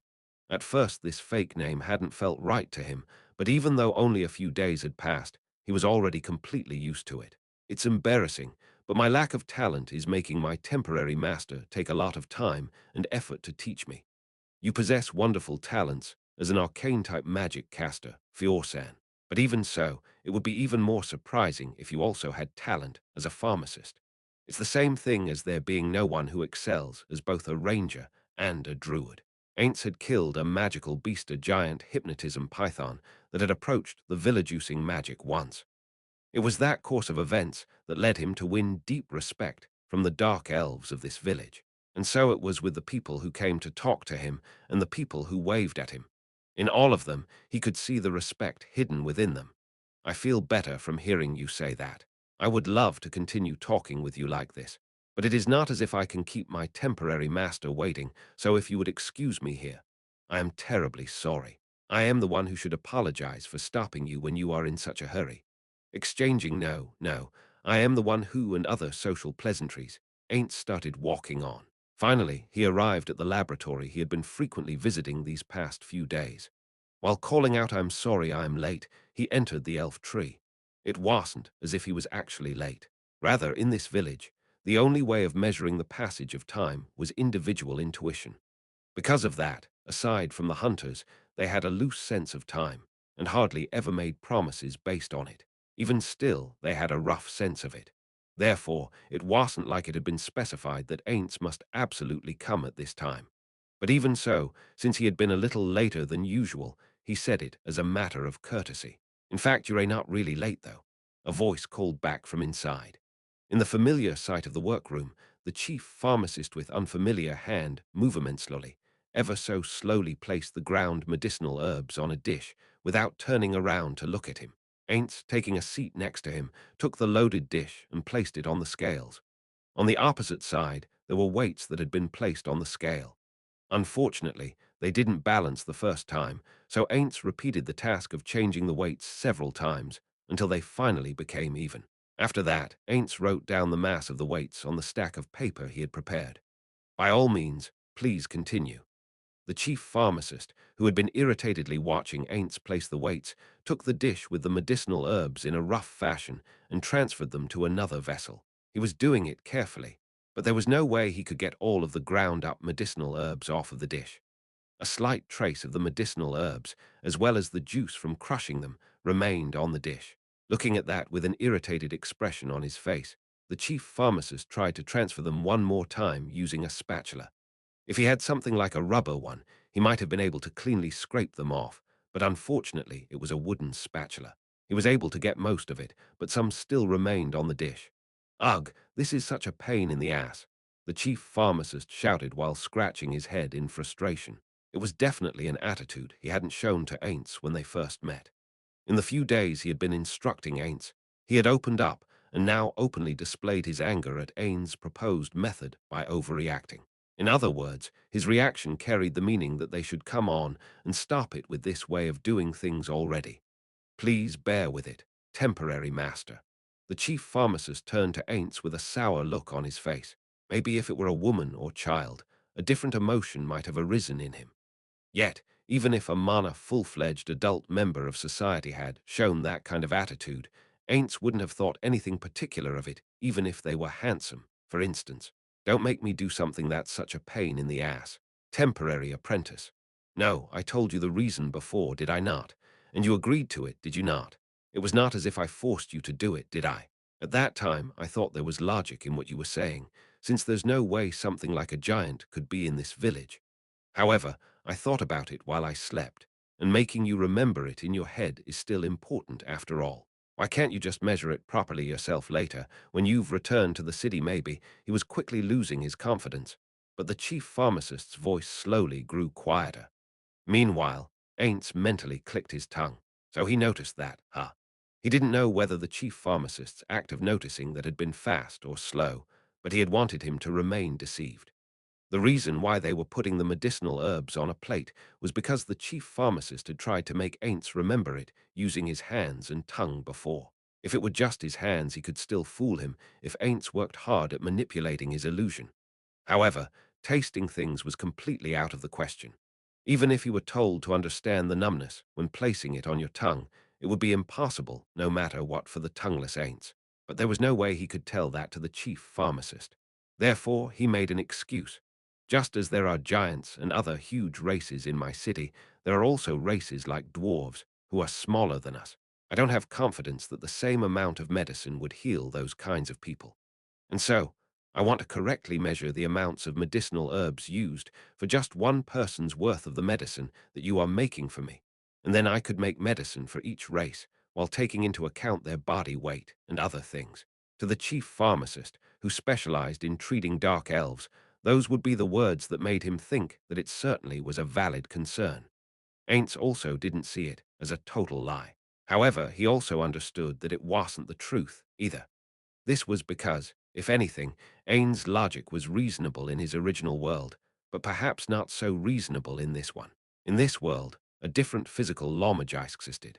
If that were the case, then things like potions, which had one foot in magic, could no doubt deviate from the common sense of the old world that Aints knew. In fact, even a small amount of potion healed a giant's wounds just the same as it did for smaller races. Of course, because the maximum amount of HP differed between an ordinary human and a frost giant, the amount of recovery would appear to be different. However, they were in fact the same. Of course, because he hadn't taken his experiments that far, this was just a guess. This was based on Ain's knowledge of Yggdrasil, which was the closest to the laws of this world. Therefore, it didn't mean that there was no chance that the content of what he said would match. If I think about it, it might have been better for me to say that I have a taste disorder at the beginning. If he had, he wouldn't be having this trouble right now. That said, if he had told that sort of lie, he would probably have ended up bearing some other burden. Even if I regret it right now, there's nothing I can do about it. What I need right now is something to deceive him with, something hell accept, but nothing's coming to mind. It was a failure on my part for thinking that I had deceived him well, and for not thinking up additional excuses. Aints moved the illusory face and slowly closed its eyes. Since it was just an illusion, his field of vision remained as it was, unchanged. Since those two had told him that your face is motionless, like you're wearing a mask, he had been intentionally closing his eyes from time to time. Because the parts of his face not concealed by the cloth were his eyes and eyebrows places where emotions were most visible, Aints himself hadn't noticed that it would be a little unsettling if he focused his vision on one point and didn't move an inch from that point. Therefore, under the supervision of the twins, he practiced and practiced. Now, if he consciously did it like this, the process of changing his expression was clumsy, and he couldn't possibly do it unconsciously, had improved his skills enough to somehow look like he had closed his eyes. How had he reacted to Ain's silence? The chief pharmacist continued. Furthermore, doing this kind of thing is that's right, Productivity drops, that's what it means. For the amount of medicine I can make in a day to decrease is a huge loss for this village. It was a sound argument. Because there were a number of druids in the village, though they were of a lower position, they could generally heal urgent injuries. However, those who needed the pharmacist's medicines were the hunters and others who spent their time outside of the village where the druids were not. If a druid accompanied the hunters, they might be able to help them when they were injured. However, at the actual hunting grounds, a druid who wasn't good at concealment would be a burden on them. From the perspective of someone without much hunting knowledge like Ainz, he would consider saying, "Why don't you just create a base camp and have the druids on standby there?" But this village had its own rules. In most cases, that kind of thing was born from the results of trial and error. They had no knowledge of that practice in this sea of trees, and there was no way he could tell them that in his position as an outsider. In the first place, who can claim that there are no alterations to the medicinal herbs when placed on this dish? Right. These scales and dishes were old ones used by the Berriera family, who as far as Ainz knew were the most outstanding alchemists in this world. Since even they were using something like this, there probably shouldn't be any problems with them. Of course, Ainz had already told him that. He had told him that these were things he had received from his master, so there shouldn't be a problem. But even still, the chief pharmacist persisted. Did that master of yours use the same kinds of medicinal herbs? You can't assert that there have been no changes in these medicinal herbs, can you? When Ainz was asked that, he was hard-pressed to give him an answer. In fact, he would have to ask how they could have changed. So far as it goes, in regards to that, I said before that it is believed that there are no differences.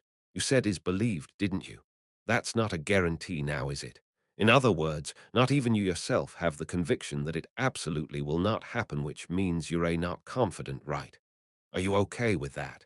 Medicine can sometimes harm people. It might change into something that harms people because of the alterations caused by placing it in this dish, right? First of all, I believe that will not happen. Of course, that may be true. However, to investigate if that is true, you will need to make all the medicines and confirm it, won't you? First and foremost, when you investigate, if there was a minute change, you might not know immediately that it had been altered.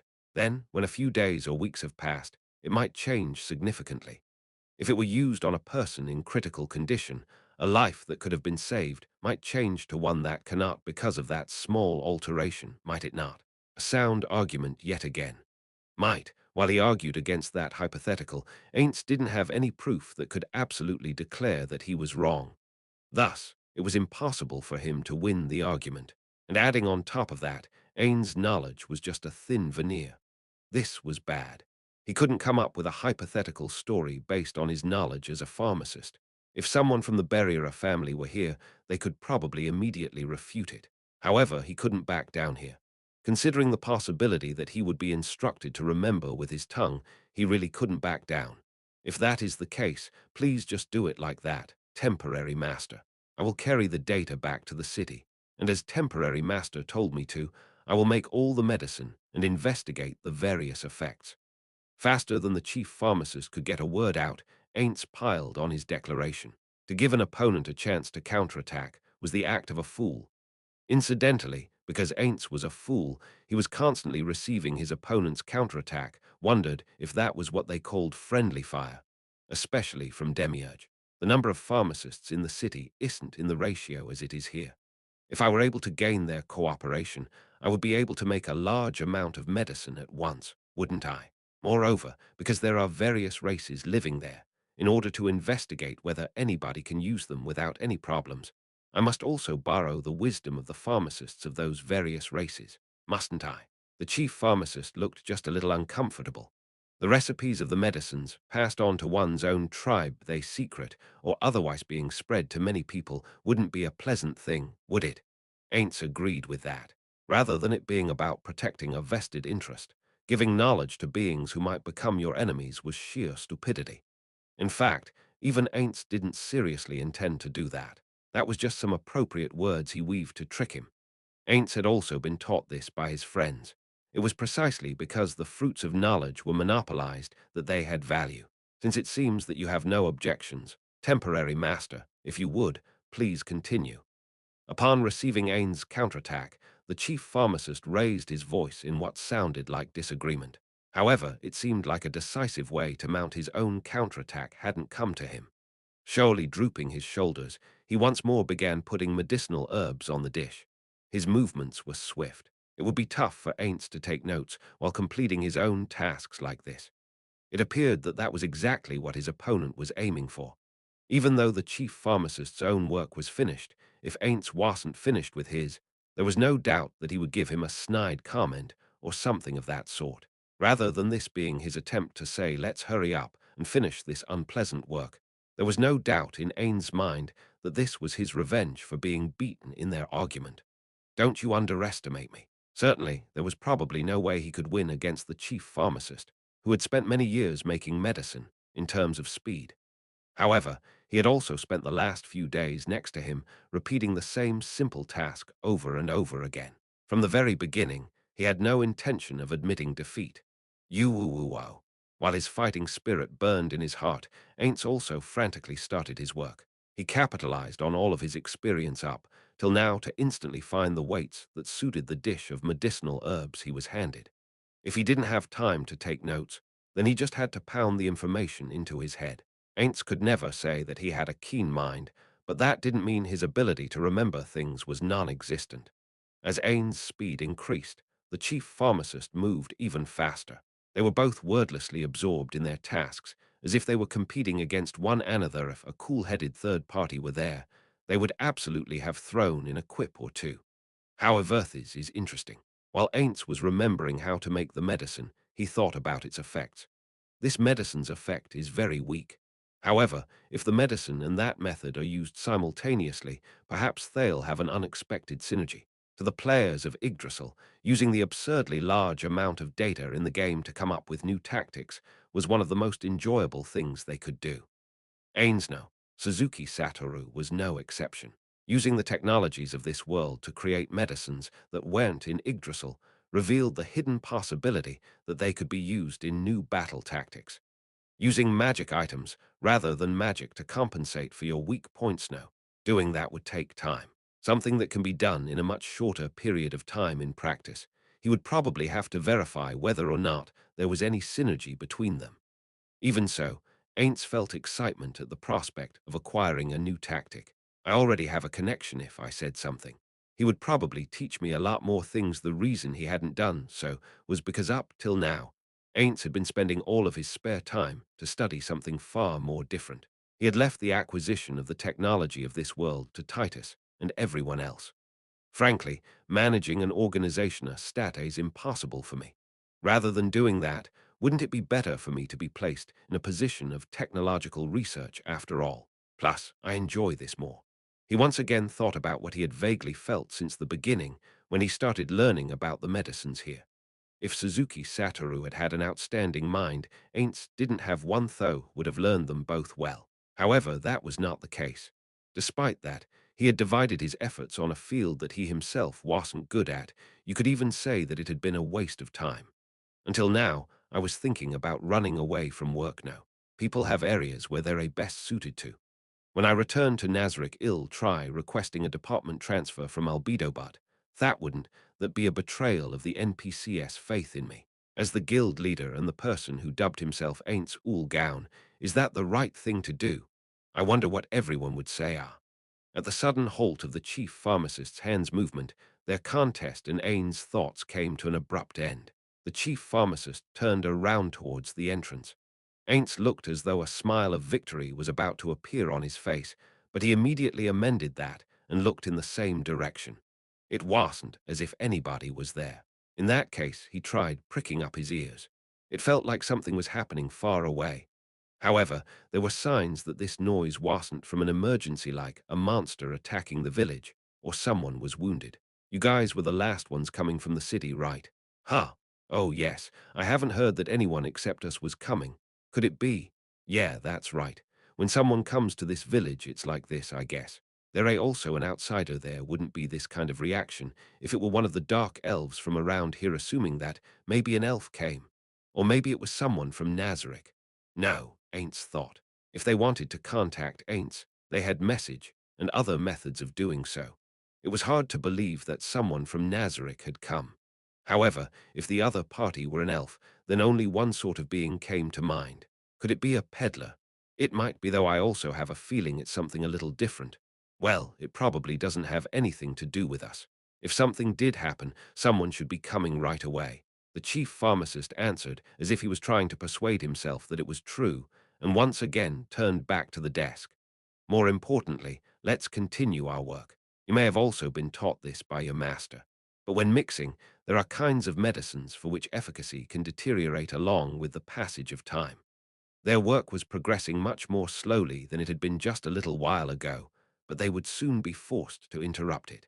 One of the dark elves from the village rushed in completely out of breath. Mangosar, the voice of the dark elf who had suddenly entered, lost its vigor when he caught sight of Ainz.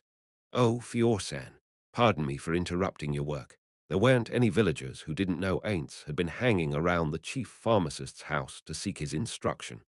Yet, something had happened, and he seemed to have forgotten that due to his impatience. So there's an apology for my temporary apprentice, but not one for me. What the hell is this? The chief pharmacist muttered, but he probably wasn't serious about it. His face looked dissatisfied, but in some ways it also looked like a mischievous child's. Oh, I am sorry, Mango-san. Sorry for bothering you. Mango Jalnathat was the chief pharmacist's name. The dark elf who had apologized to him kept glancing over at Ainz. It seemed like he wasn't going to broach the subject. Ah, if this is something that would be bad for me to hear, then how about I step outside? No, it's really nothing like that.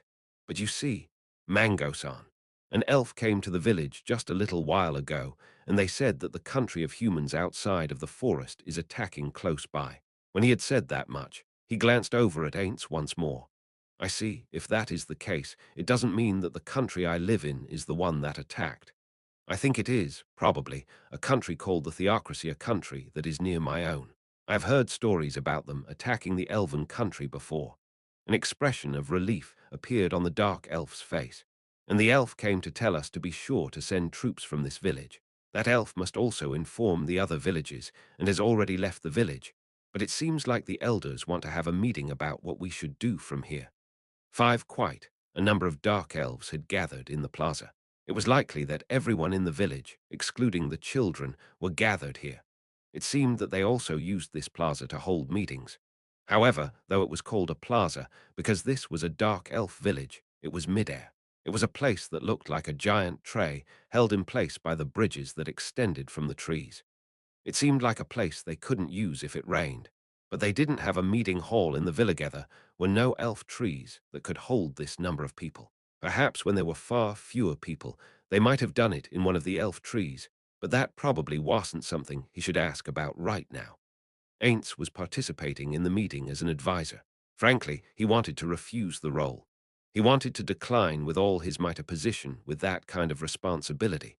Was there anyone, anywhere, who would be happy with this unpaid role in the first place?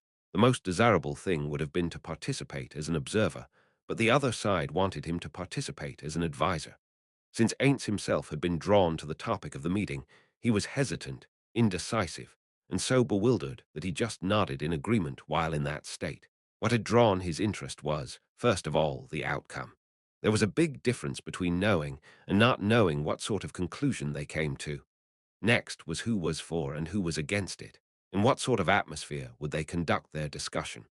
The things he wanted to know, things he wouldn't understand just from hearing about it, couldn't be learned by just reading the minutes of this sort of meeting. Even if some kind of conclusion came of this meeting as the consensus of the village, there would probably be people who would be dissatisfied with it or couldn't accept it. He hadn't decided on what to do about the village from hereafter, but it wouldn't be a bad idea to take the course of disposing of those who would bring detriments to Nazarick. If they were beneficial to Nazarick, he would bring them in individually. If it were albedo or demiurge, they might be able to infer everything without participating in the meeting, but for an ordinary person like Ainz, that would be difficult to do. While looking out over the assembled dark elves, Ainz suddenly recalled his time in Ainz Ooal Gown.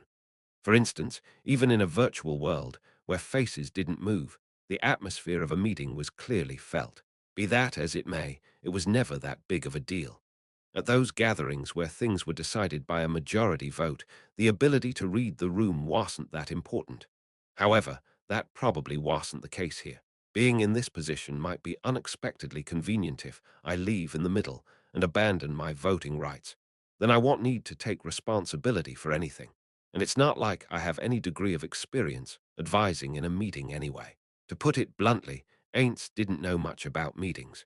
Of course, he himself had participated in them before. Suzuki Satoru was a working adult after all. It would be rare for a company to not have any meetings at all. However, even if he did participate, his single vote was worthless. They were meetings in name only. They only served to receive orders from above. So his feelings toward them was only natural. Therefore, he only attended, nothing more. Well then, how had it been since he came to this world? Meetings in the great underground tomb of Nazarick were hell for Ainz, because the opinions of Ainz, the ruler, were always taken as being correct no matter how wrong they were. It was impossible for him to say anything wrong. However, since the Guardians recognized Ainz as their absolute ruler and for some reason a genius who sees through all, they would keep asking for his opinion. This heavy responsibility was one of the main causes of Ainz's psyche's deterioration. Since my opinion is always prioritized in Nazarick, it sure would be nice if I could acquire some useful knowledge about how meetings are conducted. At this one, there aren't any conjectures about what the absolute ruler is thinking. What he wanted to gain and what he was searching for were difficult for Ainz to put into words. Even so, he thought that if there was something that could expand his knowledge, he would want to obtain it. At long last, the elders appeared. They stood in the center of the U-shaped crowd. To their right and left stood groups of miscellaneous dark elves who looked like they were inserting themselves into the meeting. Ainz's position was in a spot that was a bit separated from where the elders were. Yeah, to be honest, I failed. Because I was hanging around the temporary master's house, I couldn't completely grasp the relationships between the dark elves in this village, even at this gathering of the villagers. There were people who he had exchanged casual greetings with as well as those whose names he didn't even know. Ainz only worked hard on gathering intelligence on the VIPs of this village. However, if you were to ask him if he knew what shape the web of relationships took centering on those people, he wouldn't be that well informed. That said, he had clearly explained why it couldn't be helped. Furthermore, even if he had worked hard and built relationships with them, he wouldn't have been able to become close enough for them to drop all pretenses and talk to him about anything in this short amount of time. Adults shave a lot of things going on after all. I'd like to believe it's not like that for children, though based on Ainz's shallow knowledge of such things, there appeared to be no particular meaning in this arrangement of attendees. While thinking that he wished everybody had name tags, Ainz used illusory magic to put on a serious expression for the time being and waited for the meeting to begin. Now then, let us begin. One of the elders, the younger man, spoke. I believe you all have already heard about it from someone else. However, in order to determine what is factual, please allow me to explain it once again. Today, a messenger from the Elf King came to this village. He talked about how the country of humans to the north is launching an attack near the royal capital. Many eyes turned to look at where Ainz was. No doubt they were thinking the same thing as the one who came to the chief pharmacist's house. That was the reason why he had to promptly deny it. It would be extremely inconvenient for them to have some weird misunderstandings. Excuse me, Ainz raised his hand. It seemed that they didn't have that sort of rule, but he had interrupted the elder's speech, so he should at least do that much. Just in case, let me say this. It is a different country than the one I come from. The attacking country is a country of only humans and ethnostate where elves are enslaved. A few voices of hatred rose up from the crowd in response to the word slave. No sooner than that could he hear whispers of we know, elves, and other things of less significance. Somehow, it seemed that a rather free expression of opinions was allowed at their meetings. The country I live in is, as I have said previously, it's a country where various races live together. Because they are protected by law, there is neither hostilities nor persecution. That means they are not targeted because of their race. There are not very many criminals, but it is not as if they are completely non-existent, so if you were to walk around dangerous places, then just maybe I cannot state definitively that such a thing wouldn't happen. I am sorry for interrupting you. Ainz lightly bowed his head to the elder, and he responded in kind. So due to another country's attack, they have also requested for the Dark Elves to send soldiers. That wasn't a request. One of the youngsters shouted, his hatred apparent in his voice. It was an order to send. Though soft, voices of agreement could be heard from here and there. The elders also didn't immediately try to stop them. At the very least, they probably held the same opinion. Then what should we do? Thinking that we should discuss this, we held this meeting. We intend to take the consensus that emerges from this village to the other villages and discuss it with them. Therefore, we would like for you to understand that this doesn't mean our opinion, as it will become the opinion of the Dark Elves as a whole. In addition, even if we bring this village's opinion to our talks with the other villages, not only may it not be adopted, depending on the situation, we may not even come to conclusion. To this elder's words, another one continued. No, there's probably a good chance of that happening. There's even a possibility that this village, where everybody knows everyone else, can't come to an agreement either. As a result of that, it may come to pass that the Dark Elves would split up and live separately from one another as it had happened once in the past. The elder looked in Ainz's direction for only a moment. Not seeing eye to eye is by no means a bad thing.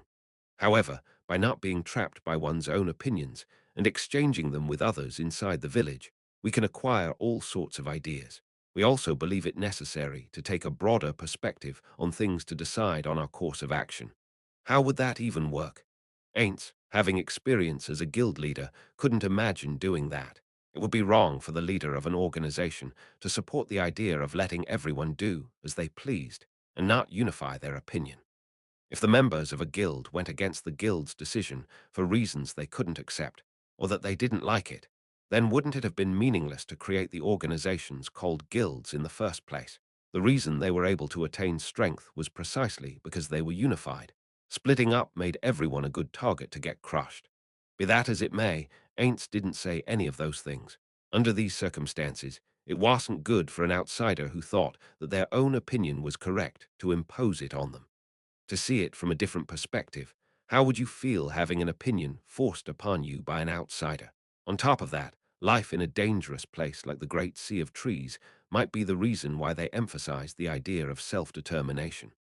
Though he had only lived here for about a week, Ainz got a strong impression that the idea of self-responsibility was stronger in dark elves than it was in humans. When he thought about it, there seemed to be many problems with that way of thinking gone that had been cultivated for who knows how many tens or hundreds of years, until no being changed by the opinions of one foreigner. The first one, wouldn't the dark elves scattering be a benefit to Nazarick? It was for that reason that we had He Who Knows of the outside world participate. The discussion suddenly shifted, and Ainz, lost in the incoherence of his own thoughts, lightly nodded in agreement. I do not know if I will be of any use or not, but I'll wring out as much of my wisdom as I can. Ooh! Among the voices of admiration that could be heard, a dark elf tossed out a question to them. So then, what is it that the elders are considering we do? Sending someone even though we have no such thing as soldiers in this village? We agree with that opinion. We certainly haven't heard of a dark elf village being attacked yet, but that might just mean they are not being attacked right now. I believe you all know this. But our village lies on the outskirts of the elven country, and since it is located in the southeastern tip, if the adversary is attacking villages in order, this village would be last. Yes. After they have exterminated the elves, we the dark elves may not be safe. If that's the case, we should cooperate and drive them back. That is where the question lies, elders. Just because the elves are being attacked, that doesn't mean the dark elves will also be attacked, does it? That certainly was correct. According to Ainz Nazarick's investigations, there was no evidence that dark elves were sold as slaves. And conversely, if we stood with the elves and participated in the war, the human country might then regard dark elves as enemies. To begin with, can we even fight and win against the human country? The air trembled with commotion. It was a reasonable question. The adversary had penetrated as far as the vicinity of the royal capital. From there, it would be rather difficult to have a dramatic turnaround. If you thought about it logically, their prospects of victory were low. I endorse the elder's opinion, a dark elf said uncomfortably. Melon. In the past, when we fled to this forest, the elves accepted us. Do you not feel the need to repay that kindness? The dark elf called Melon, who had thrown out the question from just a moment ago, hurried to answer. No, that isn't what I was talking about. To fight or not to fight aren't our only options, right? For example, why don't we just invite the elves to come with us and run away? This forest is still so big. I don't know what kind of creature the ones called humans are, but they're probably not more skilled at living in this forest than we are. If we ran away, they might not pursue us, and if push comes to shove, we also have the means to migrate to a forest that is far away besides. Why are the humans even attacking the elves? Isn't there a chance that the elves were the ones who attacked first? If that's what happened, then you reap what you sow. The one who whispered that was the chief pharmacist. It was a quiet voice, but loud enough for everyone to hear. Certainly, why are the elven and human countries fighting? Are the humans also living in this forest? The elder looked at Ainz like he was asking him for help. No, my deepest apologies, but I do not know the reason for the war. Rather than that, it is my first time hearing that the human country has penetrated this far. However, I do know that the human country lies outside the great sea of trees. I do not think this a struggle for existence by any means. Was that right? This forest is too big for us to know everything about it, and that means the outside world is even bigger than that. I suppose so. What is it you think we should do? What? You're asking me, an outsider, something like that. Well, this is awkward. For the time being, it doesn't mean the Dark Elves are absolutely one of the races I would want. The existence of the elf trees and the chief pharmacist's knowledge were among some of the things he wanted, but they were not incentive enough for him to absolutely want them. But well, it's not like I want them to die. I just have to steer the conversation in a direction where they won't die without lying about anything. The faces of Aura and Mare popped into his head. He didn't know if everything had been going well for them, but they might be saddened to know that the children they played with had died. Ainz thought for a little bit and found his answer. Yeah, leading them out of this situation is impossible, since I didn't even prepare any presentation materials this time. He hastily put together a plan that was full of holes. He wanted to avoid having it become the seeds of disaster. If that were the case, he should just honestly tell them what he was thinking. First of all, if you have a debt of gratitude, betraying that would be disgusting. If something were to happen to you again, the Dark Elves would be considered a race that cannot be trusted, and no one would help you. The elders nodded their heads in agreement. On the other hand, the guarantee of Victorinot, what the elves believe, but based on the information that all of you have calmly collected, is it guaranteed? If your answer is no, then there is nothing more I can say other than the fact that all of you going to fight would be madness. The youngsters nodded in agreement. Therefore, if it were up to me, I would choose something that didn't make use of either of those options. Expressions of curiosity appeared on everyone's faces. While feeling everyone's gaze on him, Ainz remembered his time in Yggdrasil when there were disputes between guilds. They would carry out a strategy where they joined both camps so that they would benefit no matter who won. There were even nastier tactics for the same sort of situation, but Ainz and his friends only used those strategies because of their circumstances at that time. The Dark Elves certainly couldn't use them right now. First, each village sends a few people as reinforcements. Those people will probably die in battle, but you will still send them. The elves will be certain to complain about the small number of reinforcements.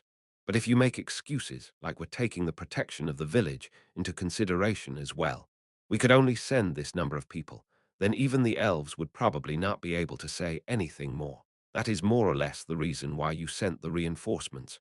In the meantime, the remaining people will evacuate. When Ainz finished his explanation, voices saying "I see" could be heard here and there. At the same time, there were also voices saying "isn't" that a little underhanded.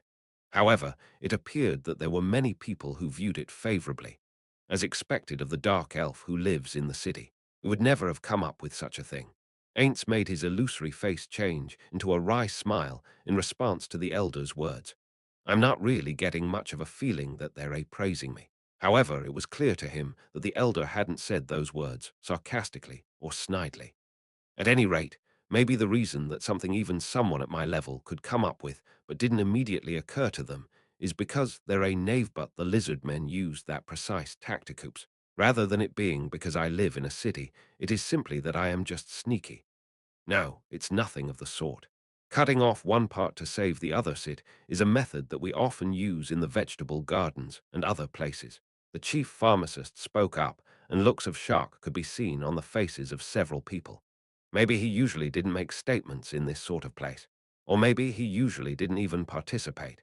Thank you very much, temporary master, and there is something important I forgot to mention. This is the only thing I would like you to remember. After the attention of everyone, there was completely focused on Ainz. He continued, that in the end, this is just my suggestion. It is only a single opinion. The ones to decide will be all of you who are up against time, because all of you will be the ones to bear the responsibility for whatever happens after. This was the only thing he absolutely had to say. He should say it even if it was just to remind them. It would be troublesome if they shifted the responsibility to Ainz because he proposed it. Those few dark elves who were chosen would almost certainly die. No, having them die would be better for them as a whole in order to have an excuse for the elves. If that were the case, the surviving families of the dead dark elves might hold a grudge against Ainz. Therefore, he had to make them choose independently, so he could say, wasn't it something you guys decided? It won't get through to people who have some misguided grudge against me. But there's no need to build a friendly relationship with those kinds of people. Funito Moe-san also said that it's impossible to win over everyone into being an ally. But if the parents of the children who played with Aura and Mare were sent, it could come back to bite us a bit into the future. However, it'll be a problem if I butt in about it. Also, just in case, I'll confirm it later considering how little time we have to work with. That's going to be difficult, of course. It would be different if Nazarick stood to benefit. He would butt in, loan out items that could be collected later, and exert himself to have them survive. However, those dark elves weren't worth him going that far. Since they weren't a people he would regret losing, he had no intention of putting in that much effort for their survival. As an idea in addition to that, he had wanted to suggest surrendering to the theocracy, but that couldn't come out of Ainz's mouth. Well, he had absolutely no idea whether or not their lives would be spared if they did surrender, and it also wasn't always true that yielding bore good results. It was a wonderful opinion. The elder shifted his gaze from Ainz and turned it towards the dark elves. Do any of you have any opinions on it? There were no voices of dissent. Ainz's suggestion had been finalized for the most part. In fact, it seemed like it was a done deal. From there, the discussion about how many people, who to send, and where to escape to started. Since they were going to have a meeting with several villages afterwards, making a decision right now might be too hasty.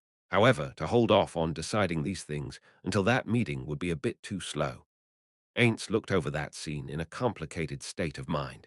He felt his need for social approval and self-esteem had been fulfilled by having his own opinion accepted. But this wasn't like the joy that came from giving a successful presentation. Maybe it was because he didn't have a clear goal in mind this time. It wasn't that he was leading them in a way that would be beneficial to Nazarick. It was just that his suggestion generated responsibility. The only thing he could do was to flee at once and have someone else shoulder the responsibility. Furthermore, they were already stretched for time. They had to leave right now. This is incredibly rude of me, but it seems that my presence here any further is pointless, and it's about time I returned to where those children are waiting for me. The eldest of the elders spoke as their representative. You have truly saved us this time. Later, we want to unify our opinion and propose it to the other villages. While thinking that the elder didn't have to be so deferential to him, Ainz responded, if so, then on that occasion, would you mind not mentioning my name? Why not? There will surely be those who would oppose it if they found out it is the opinion of one who does not really have any connection to this village and the dark elves who live in this forest. Of course, his true intentions were different.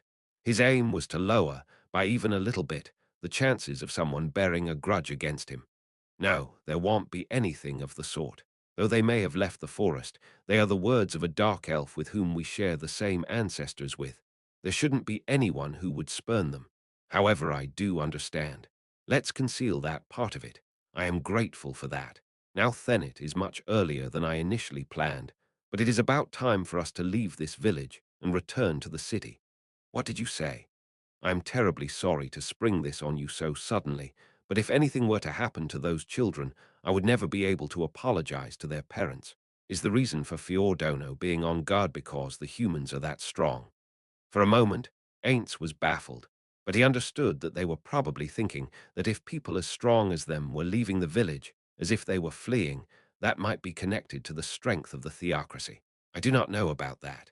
I am confident that I can win against ordinary opponents, But because there is no way I can know of all the powerful people of the human countries, what will happen is an unknown quantity. I am thinking that if there is even just a small chance that something could happen to the children, it would be awful. The elder nodded in understanding. While our parting is regrettable, I would like to get our things in order and leave. That is at least even a farewell party even, though we haven't even held the welcome party. And now not even doing anything for your departure has become an embarrassment for us. Not at all. It will not amount to that. Right now it is a state of emergency. There must not be any hindrances to the village's safety in the future because of us. Repeating their back and forth of I want to have a party, and you don't have to, Ainz ensured his victory to persuade them. This is not our final parting. I pray that there will be a time when we can meet again. In the corner of his vision, Blueberry was doing some kind of weird dance for some reason. Perhaps he had intended to introduce his child to Ainz at the party. Well then, Ainz said, and was trying to walk off when an elder stopped him. Ah, Fiordono. I had really thought that we would be able to discuss this when nobody else was around. This is a completely irrelevant question, but would you mind me asking, what is it?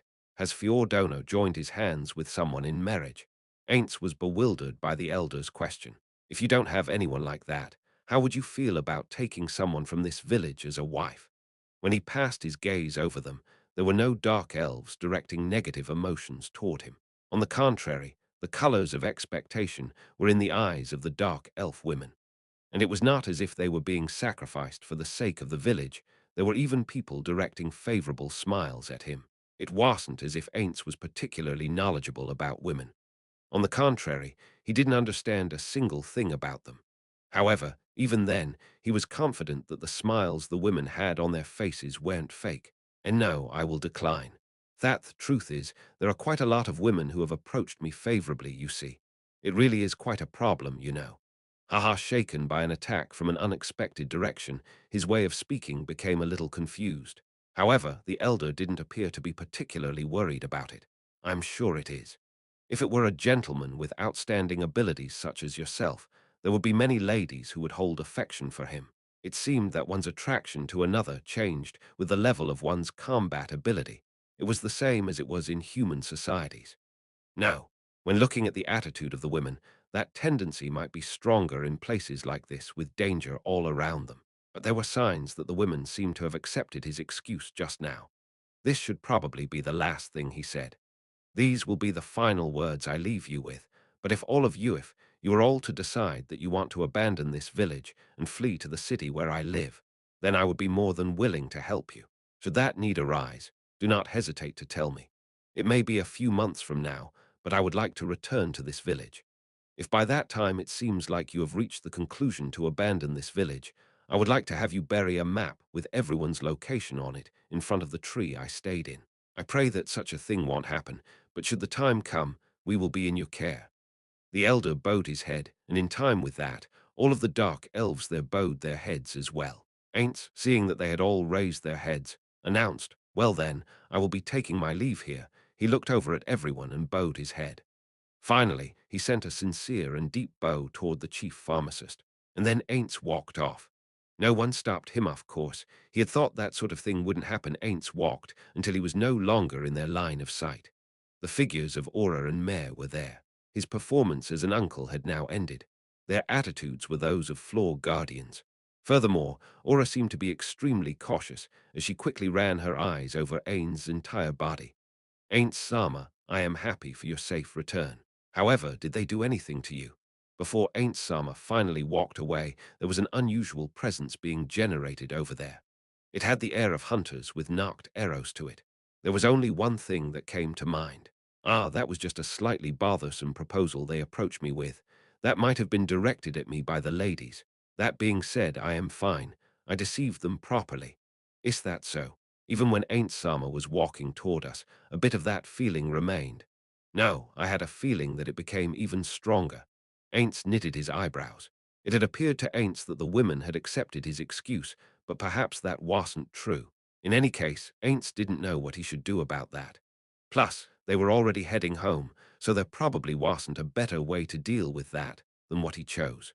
Normally, I would have asked this beforehand, but is there anyone who is paying attention to us right now? It's okay. There's nobody, Aura assured him. If that was the case, then there definitely weren't any problems. No, Aura already knew that, and that was why she tossed out that question when they met. Now, I thought it was fine, but were you listening to what we were talking about? Yes, Ain't Sama.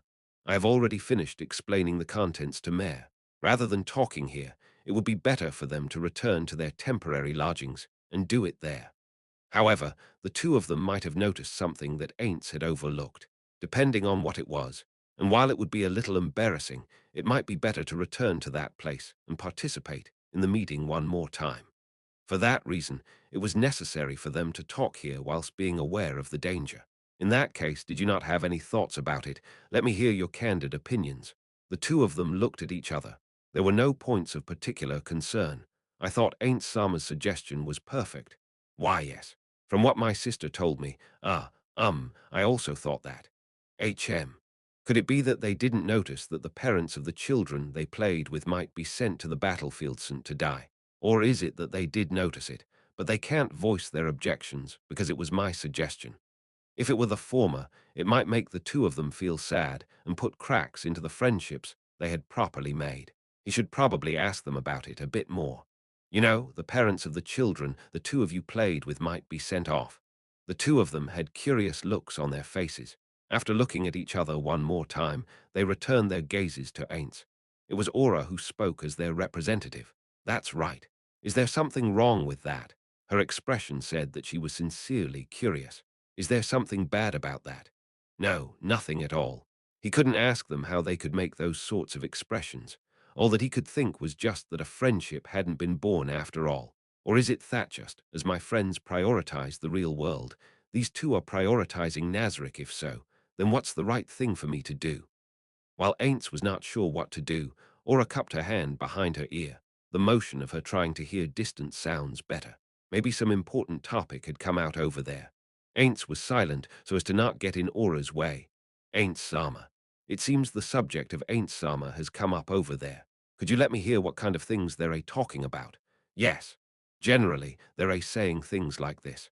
Aura slightly changed the tone of her voice, although she wasn't very good at it, and let him listen. Why did you decide to keep it a secret that it was his suggestion? Because the country he lives in is close to the human country. If the human country were to learn the truth, that he stated that opinion here, it might cause trouble for him in the future, don't you think? The chance of that happening is that what the elder is thinking about. I don't know. However, isn't it matter of fact that we should do it so that something that could cause him trouble didn't occur? All the other villagers agreed with this and decided to keep it a secret. I see. Thank you, Aura. The fact that Ain't Sama led them to this decision, won't be leaked, right? He didn't have any particular memory of leading them to it, and he felt the desire to ask Mare why he thought he had led them to it. All Ainz had done was make a suggestion, but more important than that was the following. So long as there is mind control magic, if we want to perfectly avoid information leaks, it will be necessary to kill them. Are we going to kill them? No, we won't. I feel there is no merit in doing so. No, should I put it like this? There are no demerits in the theocracy finding out, because the theocracy is virtually an enemy nation. It's not like I particularly want to deepen our ties to them, and supporting the enemy of your enemy is an obvious thing to do. No, that itself has merit to it. I had a false appearance and name. Well, have the theocracy spend their efforts on useless things. Ain't stole a glance at the twins' attitudes there. However, I suppose it's too bad. If the theocracy had directly attacked this village, we really could have gotten a lot more benefit out of it. After the twins looked at each other and made curious expressions, Mare tossed out a question. Ain't Sama. Why didn't you make them attack the village? We should have killed the theocracy's soldiers. While disguised as dark elves and drawn them this way, shouldn't we? He was exactly right. The benefits to Nazarick should be greater by doing things that way. Even Aints understood that much. It wouldn't have been hard to accomplish by causing MPKs. In spite of that, the reason they hadn't done that was T/N. MPK monster player kill, because I didn't want to. Life in this village had been unexpectedly fun. Setting fire to this kind of village with his own hands felt distasteful to him for some reason or another. That would be a very natural feeling to have. Nobody would want to do something they didn't want to do. However, That was an absolutely unforgivable excuse as the absolute ruler of the great underground tomb of Nazareth. The one who was the head of an organization should prioritize the benefits of the organization. In spite of that, he had prioritized his own feelings. In a sense, this might even be considered a betrayal of Nazareth. So I told them to make friends, but I am the one who enjoyed it the most. Is that how things ended up? It would be bad if he wasn't careful so that he could prevent this kind of thing from happening again in the future. Ainz had to think and act with the benefit of the great underground tomb of Nazareth as his priority. That was his duty as the sole remaining guild leader, and his role as the leader of the NPCs, swearing that in his heart he was lost as to how he should answer Mayor's question. He should probably apologize because he had honestly been naive. That's right. I also considered that. If it were to obtain benefits for Nazareth, that's what I should have done. Yet in spite of that, I didn't do it because I was knave. That was improper of me as the ruler of Nazareth. I will strive so that this sort of thing never happens again. The two of them were googly-eyed. And no, it's nothing like that. That's right. Everything Ain't Sama does is correct. While the two of them were comforting him, they had arrived at their borrowed elf tree. Once they collected the things they had left there, their preparations for withdrawal would be complete. Since they originally had hardly any luggage, they finished right away and carried their luggage outside. There, Aura lifted up her face. When Ainz followed where her gaze led, he caught the sight of the chief pharmacist running towards them. He arrived in front of Ainz's group right away. The chief pharmacist was slightly out of breath. He possessed high abilities as a pharmacist, so he could be considered as a being of moderate level, but his physical stats were low. It was unclear what class he had taken, but it probably raised ability scores in the same kind of way as an arcane magic caster did. He didn't have the air of someone who had come to give them a souvenir. No doubt he came here directly from the meeting place. Perhaps he had come to say goodbye. What's the matter? I apologize for not being able to say goodbye to you directly. No, I thought I'd give a final present to my temporary apprentice. A number of the women are trying to go with you guys to the city. I know because I saw them dashing off to their own homes. If you really don't want to deal with that, you'd best hurry out of the village. What? Where do you mean, what? They probably don't intend to leech off you, but jumping into an unknown place, they'll beg for Yorth, only one they can depend on it, probably as a tactic to slowly close the distance between you.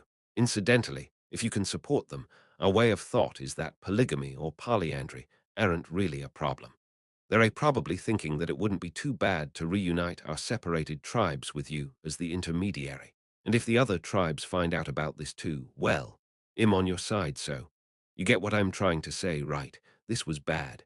If they made contact with his body, his true form would be found out. He couldn't guarantee that the women wouldn't make those kinds of moves.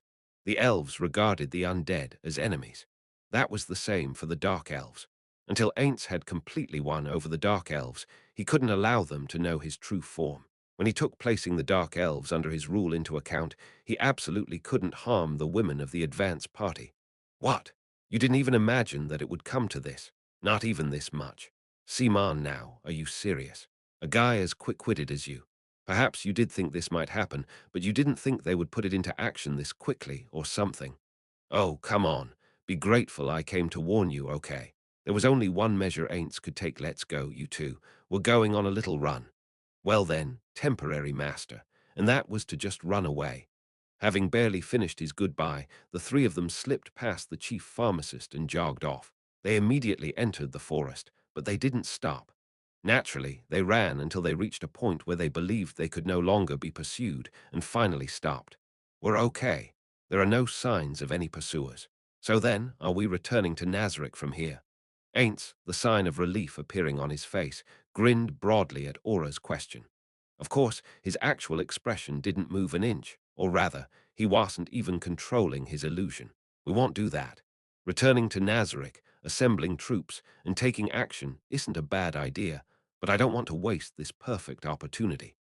The three of USA select few are going to carry out the strategy that Punido Moe-san taught me in the past. What might that be? Mayor asked, his eyes sparkling. Ainz was a bit happy. If Mayor had taken an attitude of whoop-to-do here, his enthusiasm would have diminished. Ainz answered boastfully. Strictly speaking, it's a little different, but we're kill stealing. Chapter 5. Kill Steal Chapter 5 Kill Steal won the highest authority of the theocracy's armies. The Grand Marshal was said to have two right hands, General Valerian Ein Albany and General Gael Russell's Bulgari, each in command of a theatre. Valerian was the one in charge of this war with the elves. A tent was erected near the elven royal capital as a unified strategic command center, which, at this moment, was occupied by Valerian and 6 other military strategists. In contrast to Valerian, who was over 50 years old, the remaining military strategists were pretty young, in their 20s. Age was not always a good marker for ability, but for positions that required knowledge and experience, it was one of the more important indicators. So it wouldn't be strange if one found the strategists too young for the job. However, despite being young, they already had bags under their eyes and wrinkles etched into their foreheads. Their faces showed chronic exhaustion, and they looked like they were running on fumes. Valerian ran his eyes over the documents that were partly responsible for their exhaustion. It was the casualty report of the Elven stealth raid last night. It was still early morning right now, so it had been only a few hours since the event in question happened. That's too many. Even though he had already expected these numbers, he couldn't help but be stupefied. Fortunately, the theocracy had an overwhelming number of divine magic casters compared to other nations. As long as they could retrieve the soldiers before they died, they could be healed. Due to this, the number of deaths was unusually tiny when compared to what one would expect from the corresponding number of soldiers who were heavily wounded. Most of the wounded should even be completely healed by now. That said, there was an issue with the number of dead elves they found in the camp. There were even fewer. It was hard to think they took their dead and the heavily wounded with them, considering that the theocracy managed to fight back their night raid. So it was probably accurate to think that the number of enemy corpses they found was pretty close to being the enemy's total casualty count. The kill ratio was absolutely terrible. Yes, we ended up taking higher casualties, probably because the stronger elves are appearing more frequently as we approach the royal capital. The strategist who compiled the numbers concurred with Valerian, but the enemy's main host is also originally smaller, so they can't disregard their losses either. A single hero could defeat 1,000 soldiers by themselves. Likewise, a hero's death was also a bigger loss than the deaths of 1,000 soldiers. Casualty numbers don't always directly translate to the proportional loss of fighting strength. That was what the strategist is trying to imply with his words, but that's no consolation. The soldiers will be grumbling more now. That's a natural reaction. They've lost their brothers-in-arms after all. Valerian replied to another strategist's grumbles. It was normal for humans to want others to like them instead of being hated. Subsequently, the possession of mutual trust with the soldiers, or the lack thereof, could greatly affect battle command as well. Furthermore, people like Valerian with commander classes couldn't utilize most of their support skills if their subordinates didn't wholeheartedly follow them. We managed to repulse the elves' night raids, so it's not like our defensive perimeter is at fault. But when the other side sends its elites out, we need forces of the same quality to face them. You're right. We do have a certain amount of strong forces at our disposal, but most of them are divine magic casters. When the area of expertise differs, an unbridgeable difference in strength is needed to erase that disadvantage. Divine magic casters were stronger when fighting face to face, but rangers were better at night raids. The casualty reports this time were the results of that. What we need to do is to make our defensive perimeter stronger so that something like last night won't happen again. Does anyone have a good idea? Perhaps it was because they had been thinking about this since the raid, but multiple ideas flew out from the strategists immediately. Some of them were things Valerian had already thought of, but there were also some he never had an inkling about. They could probably make an incredibly strong perimeter if they managed to use all of these ideas. The problem was that they would need a lot of labor and time if they wanted to put all of them into practice. So they could only sieve through the ideas to find the good ones and put them to practice in order of their efficiency. And most of all, your excellency. Does our focus on the defensive perimeter mean we will continue fighting here for a while longer? A reasonable question you should have. Valerian turned his gaze to look around at the others. You all should have read the High Command's orders. We will have to fight here for a while longer. Am I wrong? No one objected, but that didn't mean they accepted it either. It was natural for them to not agree with him. He understood their thoughts, and they certainly were not the kind that he could simply brush away as Navit. To be clear, their thoughts were correct. The deaths from the elven raid this time were unnecessary. They could have been completely avoidable. The theocracy had set up its main camp quite close to the elven royal capital, a front line it could barely support. You could say that it was advantageous for disseminating intel faster, and they could immediately respond to any changes in the enemy's forces. But there was also the danger of the main camp quickly falling if, for example, the strong ones among the elves resigned themselves to death and went on a rampage. Considering that the elves were being pushed to the edges of despair, there was a very high chance of that exact thing happening now. There was no doubt the theocracy should be making haste for a full-on frontal assault soon. That was because if they made the stronger elves occupied with their own camp's defense, it would lower the threat to theocracy's main camp. However, the Supreme Executive Council had ordered them to stop and leisurely exchange blows with the enemy here. These were the orders even as they acknowledged the threat of the night raids. The orders were to establish the main camp at the very front to quickly respond if the elves tried to escape from the worsening situation. These were reasonable orders. The orders also seemed like they were intended to bait out the enemy elites or the elf king who rarely appeared. They agreed with this logic too, if not for the fact that they were not going to be assisted by the Holocaust scripture in their efforts. And why was it that they couldn't borrow the Holocaust scripture's strength? It was certainly not because their vice leader was killed by the Elf King. The Supreme Executive Council excused it by saying that the Holocaust scripture was assigned with some other mission, but no one here believed it. Valerian knew the real reason. Though the strategists here were all young, they too understood it. They knew there were multiple reasons behind the Supreme Executive Council's refusal to permit the Holocaust scripture's participation. First, it was so that they could gain experience. It was unimaginably difficult for humans who lived in the cities to live in such a forest. Unlike their life in comparative safety till now, they would have to be on guard against everything in their surroundings. These battles were for them to address that issue. Elves were supposed to be the stand-in for the monsters that attacked from the forest. It would have been done differently if there were to be similar opportunities to gain experience in the future, but that was unlikely. In fact, it would be rather troublesome if such opportunities arose frequently. That said, if they wanted them to gain experience, a mock setup in a safe place would work nearly just as well. They could use the Holocaust scripture in place of the elves. There's no way that the Supreme Executive Council wouldn't have realized that. But then, why were they doing this going, even as far as expending soldiers' lives like they were nothing? That's for a change in our mindset. For soldiers who would have to defend many lives, hunter and ranger skills were probably going to be necessary. They planned to make the soldiers gain the expertise of fighting in the forest using this war with the elves, who were skilled at it. If possible, they would try to make the soldiers passionate about obtaining classes like ranger. The existence of the casualties was required to spark that change. The more casualties there were, the more soldiers would start to feel a sense of urgency. So they were denied the help of the six scriptures, especially the Holocaust scripture, who could have blockaded the elves entirely by themselves. Valerian grimaced internally upon remembering the orders from the higher-ups. He could understand their way of thought, but he couldn't really accept it.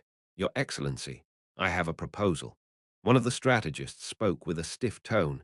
He was the youngest of all strategists present here. Incidentally, it need not be said that the predominance of young strategists in this war was also a part of the plan for a change in their mindset. Valerian nodded at the young man to continue. "While we did expect these casualty numbers, they're close to our tolerance limit. It's probably going to be very difficult to take down the city, the enemy's base, with a single all-out assault in such a situation, especially due to the fact that as long as the elves who are taking part in the night raids aren't obliterated completely, we can expect further fierce resistance. I cannot accept spending any more of our soldiers' lives. Please, can't you test the waters to see if the Supreme Executive Council would change their plans?" He probably understood that it was impossible, but his heart was likely softened upon seeing the amount of victims. Valerian suppressed his urge to sigh. He could understand where the young strategist was coming from.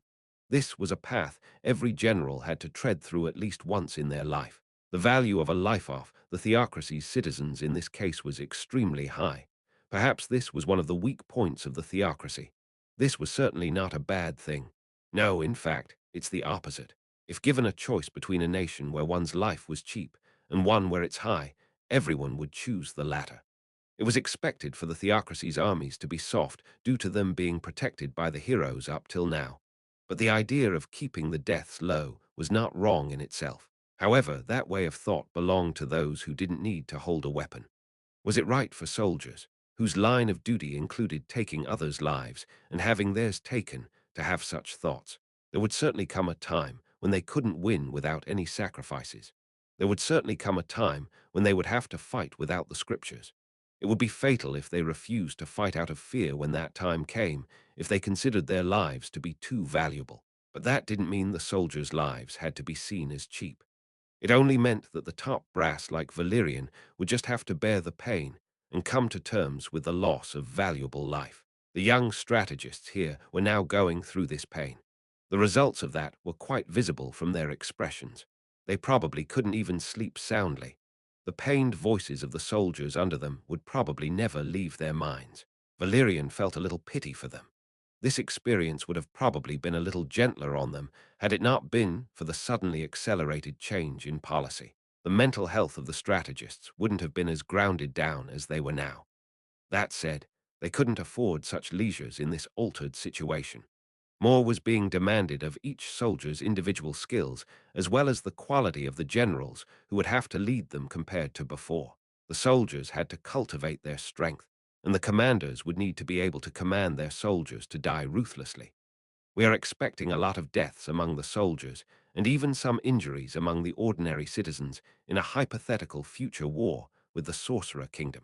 That's why we are having them experience death here. The Supreme Executive Council is really cruel. I can understand your feelings to a painful extent, because everyone here, including him, also thought the same way. Even so, we cannot change it. It's not about the present, but the future.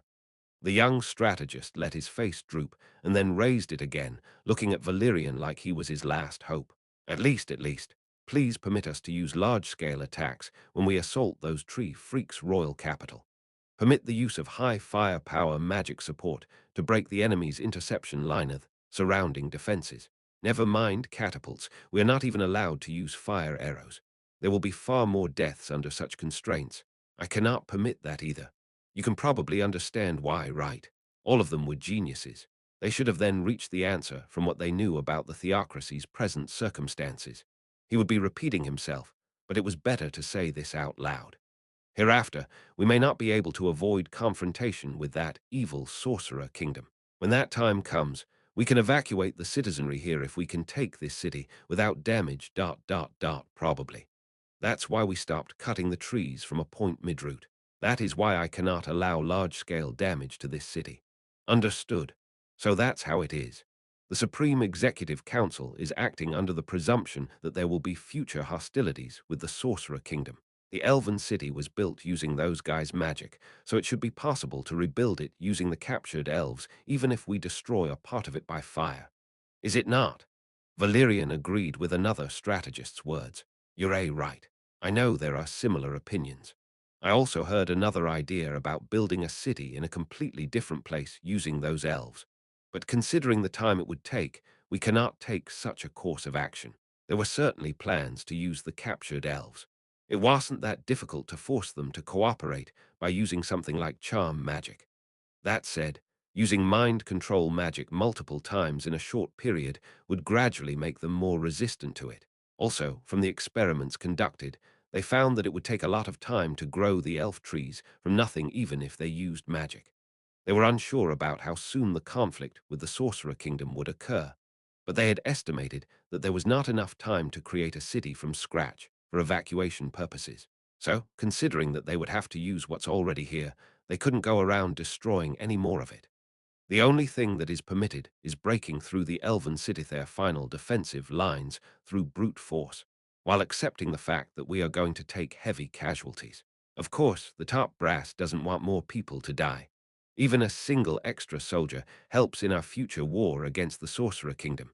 We should not lose them here if possible. What the top brass was asking of them was truly unreasonable. Valerian thought they were being contradictory, but he also understood that it was a painful decision for all. Your Excellency, the most important thing implied here is that those who defy death will gain strength, right? Yes, you are right, dot, dot, dot. It's exactly as you have said. Valerian agreed with the words of the strategist who held the second most levels in the commander class here. The theocracy's policy until now was that one hero is better than 1,000 soldiers. However, that was no longer sufficient. So, it started to put effort into improving each soldier's individual strength. That was why they were waging this war in such a brutal way. The prediction of future hostilities with the Sorcerer Kingdom was at the root of everything, and it was a fact that it was highly probable. Everyone, I know it's going to be hard, but please squeeze out every drop of your intellect so that even one more person can return to our homeland alive. Everyone raised their voice in acknowledgement as Valerian bowed his head. There's one more reason he left unsaid. There was a person no one here in the camp except Valerian was informed about. He was waiting for them. The Elf King was tremendously strong, enough strength to kill even those who were a step away from the realm of heroes in an instant. Yet the theocracy had a trump card that could certainly kill him. That's the correct strategy. To pit the strong against the strong, a hero against a hero, and against those who surpassed even them but good military sense aside. He felt like the Supreme Executive Council was strangely fixated on having that person clash with the Elf King. He didn't understand the true intention behind it, but Valerian kept waiting for their final trump card in this expedition. Right at that moment, a messenger entered, interrupting the meeting. With a tense expression, he quickly approached Valerian and whispered reinforcements from the homeland into his ears. I see, Valerian replied, standing up immediately from his chair and announcing to the strategists who were looking over, wondering what this was all about. Everyone, there's no longer any need to defend the main camp. Redeploy those who were assigned to defense to the front lines instead. Start preparing for a full frontal assault. The long, long war was finally coming to an end. They were finally entering the final stage. Why are they fighting like that? Does the theocracy not care about its soldiers' deaths? It had been a week since they had left the Dark Elf village. This was Ainz's first reaction after observing the theocracy's assault on the royal capital from a distance. The theocracy's soldiers made palisades out of trees and proceeded forward while pushing those palisades ahead of them. He could understand that they were guarding against those awfully precise elven arrows, but still, it felt too wasteful. Bookmark. As the palisades didn't provide protection against attacks from above, they were meaningless against special abilities like the one that could make arrows turn mid-flight. There weren't many with such special abilities, so maybe they thought those losses were acceptable. But the theocracy should have a lot of divine magic casters. Can't they just go all out with area of effect attacks? Elves had a positioning advantage at present. Shouldn't they summon angels to negate that advantage and attack them from above? No, they basically make their houses from trees, so it's just wiser to burn them to the ground. There are a lot of trees around, so why didn't they make siege machines from them and throw flaming projectiles from a distance? The stout and green trees weren't really that flammable, but the smaller branches and leaves were a different case. Plus, the smoke from those fires would also choke the elves while obstructing their line of sight. The fact that the theocracy's forces were not using even a single one of those methods looked very strange in Ainz's eyes. And why aren't they deploying stronger people? If higher-leveled people similar to Fluder or Gazif were here, they could use far stronger spells or flashier attacks and turn the tides of the battle in an instant. There shouldn't be any reason to hold them back at this moment, right? I can't understand their actions myself, but did you two manage to notice anything from the theocracy's movements? Ainz asked the twins, who were watching the developments beside him. After a short while, Mare replied, "Ah, well, maybe they aren't thinking anything." No way that's what it is.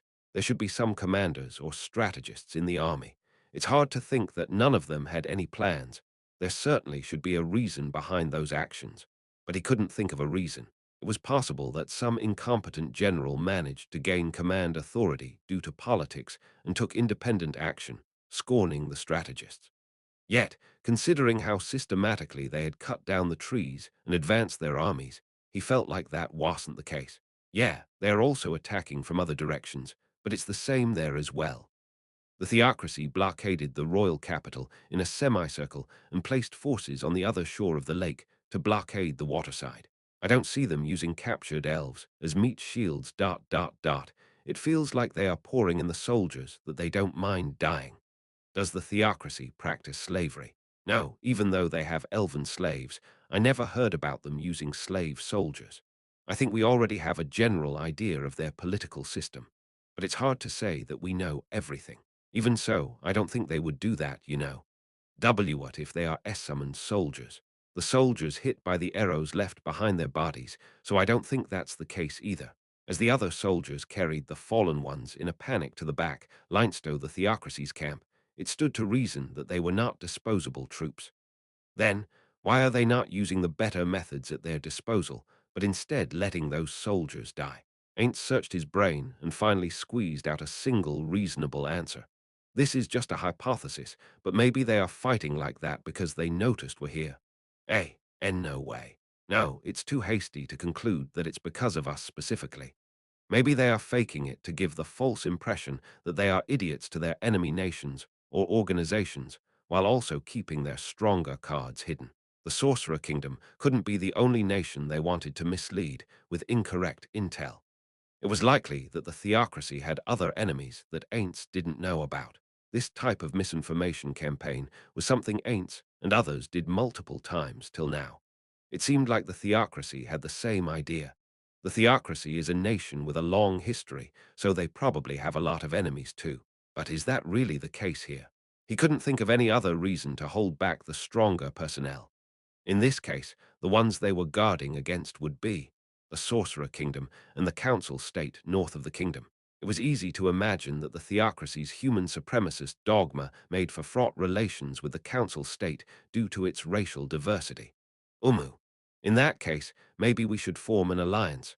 No, Albedo and Demiurge have probably thought about this already. That said, there's no use for a superior who threw all the work to his subordinates.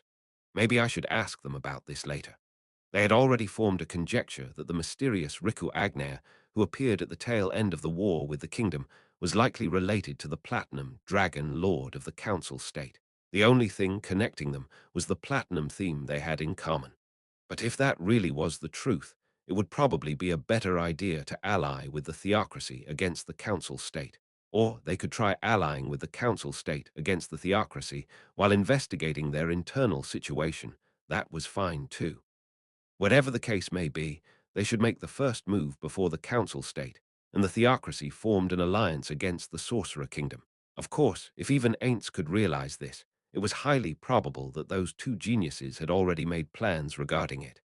Um, Considering that, there's a chance those two are making preparations for forming an alliance right at this moment, we should do our best to avoid getting discovered here. If we do get discovered, we can just kill all the witnesses. Ain't Sama. Should I then infiltrate the theocracy's camp and gather intel? Ainz shook his head at Aura's proposal. No, that's something we shouldn't do at any cost. Ainz tried to explain his thoughts to the two. Let's see.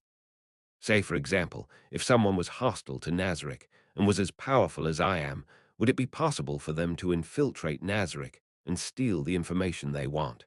Yes, it's possible. I also think the same. If there's really someone who is as awesome as Ain't Sama, I think they can do it. He got extremely confident replies, including a rarely heard, clear reply from Merbud. Those were not the answers he wanted. Wait, the question came out wrong. Right, let's see. Shall not her. He could easily imagine what the answer would be. If he used Sholtir as an example, impossible would be Aura's immediate reply. It was the answer he had hoped for, but the logic that would lead to that answer in this case was not what he wanted.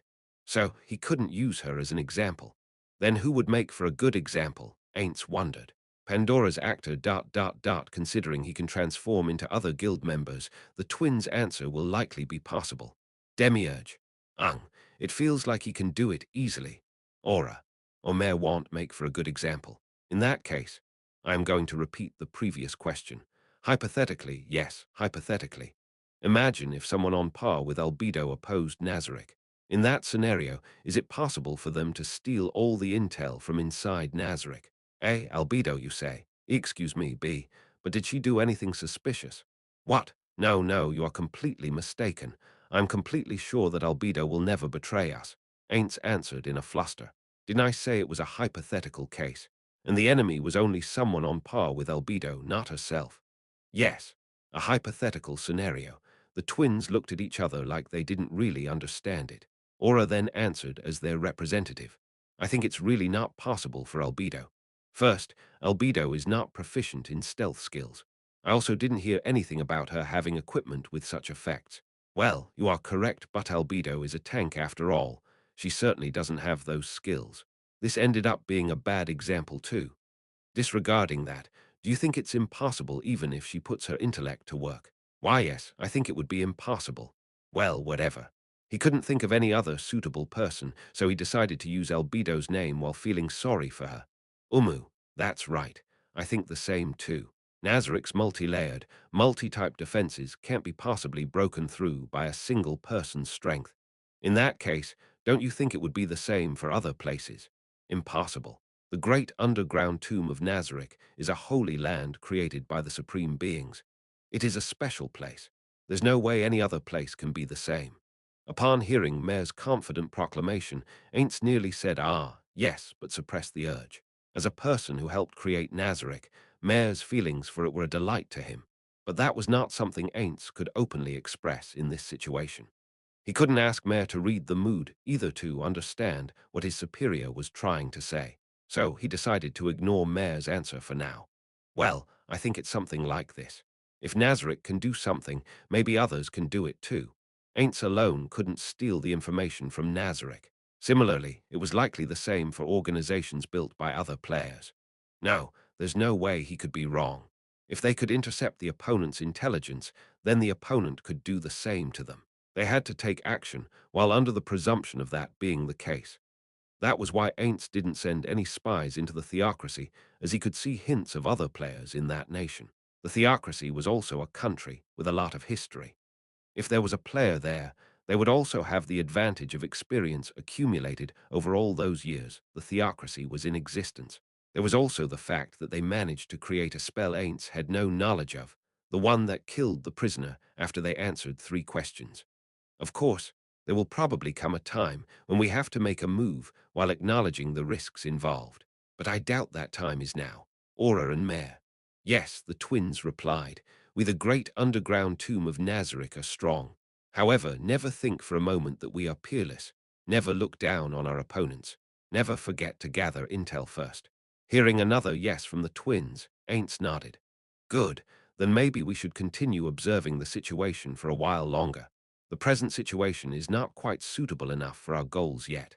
They were here to steal the kill. No, to be precise, it was a bit different from kill stealing. Kill stealing was the act of killing a monster. Someone else was fighting to steal things like XP and stuff. So it could only be called kill stealing if it involved them attacking either the elven country or the theocracy and hurting them in the process. But that was not what Ainz was aiming for. He was targeting the magic items in the elf king's castle. Families with pedigree like royalty were highly likely to have a collection of magic items valuable enough to match their status. The more valuable they were, the more powerful they tended to be. Their power could be considered a part of the owner's military strength from a certain point of view. It was hard to think that the theocracy would lose after they had come this far.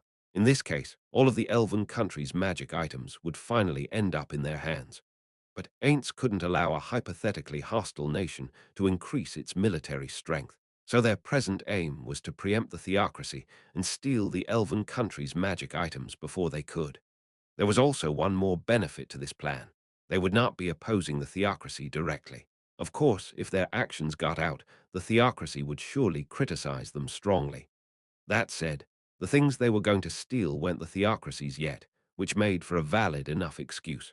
All things considered, to describe this as thieves stealing from a burning house would be more accurate than calling it a kill steal. Incidentally, Ainz did this many times during his Yggdrasil days. He and his friends had cleaned out the enemy's bases many times, laughing when other guilds found them empty and raged. That was why this was the first idea he thought of. But there's a problem. Making a move here without knowing what kind of magic items the elven country and its royal castle held was not a good idea. They shouldn't assume that there were any in the first place. It was entirely possible that they actually don't have any magic items if their luck was bad. In that case, Not only would they have to face danger with nothing to show for it, but it could also jeopardize their relations with theocracy for zero gain. Originally, they should have gathered the intelligence first, and then taken action. Even if the elven royalty possessed magic items, he could easily imagine that the dire situation of the war could force them to open the treasury and have the magic items put to use in the war effort. They could have also transferred them to a safe place elsewhere. Unfortunately, they didn't have enough time to investigate. Let us observe the situation a little longer and then enter the castle. It would be bothersome if they took away the magic items before we could get our hands on them. I can chase after them. Ah, that's an option, if Aura's the one tracking. No, we can't be sure the other party doesn't have any skills like Forest Walker. Our best choice is to get those items before they are whisked away. Um, Maybe we should start sooner considering we still have to investigate where they are stored. Now. Yes, we should go right now. Ainz looked at the theocracy's assault. It's been a week since they left the Dark Elves, so depending on how their talk with the other villages went, there were probably some Dark Elves fighting in there. He felt a minor urge to look for them, but remembered the regret he felt because of his misconduct as Nazaric's ruler that time. He should only be thinking about Nazaric's benefit now. Ainz turned his gaze from the castle to Mare. Well then, Mare, depending on the situation, you might have to act as the frontline tank. You don't mind, do you? Ainz confirmed one last time. Why, yes. It's fine. Jay, just like the village, the royal capital is also considered a part of nature, so there's no problem. I will do my best. Both Aura and Mare wore different gear from their usual set, especially their armor. Aura changed into an archer's attire, while Mare wore gear focused on defense. These were not provided by Ainz, but given to them by Buku Buku Chagama. The quality was also a bit lower compared to their normal stuff, but as they were matched with the twins' abilities, their stats didn't decrease by much. They were preparing for a stealth mission. Perhaps Ainz should have worn a different set of gear like the twins, made the twins wear secret shoes, and covered all of their faces with a mask. But they didn't do any of that. The main reason for Ainz's appearance was the most well-known among them not change out of his normal gear, was that since the twins had already changed into weaker gear, he decided it would be too dangerous if he himself was weakened too. After some thought, Ainz came to an extremely simple conclusion. Can't we just kill all the witnesses? And so, they abandoned all thoughts of disguising themselves. The twins' armor also played a small role in making this decision, even though they were just spares. Their defensive ability was enhanced by data crystals that increased defense in return for sealing away an equipment slot.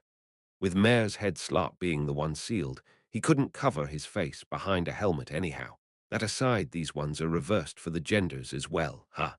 And that was not all. He couldn't help but wonder why they were given armor like these, especially in Mare's case. Mare was wearing something that could be called dress armor, showing a lot of skin and with his navel exposed.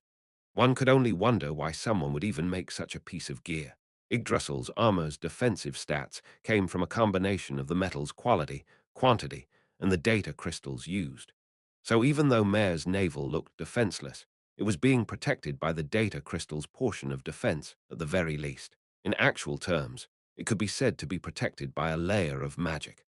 Probably none of the ordinary people fighting here could even scratch his abdomen, even if they hit with all their strength. Still, in Yggdrasil mechanics, such exposed surfaces were more likely to trigger critical hits.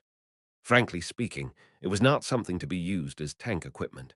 Albedo's grim-looking armor was how tank equipment should look like. Even Buku Buku Chagama, while burdened with the racial penalty that disallowed wearing armor, did things like equipping shields in both hands or using special skills to harden her clay-like body. So what was she, who was a tank herself, even thinking when she gave this armor to Mare? The answer was probably she didn't think about anything. No, she definitely would have seriously pondered on it, though not about its fighting ability, but rather how to best satisfy her tastes. They are siblings after all, Ainz thought, but he wanted to defend his past comrades in this case. Originally, Mare and Aura were only NPCs, so they wouldn't have changed gear on their own. The navel-exposing armor Mare was wearing right now was an attire chain, and was never supposed to be used seriously. It was hard to think that someone would prepare useful gear for that. Bukibuku Chagama should be praised here instead for the fact that she made sure the equipment had some utility even though it was just for fashion. For some reason, the image of the sister with a smiling face, although she didn't have a face to speak often, the brother who looked like he wanted to protest about something, flashed across Ain's mind. Too, the theocracy's assault turned fiercer, finally breaking through the capital's outer defenses. Seeing that the theocracy's soldiers had begun entering the city, Ainz and his party started to move quickly. The first thing Ainz did after infiltrating the castle under perfect unknowable was to find an elf who was alone with no witnesses around and capture them. After passing up multiple opportunities because of the possibility of being discovered, he finally captured a female elf who looked like a servant. Ainz immediately charmed her and returned to the twins' location using gate. Then he questioned her just like they did with the elf before. Unfortunately, they weren't able to get much useful information out of the woman. Realizing there was no more useful information to be gained from the elf, Ainz immediately killed her with death, without hesitation. There shouldn't be any problem with a single woman disappearing from a castle that was going to fall soon.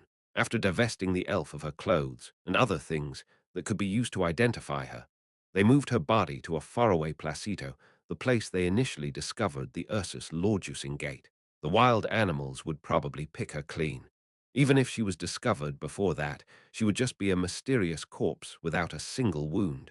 It's very unlikely that someone would connect it with Ainz and the others.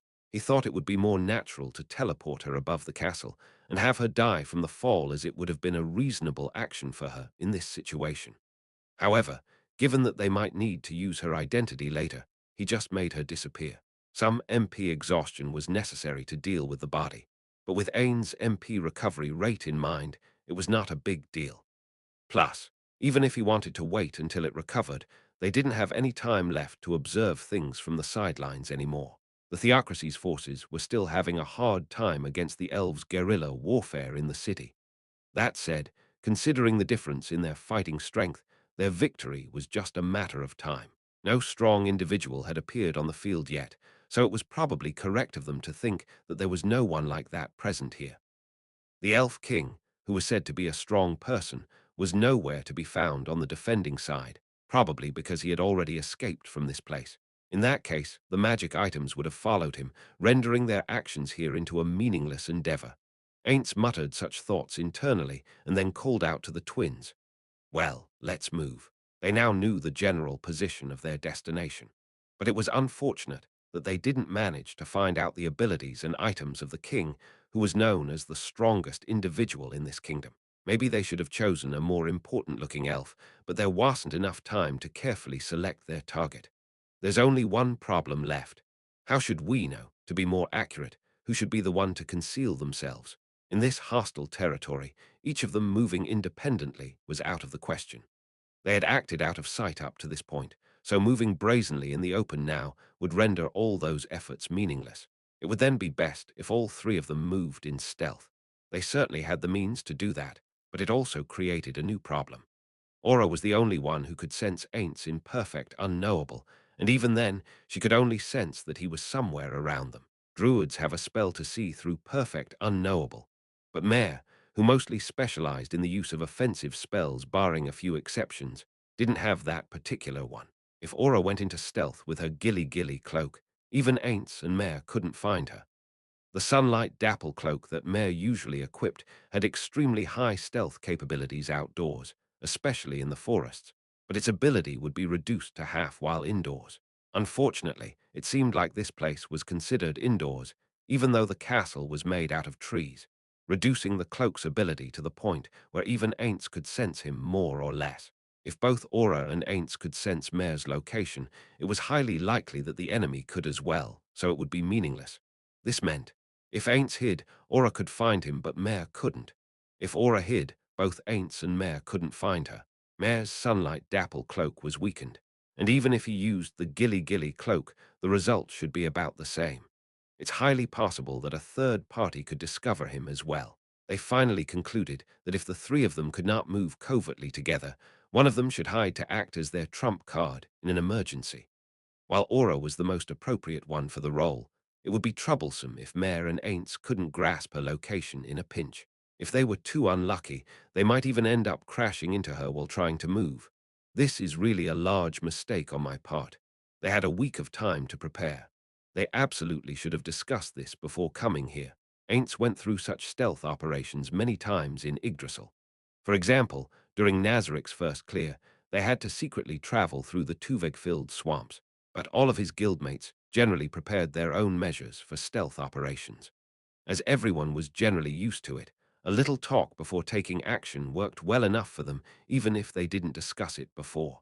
Ainz got a little excited at the word killsteel because it made him remember things from Yggdrasil, so he completely forgot about discussing the plan with the twins. Then, why didn't the other two point it out to him?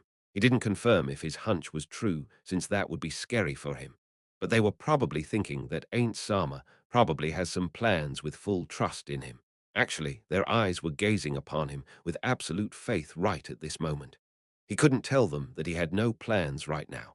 He spun his non-existent brain matter at full speed enough to heat his also imaginary brains. Aints could instead ask them about what they should do right now, but they couldn't waste time here, so he should propose his idea first. Then I will use perfect unknowable. Aura will be the vanguard, Aints decided. The twins would not hide. They would just have to rely on Aura's senses to avoid others. If something unexpected were to happen, the twins would face them openly with Aints ready to support them at any moment. He was more worried about them becoming separated during an attack than he was about them being discovered by someone, because they wouldn't be able to find each other in the first case. The twins raised no objections. Is it really, really fine? You can speak your mind if you notice something you know. Honestly, Ainz would be happier if they had any objections. Three heads together instead of using Ainz alone would probably think up a better plan.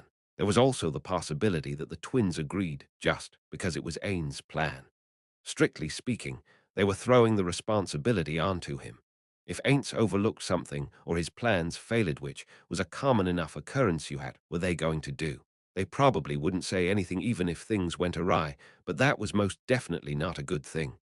That's the problem with their NPCs. But even if I force them to squeeze out some ideas here, there isn't enough time. Let's just ignore this problem for now and be more cautious the next time around. He explained various countermeasures to Aura and Mare, and then walked after them into the castle with his spell active. There were barely any elves, just like when Aints infiltrated alone before, so they didn't meet anyone on the way. Of course, the fact that Aura was listening to the footsteps around them and timing their movements so that they would avoid them was also a major factor in this situation. There were barely any people in the kingdom's royal castle during its last moments as well, but they worked to create barricades at the entrances at least. There were no such things here, even though the theocracy was on their doorsteps. In fact, the mood here felt like nothing unusual was happening outside at all. It doesn't feel like they intend to defend it. As I expected, did the country's upper echelons leave the city to its own devices and escape already? From what I've heard, there doesn't seem to be any other elven countries around here, but the Great Sea of Trees is rather huge. It's entirely possible that there are lands further south with cities, and we just don't know about them. All this trouble would be for nothing if that's the case. Anyhow, they would have an answer soon. It would be dumb of him to continue thinking about matters they could do nothing about. The restricted area likely, the treasure seemed to be on the upper floors. It was 2 floors above the one where the king's personal room was, and it was the highest point in the castle.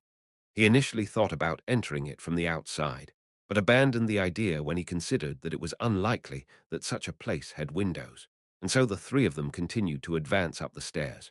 They climbed the floors without getting discovered. Upon reaching the floor of their destination, Aura raised her voice with a hint of suspicion. What is this place even? The entire ceiling, which was about 15 meters high, was filled with lights covering all of its surfaces. There weren't any windows around, so there was no doubt that it was done through some kind of magic, but it wasn't bright enough to be called dazzling. Ainz moved his body a little to try and see if he received any debuffs. It would appear that this was not the kind of light the priests would use that negatively affected the undead. Considering that this was the elven country, it was probably some divine magic related to the druids. The phenomenon itself wasn't that weird. After all, Nazarik's 6th floor was similar. Even arcane magic and psychic magic had light-emitting spells after all, but the lack of secondary effects made it hard to know which type of magic this light belonged to. But that was not what made Aura raise her voice. It was the thing directly opposite the ceiling, the floor which was completely covered with soil. Most of the floor, free of any walls or partitions, and about 100 meters wide in every direction, was covered by soil. There were some areas free of the soil coverage, but the area around the huge door further in was completely covered. Aura lightly kicked the soil a few times and turned some over. It didn't take that long before she hit the floor beneath it. It wasn't that deep. A substitute for a carpet, maybe. Hearing that, Ainz felt like that was probably the case. The Dark Elf village didn't have a culture of using carpets either. They at most used some floor cushions weaved from grass. Wait. No, culture is a diverse topic, but doesn't this feel a bit primitive? Or is this a measure of caution, to make intruders leave their footprints? B. But in that case, shouldn't there be a patrol or a guard watching this area? Ainz concurred with Mare's words.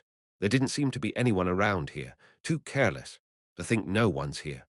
No, maybe even the ones who were here were mobilized to defend against the theocracy's assault. That servant said this area was restricted, though nothing about soldiers being stationed here. M. Maybe they plan to cultivate vegetables and stuff if they ever need to hole up in the castle. Aura raised an R in agreement with Mare's hypothesis. Ainz agreed as well. It was possible for druids to cultivate crops here, even though there wasn't any sunlight coming in. Maybe this light substituted for real sunlight to grow plants here. Though the area Aura kicked over was shallow, it was near the edge. It was possible that the soil further in was deep enough to grow plants. I can test this better if someone like Scholtier, who receives a penalty from sunlight, was with us here. I could use all appraisal magic item if it's a magic item, but if they didn't find anything good in the treasury, they can try taking this along with them as a consolation. Ainz settled on that decision and started walking after the twins. Those two used skills to not leave any footprints behind, while Ainz cast Fly while maintaining perfect, unknowable to do the same. As the group neared the center of the room, I felt some strange presence and came over to check, but to think it was some dark elves. Twin kids at that. A voice suddenly spoke. Turning back, they found an elf standing about 10 meters away from them. He had a cold-looking but handsome face, with each eye being a different color. He was definitely not a servant. They could feel that this elf was used to ordering others around and could feel the haughtiness that was radiated around him. What? Ainz let out a surprised voice that no one else could hear. There shouldn't have been anyone there, he was sure. Ainz and Mare may have missed him, but there's no way Aura would have as well. He had not been invisible either. Ainz would have seen him if that was the case. Maybe he deceived Ainz's eyes with a special concealment skill while using invisibility at the same time to hide from Aura. Or else he teleported here. Shit, I should have deployed delay teleportation. Aura moved gracefully to position herself between Ainz and that elf, while Mare took on a fighting stance, gripping his staff with his two hands. In contrast to the twins, the elf didn't change his stance at all. Ainz found him full of gaps, but maybe that was the opponent's attempt to bait them.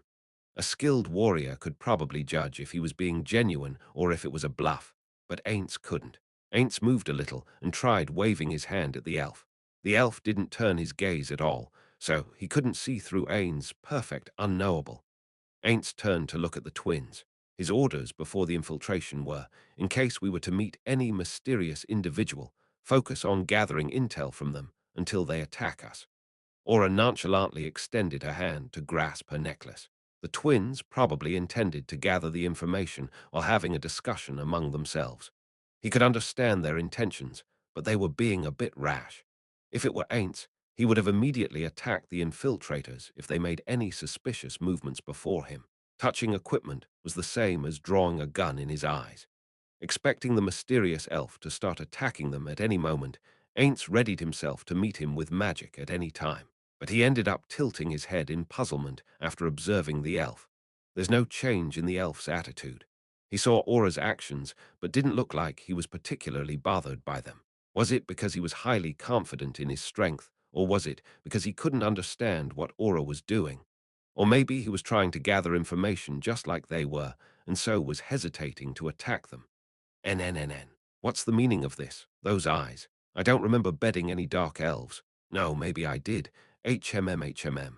Let me test you then. The elf's air of intimidation became stronger. It even felt like the elf had swelled up a little. Aura clicked her tongue, body of a fulgent beryl. Who, who, so you can withstand this? This is probably the first time ever that I've seen someone being able to do that. Hey, why did you point killing intent at us? Do you want to die? Indomitability. Ha ha ha ha ha. The elf laughed like he had just heard the greatest joke. Aura furrowed her brows in a manner that screamed danger. She made a fist with a scary amount of force behind it, but gradually loosened it as Ainz continued to watch. Greater resistance. That was splendid. No, I see. I never even had an inkling. Grandchildren, I see. I understand now. So even if it doesn't awaken in the children, it could awake in the grandchildren's generation. To think that I didn't realize it, that was somewhat stupid of me. What nonsense are you muttering about? Greater potential. No, it just means I had the right idea all along. Well then, my grandchildren. Grandchildren, what the heck is he saying? He seems to be having some sort of misunderstanding. Hey, no way, are you Bukibuku Chagama-samas? That made Ainz panic for a moment. He realized that there was a possibility that Bukibuku Chagama had arrived in this world alone and left this guy behind. But there doesn't seem to be any slime bits left in him. Maybe he can change his form like Solution. Chagama, what are you talking about? No. In that case, could it be Aikmakan-san? Yameko had a sister named Aikmakan. She had made an elf character, but as she wasn't that into Yggdrasil, he barely knew anything about her. NNN, you there, you are a pure elf, right? Oops, breath of magic caster. What is this odd question? There's no way you don't know who I am, right? We know. Why, yes, we know. The two of you are shit at acting. Their perfunctory attitude and the monotone reply were enough to make Ainz retort unintentionally. The elf didn't believe them either, opening his mouth in surprise. To think that you didn't know it's impossible, good grief. I heard dark elves live near the borders, but to think you are so uncultured, the elf sent them an intense glare. I will forgive this once because you are my grandchildren, but ignorance is a sin. I will educate you thoroughly under my guidance, even if you say you will teach us. Wait, actually, who are you? I am just making sure, but you are the king of the elves, right? Aura likely made that conjecture because the elf king was the only strong person they were informed about. Life essence. Who? Ainz let out a voice in surprise. The elf's HP pool was huge. It easily surpassed the Pleiades and was probably at least level 70 by Yggdrasil standards. This made him an opponent they couldn't be careless around. Ha! I am stunned. What did your parents teach you until now? There shouldn't be anything more important than the name of the pinnacle of all the elven races. At present anyway, and the king of the elves, the Desem Haugen shit. Ainz cursed. He expected this, but he couldn't help but curse after receiving confirmation. All their effort until now to stay hidden was in vain.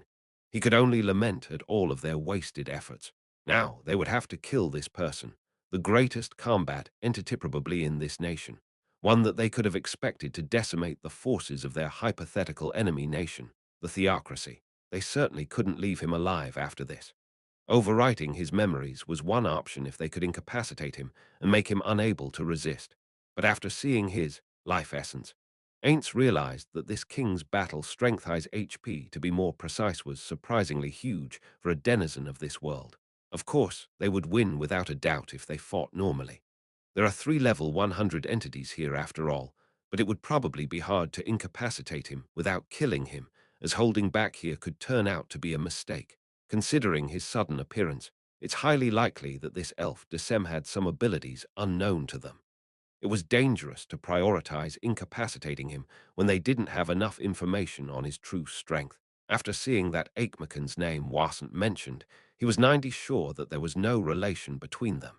If there was any, she would have named him something recognizable. He would only kill him if they were driven to the wall, if he really was the Yameko household's child. The king, is it fine for you to be here? Aren't the humans attacking? Why won't you immediately go over there and save your people mana essence? I see. Even Desem's mana was quite high for this world's denizens. It was about the same as Sholtier's. HP and MP. Taking elven culture into account, he most likely had the same class as Mare, a druid. A backline druid, to be specific. Why should I do something like that? Seems like you are misunderstanding what being a king means. A king is someone who should be venerated as a supreme existence by his people, not someone who works for them. Mercy is the only thing the superiors give to those inferior. Understood. and mercy can only be pleaded for, not demanded. They should be satisfied even if they don't receive it. What the hell was this guy saying? Ainz was stunned. If Decem was really being serious, then there's something wrong with his brain. Ainz even found the elves pitiful for having such a king, so you don't feel like saving them. But, well, I can agree with a part of what you said. Why, yes. We can't say he is entirely wrong either. Ha! Ain't stared at the twins' faces, flabbergasted at their replies. It didn't seem like a tactic to loosen the opponent's tongue by flattering him. Which part of his utterance did they think was acceptable? And no, maybe it's me who was in the wrong. Maybe that is how a king should think. Jerkniv also had an air like that about him. How was the Quagoa king like? That one was too servile. Who, as expected of my grandchildren, even though unlearned, your minds can understand the truth. Not again. I wasted time. I have my own tasks to do. Magic ward fire. But you made one big, critical mistake. Only the supreme beings can be objects of veneration, not a small fry elf like you. Well, you can get venerated however you want, as long as it's only the elves around here, I guess. No, no, that's completely wrong. But they won't change even if I reproach them. And it's not like I don't understand their feelings. If only they made friends outside of Nazarick. From this point of view, I have hopes for Shizu, who became friends with that girl with the scary eyes. This trip was a failure, unfortunately. No, considering our talk on the way back, even shizzes a bit. As I thought, only Sebas are. I am thinking about useless things again. What? Supreme beings? Did dark elves have such oral traditions? Decem pondered a bit and slightly shook his head. Well, whatever. I can just hear about it in detail later. Do you really have the time for it? Like I said before, isn't the human country knocking on your doors right now? Ainz was flustered at the time he had wasted, so he immediately cast the next spell. False data life. Right at that moment, a rumbling came from under them, shaking the floor. It looked like the theocracy finally brought out the siege engines. The twins and Decem turned to look at the floor and closed their mouths. Ainz continued to cast magic. False data mana. Humans are really troublesome. I could go over and wipe them out myself, but it's bothersome. Let's go. Where are you telling us to go? Penetrate up. I haven't thought about it, but well, nowhere should be a problem with my strength. To think you had no plans, aren't you the worst? And what are you going to do if we follow you? Is it Earth? It would be a waste if I got it wrong. Ainz hesitated for a moment before taking out a scroll and activating it. Earth Master. Decem stared intensely at Aura's body. You are still a child, huh? It will be some time before you mature. But there's nothing to be done about it. I have already waited for this long. A few decades is too long to be seen as a mere miscalculation, but we will just have to think of it as inconsequential. You asked what will happen if you come along, right? The answer is simple. You will have children with me. Eh? What are you even talking about? Greater luck. You too. Decem turned his gaze to Mare. After the women become pregnant, it takes time before they can bear a child again. I expect more from you on that account. You will also be making multiple children alongside me. I assume the blood will be further diluted, but seeing how it awoke in the grandchildren's generation, it should be possible for the great-grandchildren as well. I should take time to experiment. It will be troublesome, but I will probably have to take some people along with us to become your partners.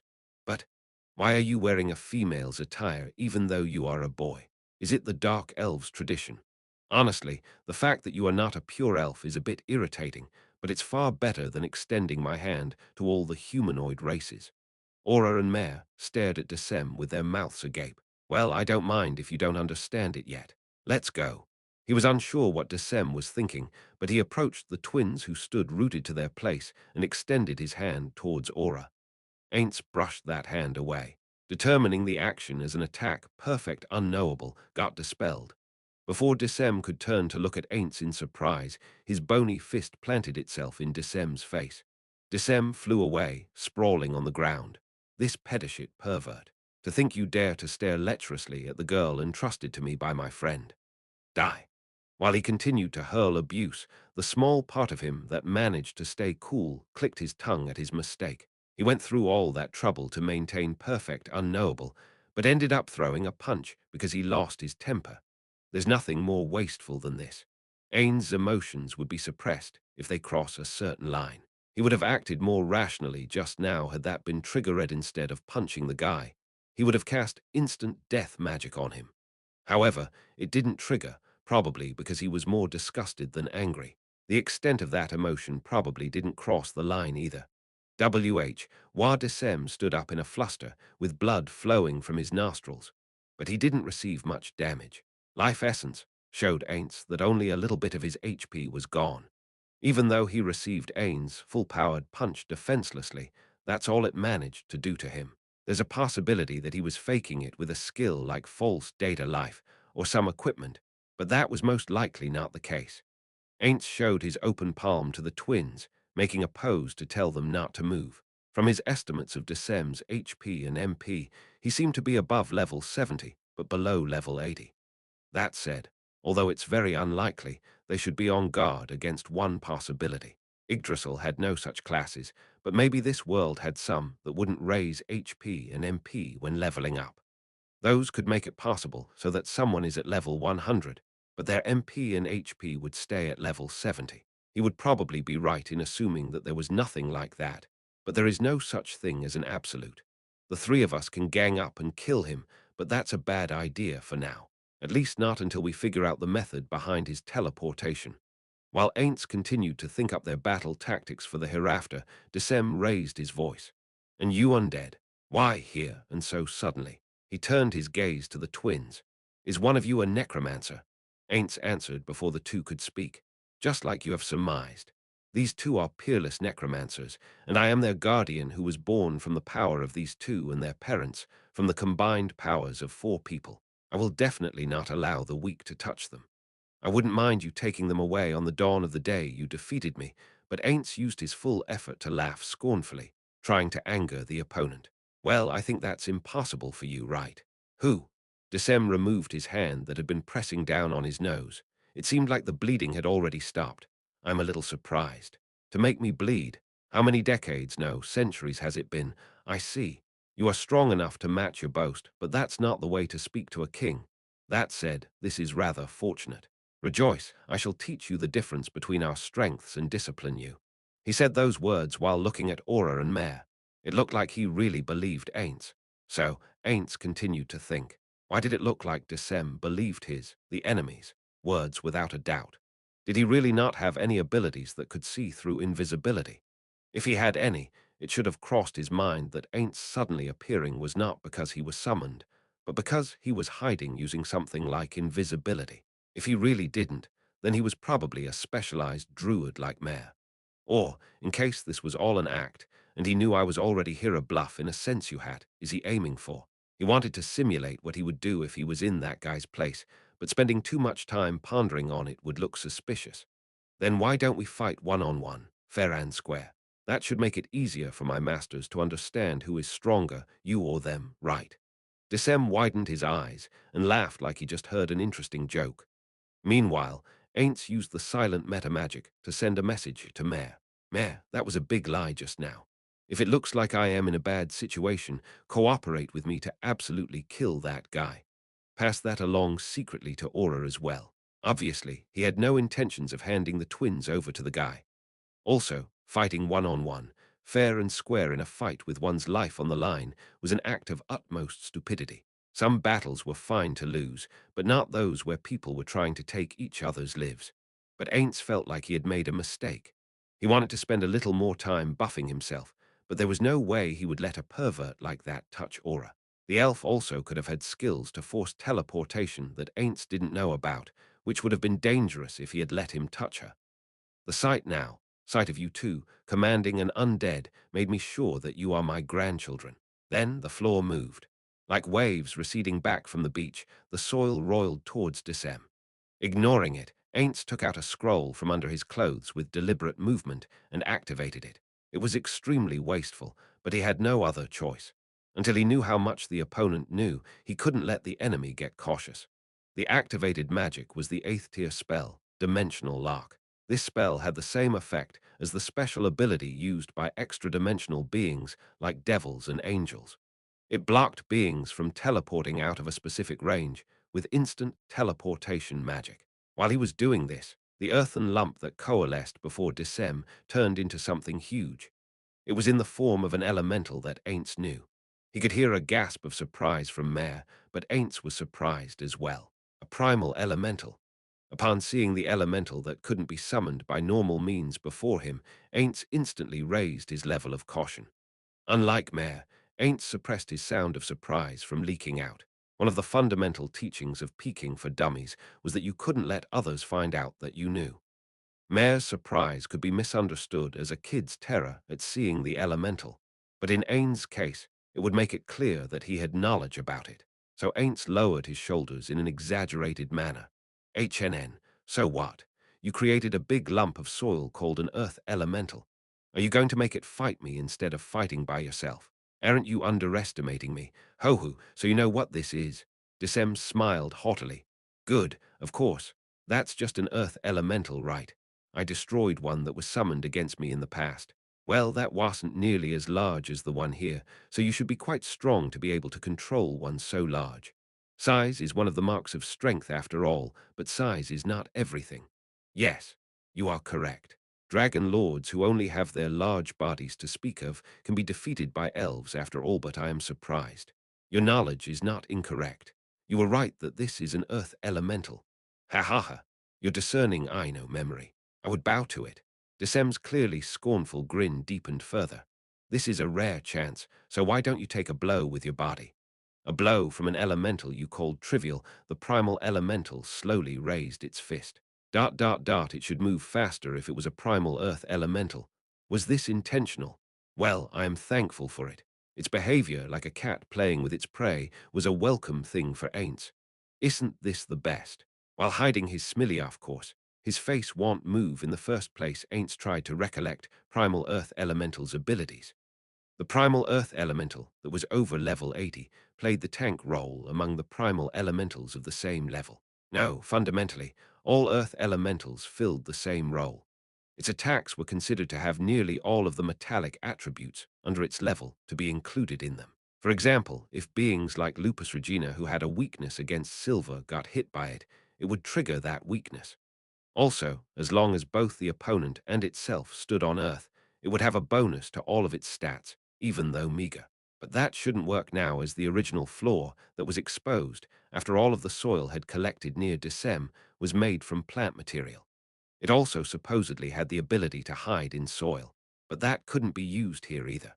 All things considered, he could say that this was not a good battlefield for the primal Earth elemental. What he should be on guard for were the punches from those fists. It was a simple way of attacking, but it was highly destructive. They were not exactly fast or precise, but it was hard for a backlaner like Ainz to evade them. Furthermore, it does bludgeoning damage, which was particularly effective against Ainz. It could also extend its arms like whips and do long-range attacks, but in that case, its power would go down a lot. Just like its attacks, its defense was also supposed to have metal attributes imbued. It also had weapon resistance V against all weapons and physical damage reduction on top of that. Considering all of the above, it was the ideal tank and was troublesome to deal with using only physical attacks. That said, it also had some weak points, naturally. For example, it didn't have any dangerous trump cards, that is, it had no special skills. That meant that it had no attack that could turn the tide in a battle. The other weak point was that everything that worked against metallic attributes worked the same on the elemental. Hiro-san could probably take it down easily. It was weak to acids, and there was one more element it was weak against. Ainz made preparations to take out the staff from his inventory when needed. He wouldn't be taking it out yet, though. Since the opponent was assuming that he was just a simple undead, he should play along and not display any skills that would put him on guard. The question was whether or not he should take the incoming hit or not. It would make for a good act if he made it look like that single attack was what made the undead being realize that this was no simple earth elemental. The demerit in this scenario would be that the enemy would turn cautious after seeing that one serious blow wasn't enough to kill Ainz. Right. There's no doubt that he is specialized in summoning. The earth elemental's attack will be more powerful than usual. It will be disadvantageous for the fight hereafter if I receive damage for no reason. In that case, what I should be doing here is wall of skeleton.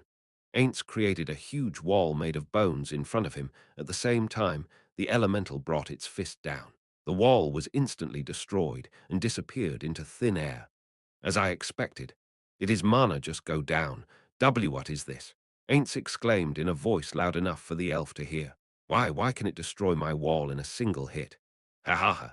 To think it was broken in a single hit from a simple earth elemental, isn't your wall too brittle? Taking advantage of Desem's good spirits, Ainz immediately shot a spell at him. Lopsided Duel. This was a third-tier spell that made the caster teleport to the same place as the person he cast it on if they tried to escape by teleportation. Furthermore, even if the opponent was protected by delay teleportation, it would still ignore it and instantly teleport the caster at the same time. Still, this obviously had a fatal weakness. If the opponent teleported right into the middle of his comrades, the caster who followed them would also teleport to the same place and would end up as their punching bag. That was why, even though it looked like an extremely useful spell at first glance, it was relegated to the third tier. Before it was patched, it could be cast on allies to teleport along with them. After it was patched out, the spell could only be cast on enemies. So, Ainz should be prepared to escape if there were people on the same level as Desem waiting at the place he would teleport to. Luckily, Lopsided Duel had the small mercy of not taking the enemy along with the caster if it was the caster who used teleportation instead, so it would not be that difficult to escape. What did you do? I cast an instant death spell. I see, so you already have measures against instant death. Well, it looks like you are somewhat intelligent, so you tried to deal with me after seeing that you can't win against Behemoth. But do you really think that I am weaker than the elemental? Summoners being weaker than their summons is impossible in Yggdrasil, but you are probably the lower-leveled one here. Keeping that aside, why didn't he answer my question, even though he is looking down on me as a weakling? Is it because he really had no instant death measures? And what is this Behemoth? Desem jerked his chin, making the primal earth elemental lift its fists again. It was far quicker compared to the last time. He could also hear Desem cast a spell at the same time. Mercy of Shoria Robusta. His use of 10th tier magic was within my predictions, but that's a really troublesome spell. Now I will have to use twinned meta magic to kill him. Mercy of Shoria Robusta was a 10th tier spell, and its mana consumption was one of the highest among them, on the level of Reality Slash. This spell had three effects. First, for a limited period of time, it would gradually recover HP. However, the recovery rate was trivial, and so it was hard to call it useful for people at this level range. The second one was absolute immunity against instant death. There were far better spells in the third tier if one only wanted to acquire resistance against instant death. But there was a reason why a lot of druids learned this spell despite that. That reason was the third effect, which automatically resurrected the target when their HP reached 0 and died. This would not cause a drop in levels from resurrection. The trigger condition of HP going to 0 made it useless against deaths that weren't caused by damage like those by drowning. But it was still a very useful spell. Priests had resurrection spells that wouldn't cause level loss if they were cast right after death. Druids also had spells like Phoenix Flame, but many used this spell to cover for any careless mistakes. That said, they would be at low health upon resurrection, so they were very likely to die anyway after a few hits. Still, there were a lot of cases where people were saved by this spell. Incidentally, it could avoid death from Ainz's ultimate skill. The goal of all life is death, as this spell was considered resurrection magic. In that case, however, the spell would end even if there was still some active time left. It was because the spell was dispelled after it activated the resurrection portion. He is probably guarding against my bluff about using an instant death skill. I made a mistake. My bluff should have been about some magic I can't use. Let's do that next time. Triplet magic wall of skeleton. As he expected, the first wall was destroyed with a single attack, and the second wall soon followed. While the third wall was obstructing Desem's view, Ainz slightly changed his position, took out a scroll, and activated it. Piercing Cacophonous. It was a buffing spell that he didn't really need right now, but he used it just to be sure. Primal Earth Elemental attacked again. The Wall of Skeleton shattered, and Triplet Magic Wall of Skeleton. At the same time the first of the three new walls he created was being destroyed, he heard Desem chant a spell. Aspect of Elemental. It's an 8th tier druid spell that gave resistances similar to the elementals. It gave immunity towards bad statuses like poison and disease. Other than that, it also nullified critical hits and attacks with similar effects. There was also a similar spell in the ninth tier named Elemental Form. The areas Ainz specialized in were being mitigated one by one, which was troublesome. That said, how much of his mana can I exhaust? Triplet Silent Magic, Greater Magic Seal. Ainz changed his position a little more. With this, he had moved 90 degrees from his initial position with Decem as the center. He was now closer to the stairs. The Primal Earth Elemental destroyed one more wall. Unfortunately, he couldn't make new walls of bone right now. Triplet Maximize boosted Silent Magic Arrow. His mana went down by a lot instantly. Naturally, even a low-tier spell would consume a lot of mana after being strengthened by 4 metamagics.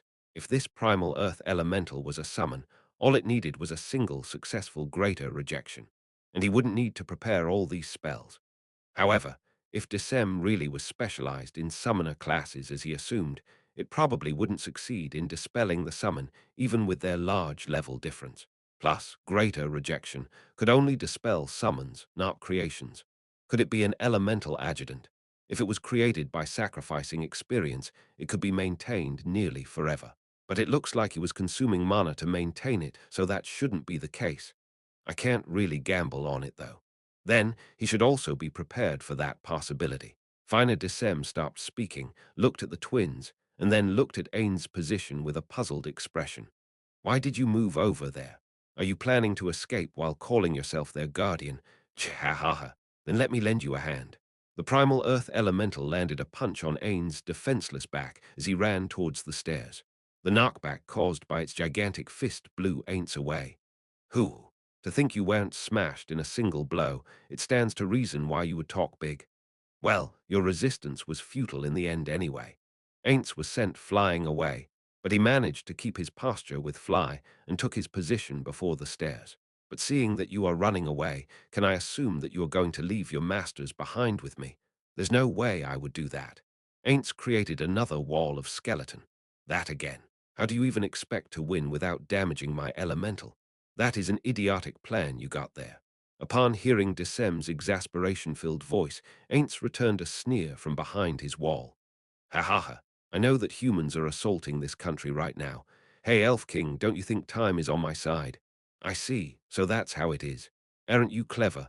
But that's meaningless. Your plan's impossible. What? Impossible, you say? Yes. Did you perhaps think that something like humans could take me down? Me, the one who controls this elemental.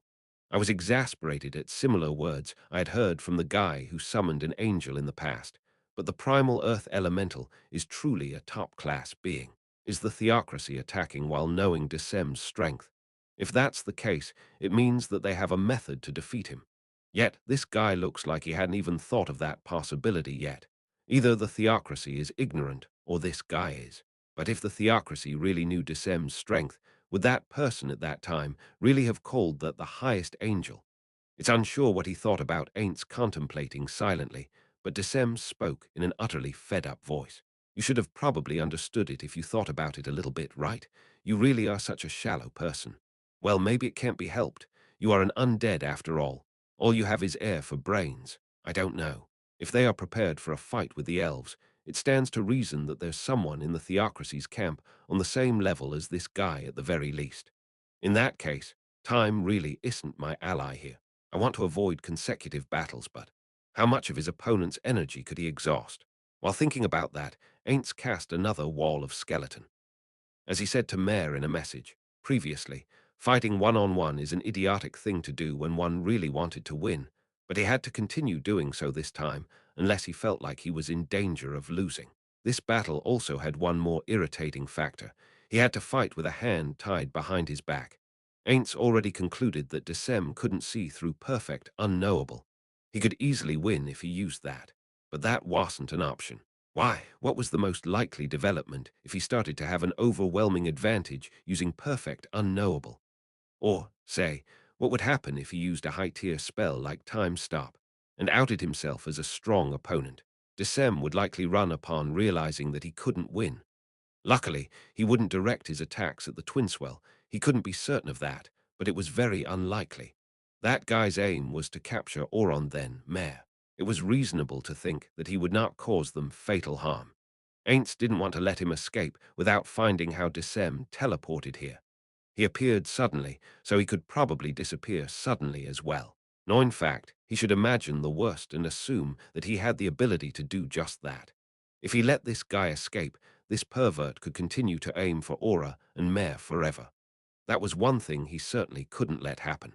The twins could be standing at a dangerous precipice, depending on Desem's true strength, which he was yet to be certain about.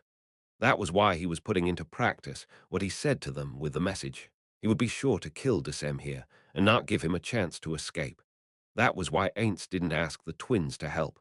Difference in numbers was one of the main factors that decided victory. The first thing Ainz would do if he were to encounter a group of opponents of unknown strength that outnumbered his group would be to escape. He should assume that Desem would do the same. It was better not to make the enemy realize his disadvantageous situation before he could create an opportunity to take them out. So, not only did he not ask for the twins' help, but he didn't even summon any undead. His great lie about Desem being allowed to take the twins if he was defeated was also for the same reason. By restricting his opponent's actions, Ainz led his opponent into not wanting to leave the battlefield, and gradually made him not able to leave it even if he wanted to. Su, what was it again? Yeah, the Sankyu cost effect.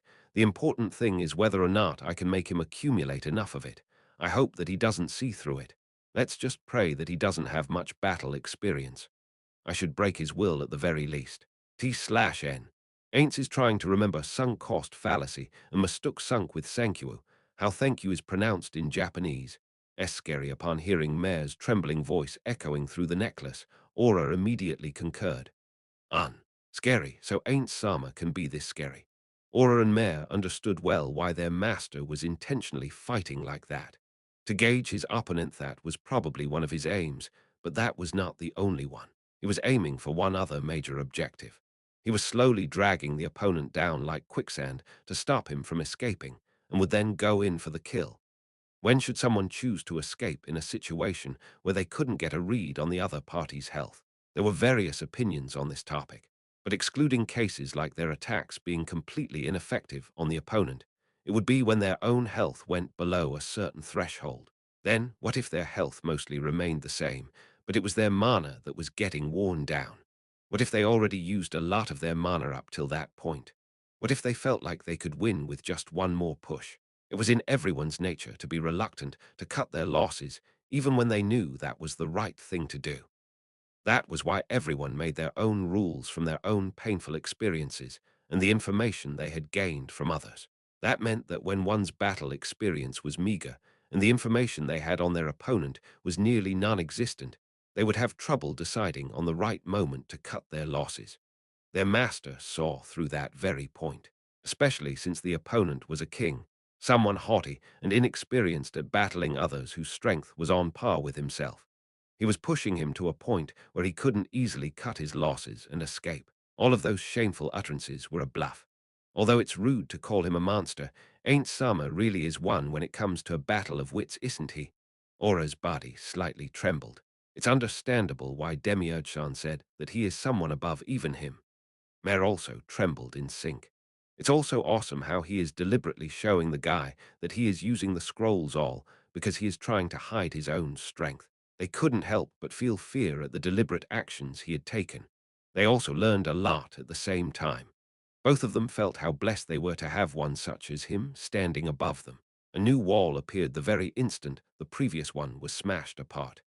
Desem hid his irritation behind a smile, realizing that the opponent was uselessly stalling for time. He wondered how many times they had repeated this. Though he didn't count, because it was tiresome, it should be at least 20 times by now. The walls were weak enough to break apart in a single hit, but the opponent was deploying multiple at a time to avoid Behemoth's blows. Mooks will use their brains in their own way. No, it's different.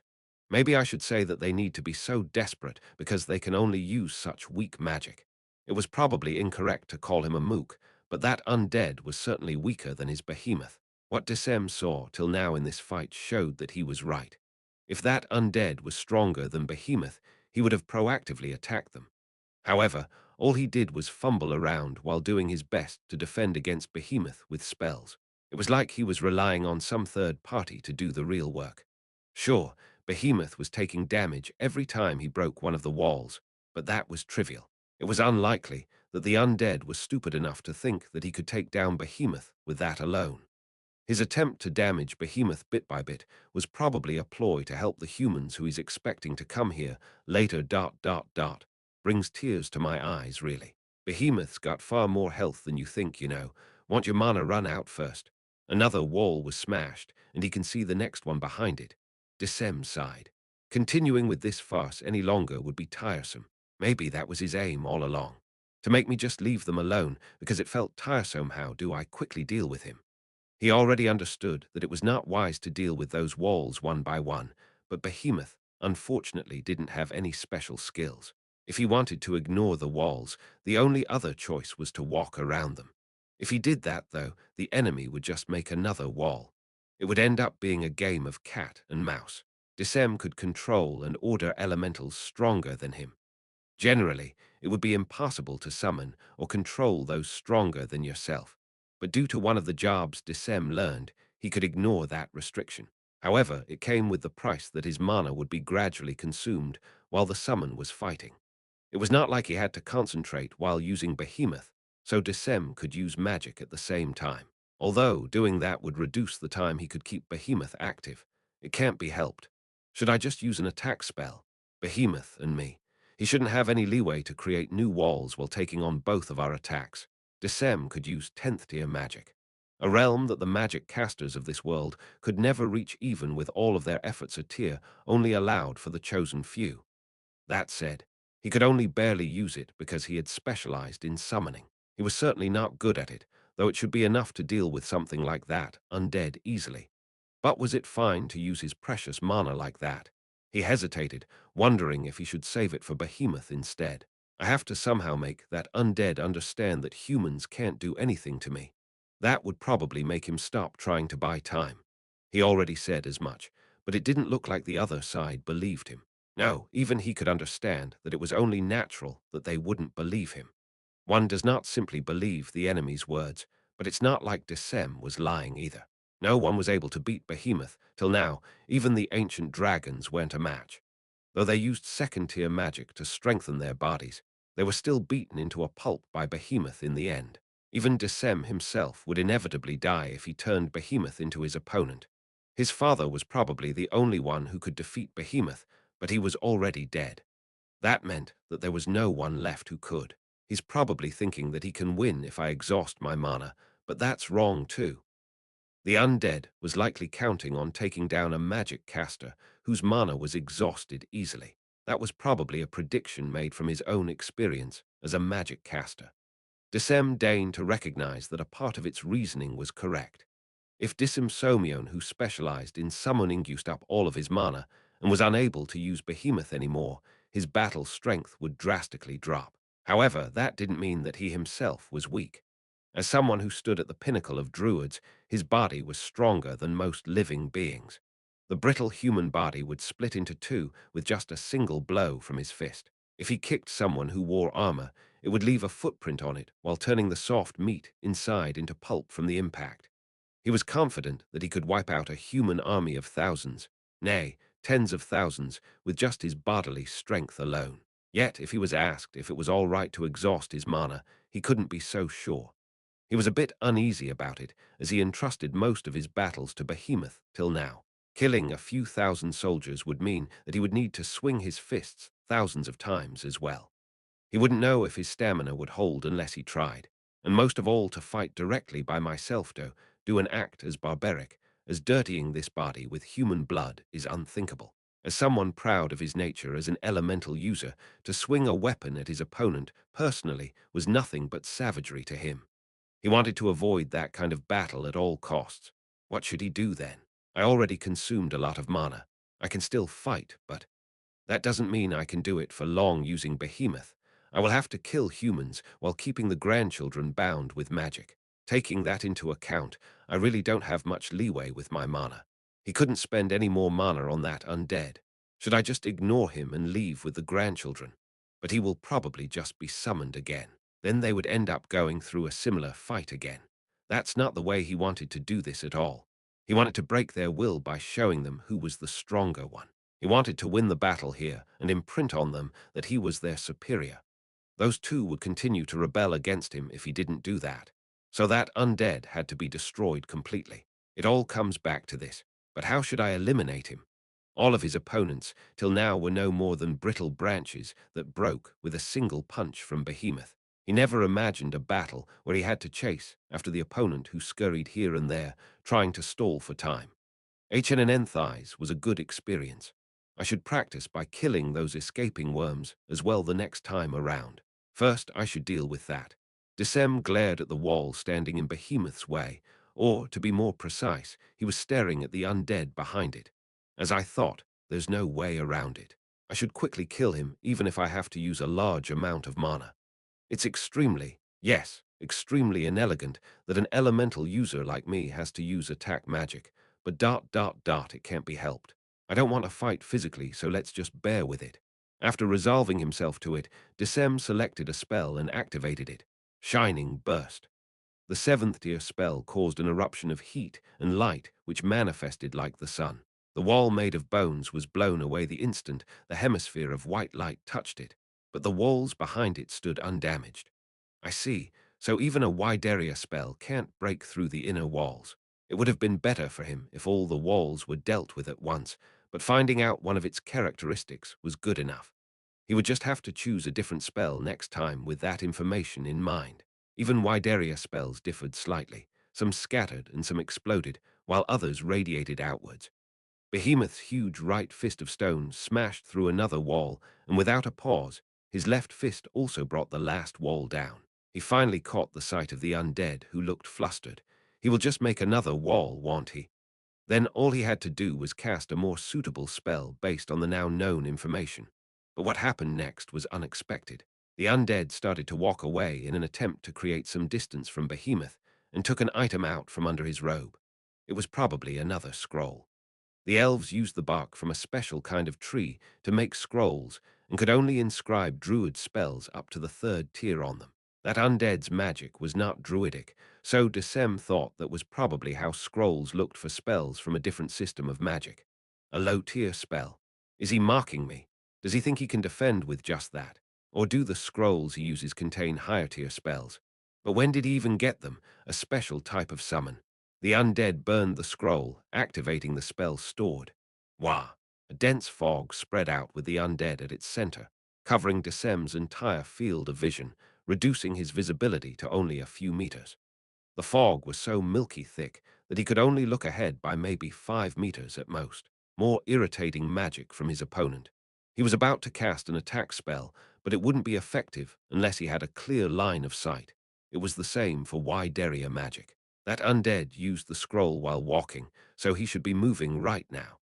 It was possible that the target was not in range, even if he attacked the spot he last saw him. Decem commanded Behemoth to search for the undead, but realized that its movement was dull. Behemoth's senses relied on its eyes, so it couldn't find the enemy because of the fog. If that's how it is going to be, Decem thought. He cast the fourth-tier spell, Tremor Sense. This spell allowed him to sense even the smallest amount of tremors, allowing him to find his opponent's position. It was more effective on land, but a floor should work as well. But what? He is nowhere around, you say. Tremor Sense told him that the two grandchildren were still here, even though he couldn't see them through the fog. The tremors were probably caused by them changing their postures. It was hard to think that the undead would escape by teleportation, thus leaving them behind. It was even harder to believe that the summon was cancelled. Then, what happened? Decem soon stumbled upon the reason. He is not touching the floor. He is floating in the air. He didn't realize it because the enemy previously only used his legs to run when he tried to escape, but he had to be floating through some means. Tremor Sense could sense even the most trivial of vibrations from the floor, but its range did not extend to air. The undead was doing a splendid job at getting on his nerves. Such attempts at stalling for time are meaningless. You irritating mook. This was starting to get really unpleasant. Maybe he should just call the humans over and wipe them out together. It would probably be quicker than this. This weakling. He would have been dead already if we had been fighting outside. He couldn't immediately think of a way to drag the children and the undead outside. He could blast the wall and push them outside, but he doubted that it would go as expected. Desem hurled an order at the behemoth who was stumbling aimlessly and made him stand by his side. He was not sure about the guy's movements inside the fog, but it was possible that the undead was targeting him. That wasn't something he had to worry about, as he wouldn't die in a single hit, but he didn't really want his blood spilled again by such a lowly being.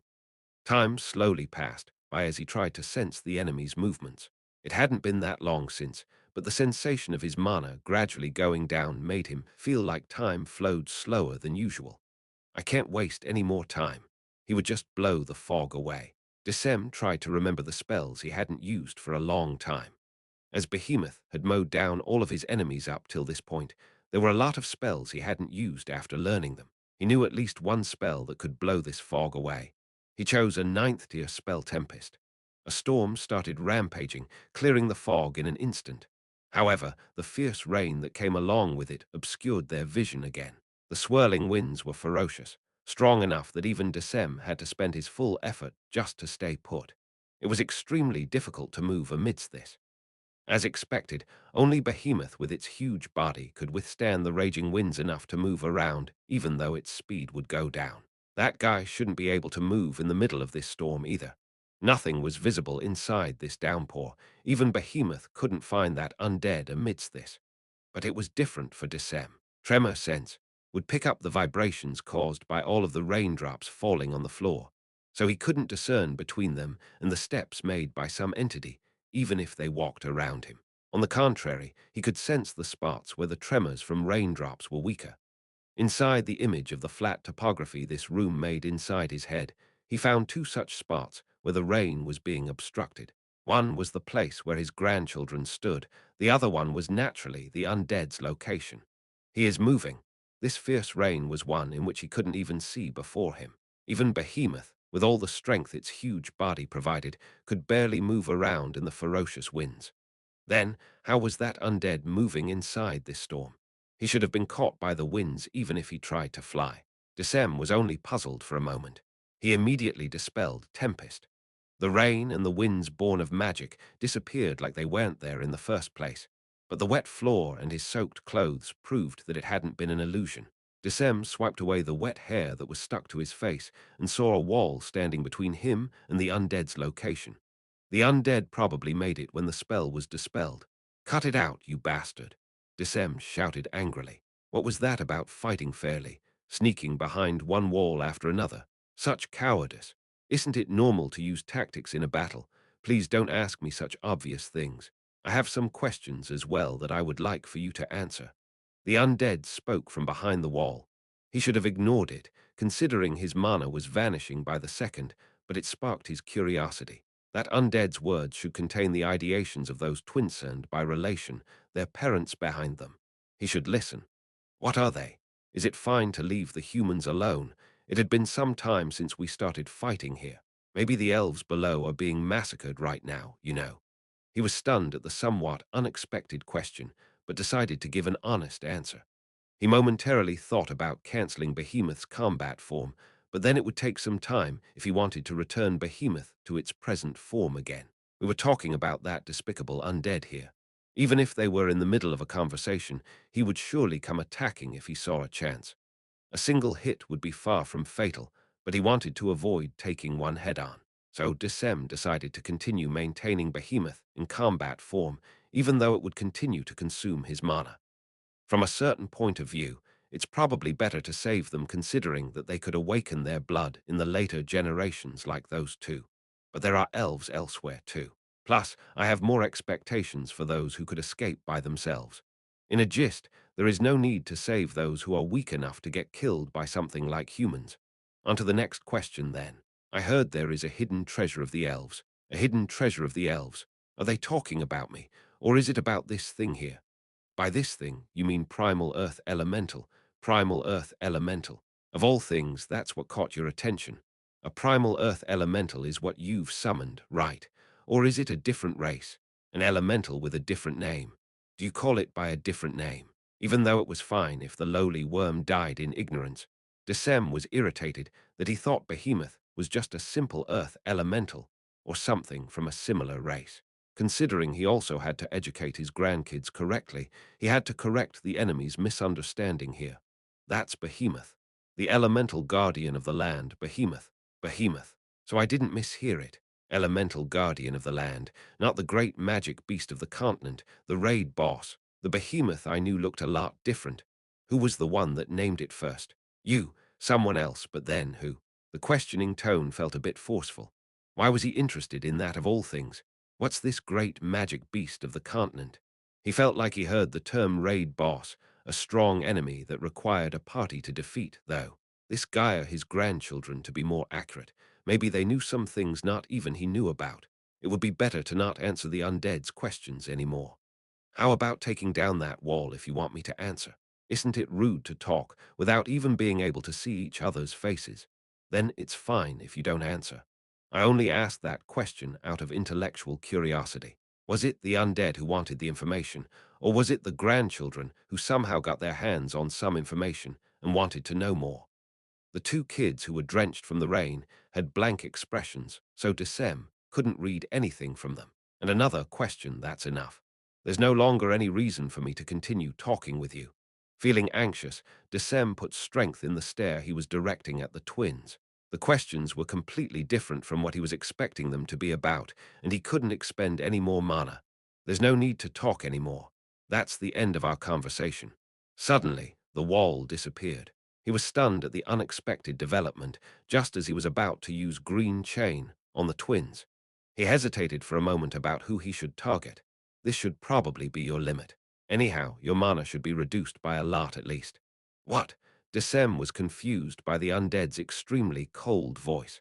Why could he sense complete calm from him? An incompetent undead, who could do nothing but stall for time. He should just command Behemoth to crush him into a pulp. Decem turned his gaze towards the stairs behind the undead. He thought that maybe this attitude was because he had achieved his goal to stall for the arrival of the humans, but he couldn't see anyone coming up the stairs. Even if he concentrated on listening, he couldn't hear any human footsteps or any other footsteps for that matter. He didn't know what the undead thought of his actions just now, but the undead started speaking again. I said your mana should mostly be gone by now. How much longer can you maintain Behemoth? Probably a few more minutes at least, I think. Ah, so that's what this is about. You thought that you could win against me without my mana. Sure, I wasn't able to avoid your punch at the start, but that's because you were summoned suddenly. I could have easily avoided it if I knew you were going to appear. I know. The voice was as cold as it was before. Decem took a gulp unconsciously. Why does he behave like that? Strange. Why was he getting pressured by such a weak undead? He, whose blood came from the one who dominated the world in the past. He, who stood at the pinnacle of the elves as the current strongest elf. Decem gritted his teeth and suppressed the shameful emotions welling up inside his heart. I see it now, he shouted with a thunderous voice. You made me bleed with your fist, so you're thinking that you can win in a physical melee. That punch barely did any damage to me, you see. I know that, too.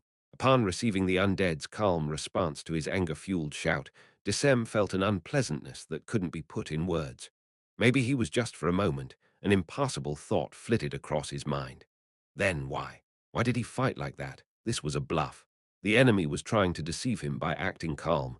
There's no way it could be anything else. Behemoth. He wasn't sure if that was an angry shout or a scared shriek. Crush him. Let's start then. Decem understood the reason behind the undead's calmness the very next moment. Triplet maximize magic cacophonous burst release. There was an explosion of sound waves at first. Then a pair of angel wings appeared next. A storm of shockwaves hit Behemoth, who stood between Decem and the undead, as a rain of light rivaling the downpour from before pierced its body. The elemental guardian of the land's health was being blown away by the second. It didn't bleed or lose parts of its body like a living being, but Decem, as its master, knew Behemoth was standing on its last legs. Confusion. Nothing but confusion. Behemoth was the greatest elemental. No one was on par with it. Even though it received damage in fights, until now, they were no more than a few scratches considering its enormous health. And that like this, not once was its health reduced to the verge of death like this. In no way. Well now, I didn't expect that even 6 hits weren't enough to take it down even though I triggered its weakness. Would it have been different if I was more specialized in offensive magic? Just like before, Desem couldn't feel a single emotion from the undead's calm voice. It was like he was a completely different person from the undead before. What the hell is even happening? The confusion welling up in his heart calmed down for a bit, and in its place, fear ran through his body. The fleeting thought from before loomed larger now, that perhaps this undead was stronger than him. No, Behemoth. Protect me, Behemoth, upon sensing his thoughts, moved to cover Desem from the undead's sight and brought down its right fist on the enemy. I did it. NN. What? Behemoth followed with a punch from his left hand, meaning that undead wasn't killed in a single hit. Even though he had received 2 hits face-on, he saw that the undead still brazenly stood on the other side. He wasn't crushed. Although it had crushed every enemy until now, that undead stood there like it was nothing. Triplet maximize magic cacophonous burst. In front of Desem's eyes, Behemoth, invincible great elemental, turned into a large pile of dirt.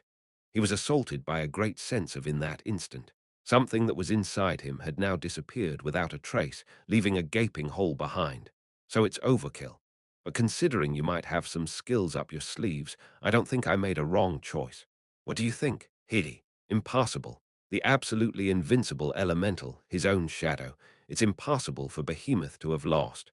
But it's a fact that it was not standing in front of him right now. Then what should he do? What action should he take? Who the hell was the undead before him? You don't have to be so scared reality slash. He was assaulted by a flood of pain. The kind of pain he never experienced till now. Ah. Looking down, he saw that his rain-drenched clothes were now soaked red. Hurts, it hurts. It hurts. It hurts. It hurts. That was the only thing echoing inside his head. I understand the feeling very well. If not for this body, I would have become hysterical from just a single one of those hits before. Well then, I have a proposal. Surrender. I will not cause you any more pain if you do that, and will guarantee your safety afterward. It hurt. Ah, really? With tears welling up from the pain, Desem posed the question to the 2 grandchildren. The 2 looked flustered for a moment, and then the granddaughter replied with yes, really. Now we have my master's permission as well. Start removing your gear. Don't fear. I will return them back after confirming if there's anything dangerous with them. Really, I'm not lying at all. I will swear it in the names of my masters. Trust me. The undead spoke with a sincere and gentle voice. Desem felt like believing him. It hurts.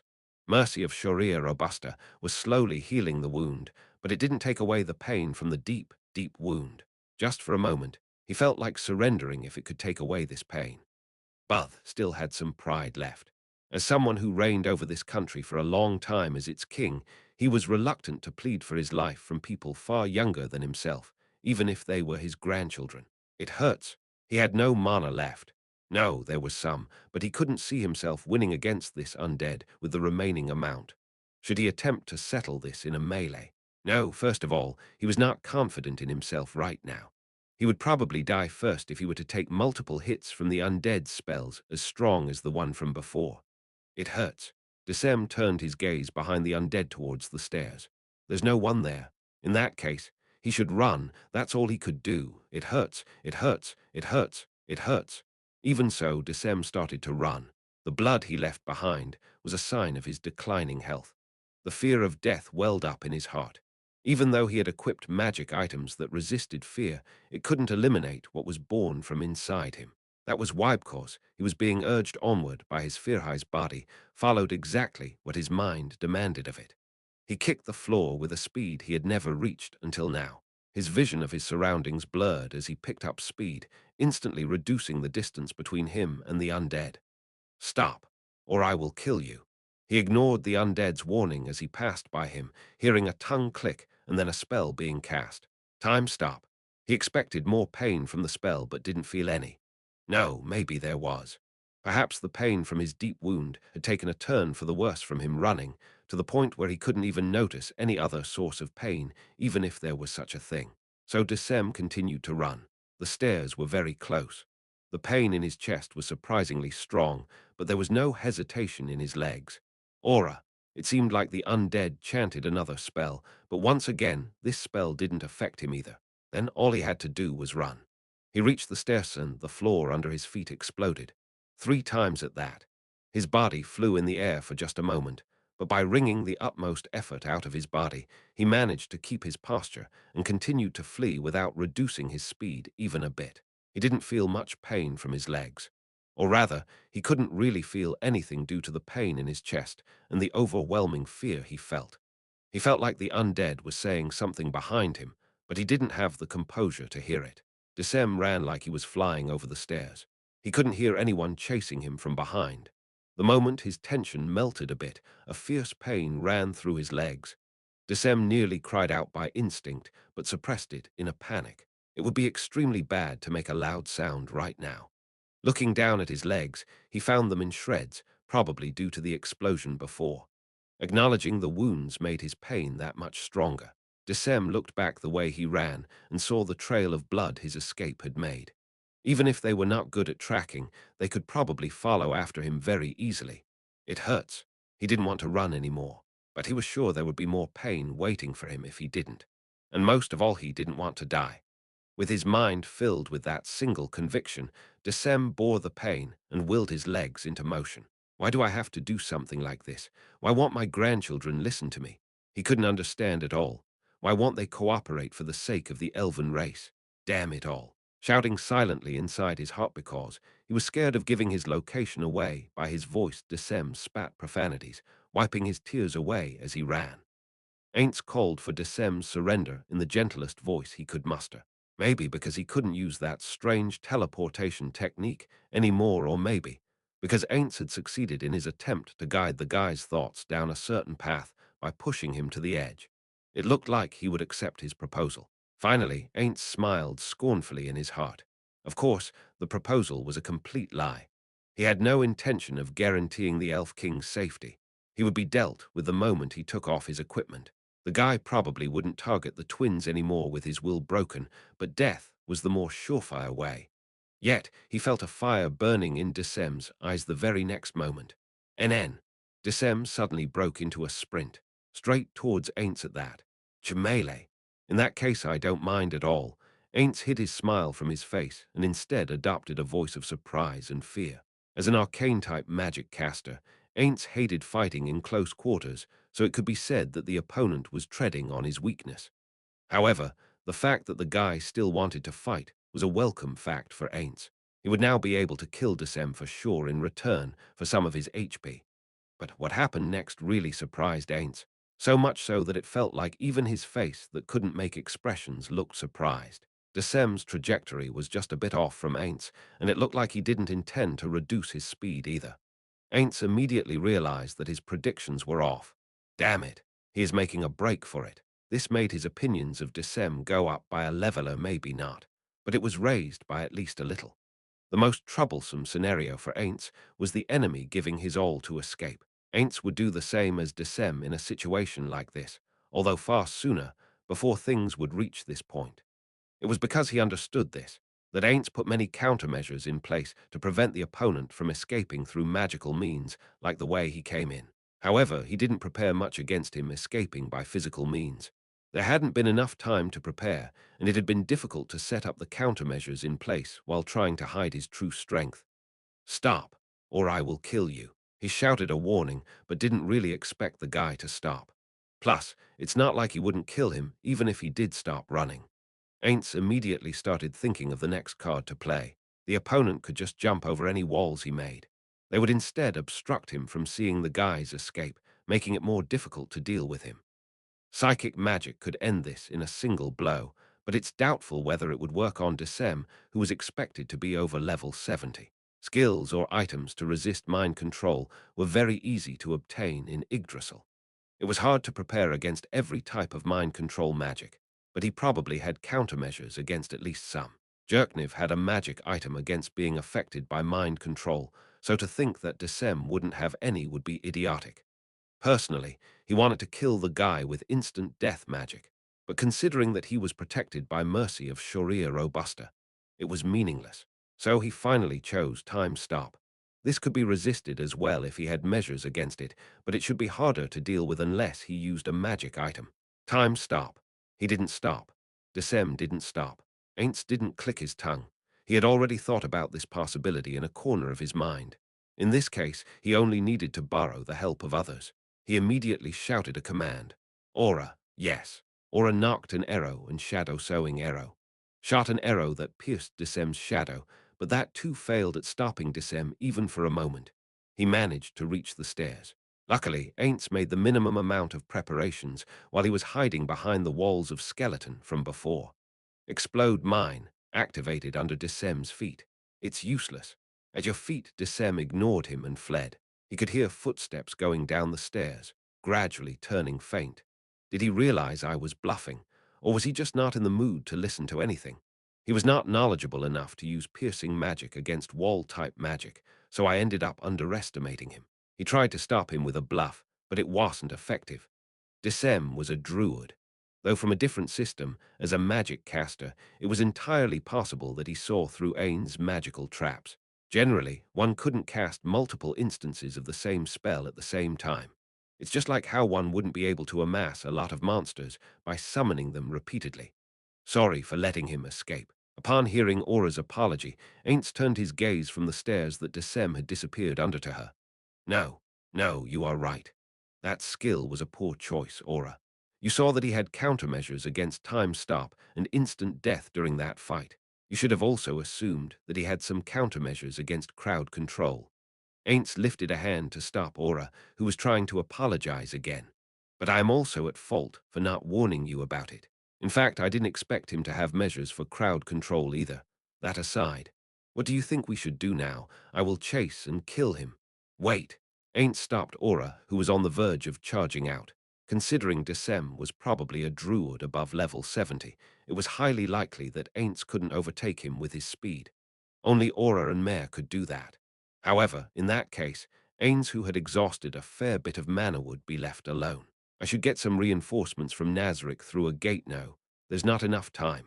First, I have to decide if I want to let him escape this time or kill him here. Even with most of his mana exhausted, Decem's physical capabilities were comparatively high. Ainz couldn't win in a melee where he wouldn't be able to use his magic. Of course, that's assuming he didn't use Perfect Warrior. Without her beasts, it's possible that Aura may not be able to deal with him if he were to bring out some trump card he might be still holding on to. Maybe I should summon an undead. No, what if he summoned another primal earth elemental? No, no, no. That should be impossible. It would be broken if one could just summon elementals stronger than them multiple times. Even Ainz, who specialized in necromancy, couldn't do that. That said, what was impossible to Ainz was ultimately according to Yggdrasil standards, and it was entirely possible that those rules didn't apply to this world. Even though his game knowledge had been applicable till now, Decem's command of that elemental was impossible by the game's logic. In that case, Mare. Why, yes, it's probably going to be dangerous, but you will have to kill that Decem by your strength alone. You are wearing different gear than usual, so don't be careless. If you feel like you can't win, conserve your mana and stall for time. Ainz wanted to give him more directions, but he couldn't waste any more time. Go, yes. Mare gave an unusually energetic reply and started racing down the stairs, following after Decem. He was fast as Ainz had expected, his steps already becoming fainter by the second. Seeing him run alone, Ainz wanted to summon an undead to go after Mare as support, but decided to hold it back so that they could use it as a shield if there was an emergency. In any case, Lopsided Duel was still active. Maybe he could use the undead to quickly deal with him if he had to fight that king again. Aura, you will be guarding me. Let's go through the treasury as quickly as possible and get everything. We will then regroup with Mare right after. Okay.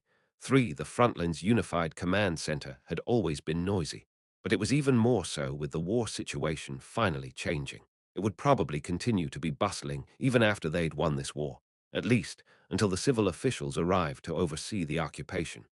Right now, the strategists were compiling the information carried by messengers from different places, going over each piece and taking great pains to consolidate them into a comprehensive battle map. They still had the calculations for the casualties to do, as well as the management of the prisoners of war. Other miscellaneous tasks, like dealing with the dead bodies, were postponed for later, as they were in the middle of fighting right now. Anyhow, only accurate information without any falsehood reached General Valerian Ainz. That's why he felt relief from the bottom of his heart when he received the news that he was waiting for. Your Excellency. We finally broke through those elven defensive lines. With this, the enemy's counterattacks were reduced by 70. We feel like they were weakened by too much, but that can be attributed to the absence of strong people in the enemy forces. Still, the remaining enemies have escaped into the city, waiting to lay ambushes in different places. How should we proceed? Avoid unnecessary casualties. The guerrillas who barricaded themselves in weren't too much of a threat, but those who are roaming around the city going on a rampage are to be feared. Expand the area under our control, suppress them, and force those elves outside into the waiting hands of our encircling siege. Avoid fighting indoors. Don't forget to include strong individuals in the squads deployed to fight inside the city. Understood. I will relay the instructions immediately. The elves fighting against the siege will probably fight as fierce as cornered, dying animals. Make sure to warn everyone again to be on their guard. Understood. It looks like our path lies open, but have we received any counterattack from the castle? Nothing. It continues to stay silent. That would have usually made Valerian's expression far grimmer. He doubted the castle was empty. It was highly likely that it was being protected by the elven elites. Also, there was no doubt that the desperate elven soldiers were escaping to the castle, and most of all, there was still the existence of the Elf King. The death of the Holocaust, Scripture's vice leader at the hands of the elemental commanded by the Elf King, was still fresh in their minds. He might not have reached the realm of heroes, but was still strong enough to have stood on its cusp, yet he was killed just like that. According to the records in the theocracy, even a Holocaust, Scripture made up of hero class members 100 years ago, was nearly eliminated by the Elf King's strength. He didn't know what that operation was about, but seeing that it had succeeded, that at least meant that the Elf King was not infallible. Still, dealing with him would have been too heavy a burden for Valerian's troops and would be the greatest mountain they have to cross yet in this war. But they have a trump card here now. Just to make sure, are you certain that we can advance there directly? Yes, it's possible. Hearing the confidence in the strategist's answer, Valerian stood from his chair. In that case, we can probably consider our preliminary goal completed, everyone. We've weathered through some tough times. Tell everyone to halt after we've surrounded the royal castle and continue observing it from afar. Ask them to put their efforts in other areas. I will go over to that person to pass on the information personally. Valerian exited his tent alone and headed to a different tent. This tent's owner didn't like others' company much. It would be bad if this person was displeased. He called from outside the tent. "Excuse me, is it all right for me to come in, please?" He received an immediate reply. Valerian took a single deep breath before he entered. She was certainly not a dangerous person. He had exchanged light greetings with her on her arrival and felt that she was a rational person. However, when faced with a person from the Black Scripture, someone who stood in the realm of Heroesser, someone who exceeded the realm of Human 7, Valerian needed a certain amount of resolve. Even though he knew that they wouldn't attack him, he required the kind of mental state that was necessary if one were to face a giant carnivore before them. And there was one more thing. Even among the heroes, the one inside this tent was kind of special for the theocracy. Different humanoid races could produce children between them, but that kind of thought was taboo in the theocracy. For the theocracy, which thought that only humans should flourish, every other race was an enemy even if they were humanoids. That said, that policy was comparatively new and had only been practiced for a century plus a few decades. Before that, the theocracy also took the other humanoid races into consideration, the policy being that they should join hands together and fight against the other races. The person inside this tent was considered one of the reasons for that change. She was considered the theocracy's strongest, and her lifespan was extremely long. She was also supposedly the apprentice of the rumored person known as the guardian deity of their nation. That was all Valerian knew. Among such vague information, there were also a few things that he knew to be true. One was that she was not someone even a general like him could be rude to. Of course, he had never even thought of looking down at the apex of the natural order.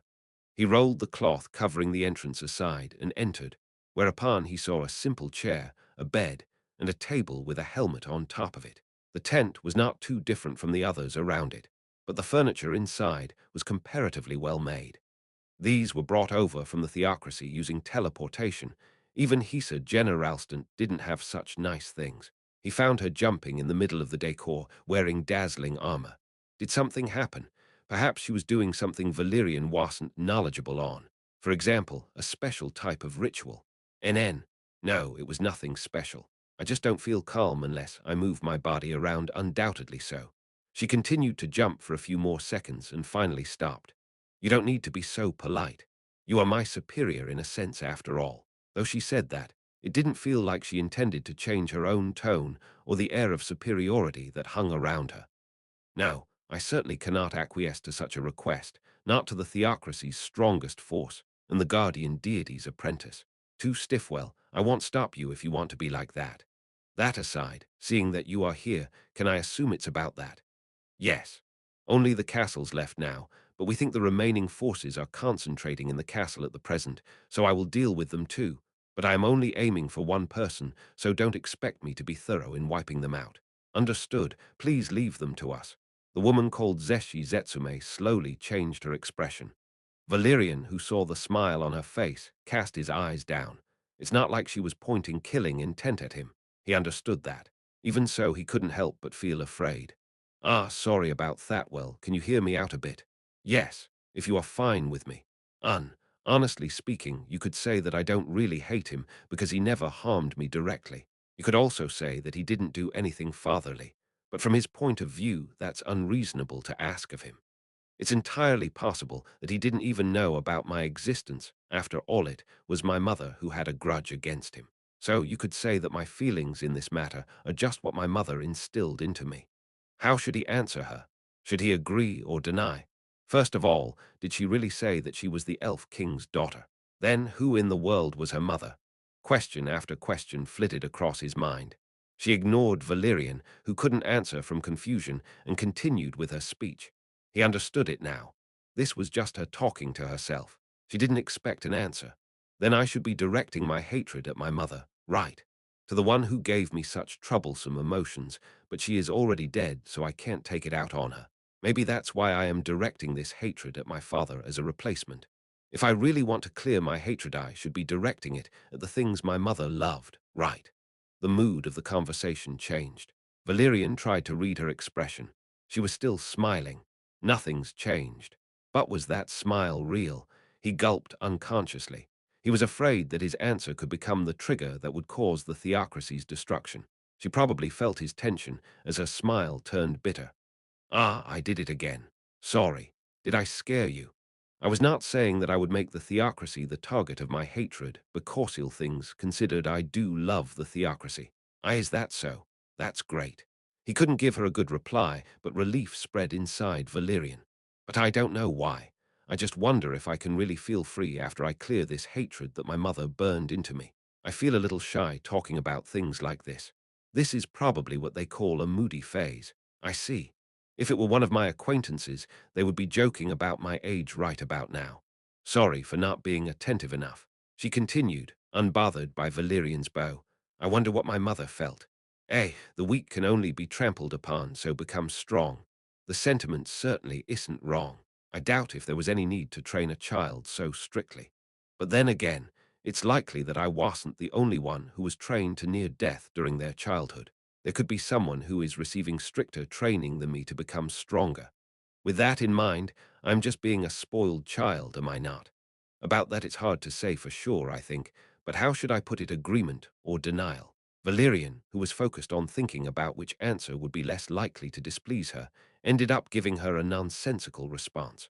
Probably realizing what Valerian was going through, she laughed again, though it was an honest laugh this time. Maybe I should go through the old records after everything's done. There might be things the past me didn't notice. Maybe there are some things that couldn't be understood except from a third party's perspective. Anyhow, should have probably left something behind. What did she really feel about me? Well then, shall we go? Huff, huff, huff. Considering Desem's physical capabilities, sprinting such a short distance at his full speed shouldn't have him wheezing. Yet he was completely out of breath. It must be the fear. The fear that was welling up from inside him was so strong it was physically affecting his body. He tried to listen to his rear to see if anyone was chasing him. Nothing. No one was coming after him. Did he manage to escape?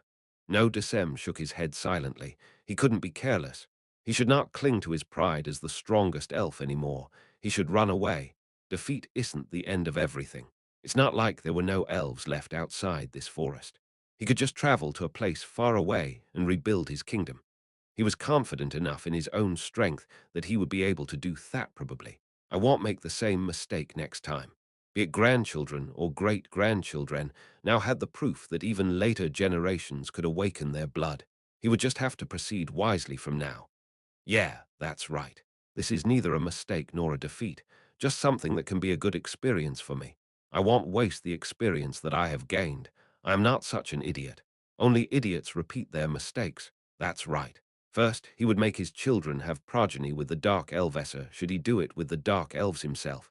Anyhow, there's no time. Should I just escape as quickly as possible? Or maybe I should carry some food with me.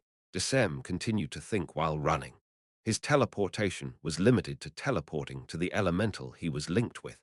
As he couldn't use it any more with Behemoth dead, he could only rely on his own legs to run away from this place. Still, he could fly, so maybe he didn't need to rely solely on his legs. That's right, Desem had the power of magic. Frankly speaking, even if he didn't take anything along, he should be able to manage somehow with just the gear he had on him. Plus, if he passed by a civilized area, he could just pillage what he wanted from them. These things were possible for someone as strong as Desem. Certainly, he had just been defeated. It was vexing, but he had acknowledged it. But those grandchildren's strength was an exception. They were only that strong because they had Desem's blood flowing through them, so it's unlikely there were people of similar strength at the place he would be escaping to. Still, a display of his strength could draw too much attention. That undead commanded by the grandchildren might come chasing after him if news of his whereabouts were spread. That aside, what were those two aiming for in the first place? Were they on that floor because the treasury was there? In that case, maybe they are no longer interested in taking my life. Perhaps he was being too optimistic. It was hard for him to believe the grandchildren's words, to be more accurate, what they made the undead say. Maybe if they really are after me, he should expect the worst-case scenario. His life depended on it after all. In that case, I should try my best to lie low until I am as far away as possible from this area. I should also avoid using magic. I will have to carry some food with me then. There was a druid spell that could make fruits. There was also a staff inside his treasury that could do it 6 times every 4 hours, but Desem himself didn't learn that spell. He wasn't used to living in the forest either. Desem was confident in his ability to deal with any beasts that could attack him, but he was not at all confident in his ability to collect food from the forest, including properly field dressing the slain beasts. There is some fruit and wine inside my room. I should leave this forest with them as fast as possible without using magic. After that, I will kill everyone I meet to stop information about me from reaching those children's ears. I can also snatch their goods at the same time. While doing that, I will run to a place as far away as possible. Oh, right. Maybe I should also carry some valuables. I remember hearing that jewels and gold coins are useful. Desem finally reached his room, wheezing his lungs out. There should be some women inside, but it would draw attention if he took any with him. They would also be a burden, so they should probably be left behind here. Or maybe he should take 1 or 2 along. It was an unpleasant thing for a king like him to carry them, but they shouldn't be a burden if he did that. I don't mind taking along a woman who can cook, and it's unknown when I can meet an elf again after leaving this forest. In that case, I should really take some along to make children. Desem adjusted his breathing and wiped off the sweat induced by pain. He wanted to avoid looking unkingly before the women. While splitting some of his attention towards the way he came from, scared that the undead would suddenly appear, Desem opened the door to his room. "Welcome back," a female's nonchalant voice called out to him. Desem immediately felt angry. To think a woman who probably scraped their heads along the ground for him until now dared to be so nonchalant. He felt like he was being mocked for suffering defeat at the hands of his grandchildren. However, that anger soon subsided the instant he saw the room's situation. It was red. His room was painted completely red. Its blood. The scent of blood was so thick that he couldn't even begin to describe it. He probably failed to notice it outside the room because his nose had been distracted by the scent of his own blood. The remains of the women who were supposed to be here were scattered around the room, and a single chair was placed in the middle of them, likely intentional, with a woman sitting on it. He didn't know her. She wore a splendid-looking full set of armor, carried a helmet in one hand, and held a mysterious-looking staff with 3 curved blades drenched in blood at the end of it in the other. He couldn't understand what method of use the creator of this weapon had in mind when they made it. The woman didn't look like an elf to him, but at the same time, her face had hints of elven characteristics. So was she an elf. And most of all, those eyes, "Yah, pleased to meet you, father." The woman grinned with clear scorn. He finally arrived at the only possible conclusion. "I see.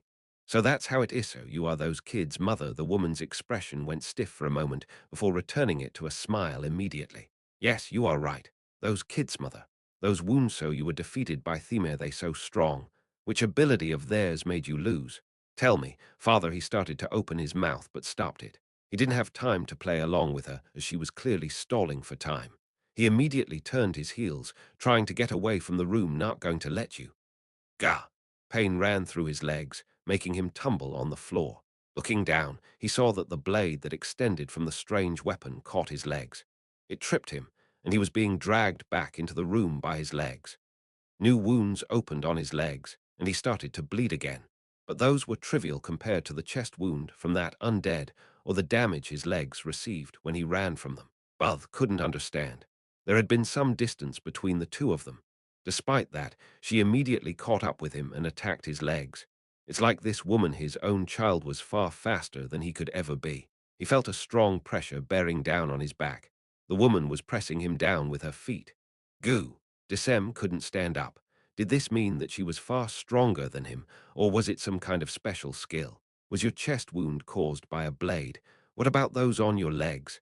I've heard that you use an earth elemental, so where is that? She fired out questions in rapid succession. He could not feel a hint of tension in her voice. It was true that Desem was deeply wounded. It was also true that he lost Behemoth, but that didn't mean he was weak. He still had his physical strength, which could easily kill any living being around here in a single hit. This Desem, who had lost Behemoth and who only had his physical strength to rely on, tried to run with his full power. Even though he was dulled by the pain, there was no way that woman could catch him. But he had to acknowledge reality. This woman surpassed him in brute strength, but there was still a doubt left. He didn't remember having a child with such high abilities. He moved his head to see the woman who was pushing down on him. Just as he thought, he really did not know her, and her face felt a little bit off for an elf. What do you want? Why are you doing this to me?" That was a genuine doubt from the bottom of his heart. The woman laughed out loud with scorn. "The strong can do whatever they want to the weak. Am I wrong?" Goom, she was right. That was the principle Desem had lived by till now. That is the morality of wild animals, but it's a suitable ideology for savages who live in the forest without proper civilization. Did the women who had been here say that? Fu, the woman let out a large sigh like she was trying to expel the heat that accumulated inside her. And in that instant, the force pressing down on him became stronger. Epilogue. Albedo, having finished greeting her master, who had just returned from the elven country in the frozen prison, returned to her master's quarters and resumed her work. Her workload had increased with the destruction of the kingdom and its vast territories placed under their control. However, Albedo possessed a talent for internal administration, so it wasn't a problem that she had to rack her brain over. As a result of a majority of the cities being razed to the ground, the distressing problems their occupation policy, in particular, had also been reduced to ashes. For that reason, Albedo was using a large part of her brain's resources to review the creation of a manual they could use in the occupation policies for each of the various countries when they would eventually be placed under their rule in the future. While it might be possible to scale the one they used in Yggdrasil to the level of nations, it was not difficult to imagine kinks forming in the process of broadening the scale and scope of it. In the end, it was better to just apply the methods for administrating a city to the cities, and the ones for administrating a state to the states from the beginning to avoid mistakes in the distant future.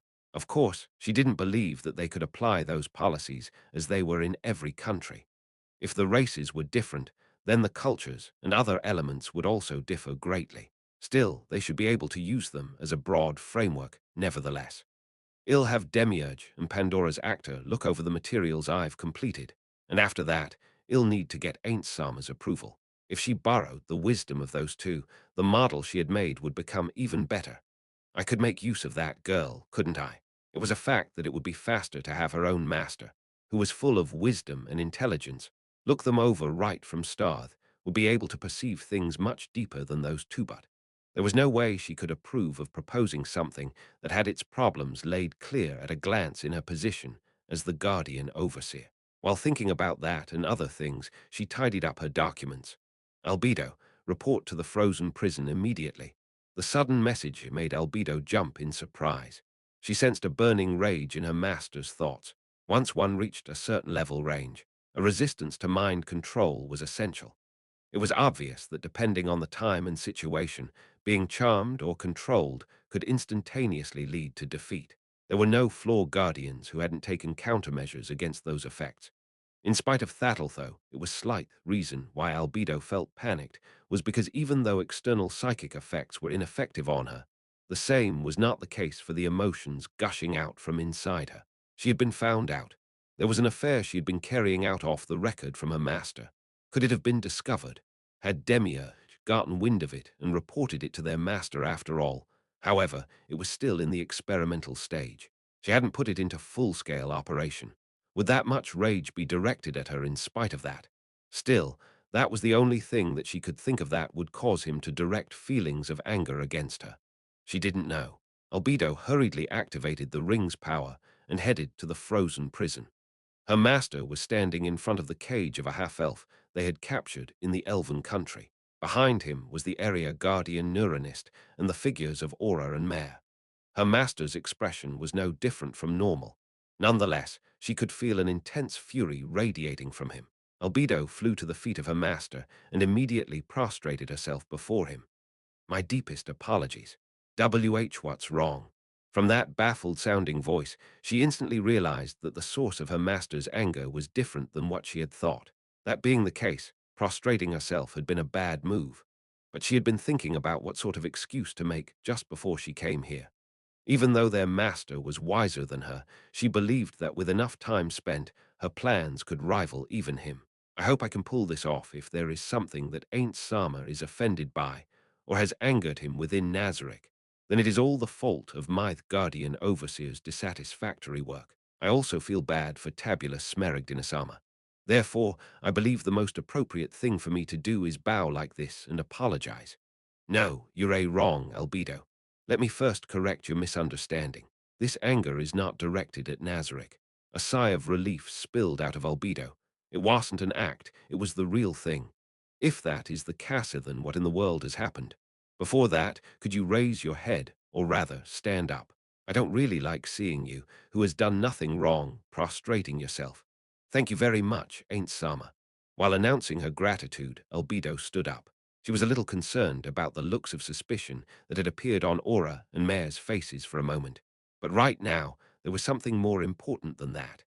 Then what sort of information from that prisoner of war has earned Ain't Sama's displeasure?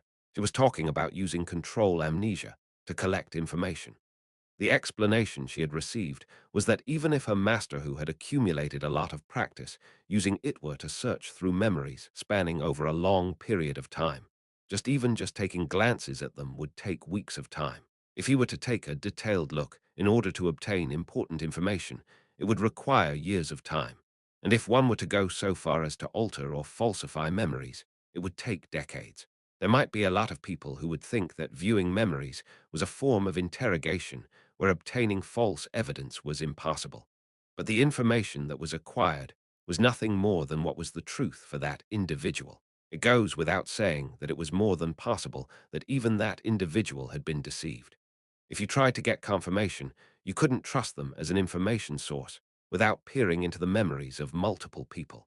If you were to do that, then no matter how much time you have, it would never be enough. Ultimately, choosing a much simpler method of acquiring information was more realistic, her master had grumbled. It was the same for modifying memories.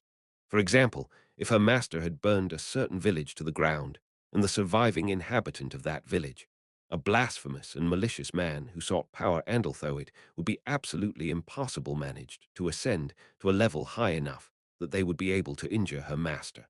It's wrong to think that he could be used, after they had solved the problem, by wiping away his memory about her master being the one who burned the village. While that inhabitant of the village lived his life to seek out the power to take revenge, he would probably talk to someone about his grudge against her master.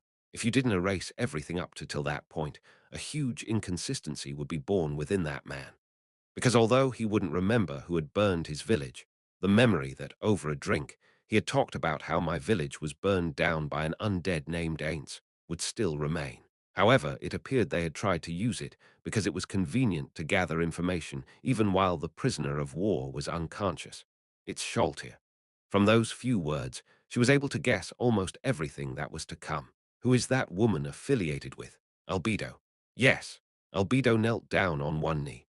Drop everything you're working on right now, except for those matters related to the defense of Nazarick. We are going to utterly annihilate the theocracy immediately. This is a fight they picked with us. We will have to accept their challenge properly, don't you agree? His tone was gentle. However, the emotions deep inside his voice were the complete opposite. How long had it been since he last showed this much rage? Yes, I believe it is exactly as you say. I will immediately relay your orders to all of the floor guardians and transition to making preparations for war. Very well. Do it at once, Albedo. At once. Albedo bowed deeply, trembling at her master's gentle tone. Overlord Character Profiles Overlord Character Profiles The 41 Supreme Beings Compilation Postscript Afterward. Hey guys, Marayama here. Long time no see. Thank you all so much for picking up this book and for reading this far. I had written in the preview at the end of Volume 14 that Volume 15 would be out in early spring 2021, but it ended up being about a year late. But you see, I thought that everyone would just say, well, I guess we can forgive you, since Volume 16 came out right away. Y'all forgive me, right? 2 books in 1 year back, when I was just a reader I would have thought that was a little slow, but it's not something you can understand if you're not in that position after all. The current me, Marayama, has become much kinder to the other authors' writers. I say to myself, all those guys are busy too, so it can't be helped. At any rate, be that as it may. Nevertheless, a lot of things happened, and it's been rough. If something good happened then, it was wonderful, but I kind of have a feeling like only bad things have been happening in the world. However, around the time this book comes out, the 4th season of the anime will have already started airing. Honestly, it feels to me like that's just about the only good thing that has happened, but it might just be the least worst thing that is happening. It would have been awesome if I could have sent you guys some much brighter subjects topics, but unfortunately that's all I've got in any case. Here's to the 4th season of the anime. This is all thanks to everyone also supporting it. Overlord is ending in 2 more volumes. Please keep me company for just a little while longer. Though how many years we're talking here is something that even I, Marayama, don't know. However, if I can get the last 2 volumes done, I'd like to have them come out close in time to each other like this time. Although I might need a little time to get things ready for that. But I will at least put in the hard work to get them out as fast as possible. Now then, finally, I would like to give my deepest thanks and appreciation to everyone who made Overlord Volumes 15 and 16 happen, and to everyone who picked them up. Kyugen Marayama, June 2022, Epilogue Gu, Jigaha, he couldn't breathe from the pressure. Why don't you answer my previous question first? Wait, did you forget it? Are you turning senile? Gaga, the pressure on him gradually increased to the point where Desem could no longer bear it. He could hear the innards of his body creaking around. His mouth, open to take in a breath, could do nothing but expel air. So the pressure was slightly lessened after she clicked her tongue, but not enough for him to be able to escape. Desem still had to put in all of his efforts just to take a fresh breath. What attack wounded you like that? Why is this happening to me from the moment I met those kids? It's the worst, but why is this woman interested in the wounds? Doesn't she know what her children did? They are necromancers who command various undead now. Maybate's different. To think 3 people, his children and grandchildren, who rivaled him now, who surpassed him appeared at the same time. No, maybe there's a different reason behind it. I see. I thought they were my grandchildren descendants, but if they are blood relatives, there's another possibility. Perhaps they are my father's. Impossible. These are my half-siblings. Wasn't that the most logical answer to all of this? His father was an elven hero who was the strongest fencer. T/N. Light, warrior, lightweight warrior fencer. The light, here is the light in lightly armored, not light as in luminescence, is general Japanese RPG lingo for classes like fencers, skirmishers, and similar lightly armored martial classes. but in Overlord Marayama specifically uses it for fencers. They were called 8 greed kings not in praise, but in scorn, because they were stronger than anyone else.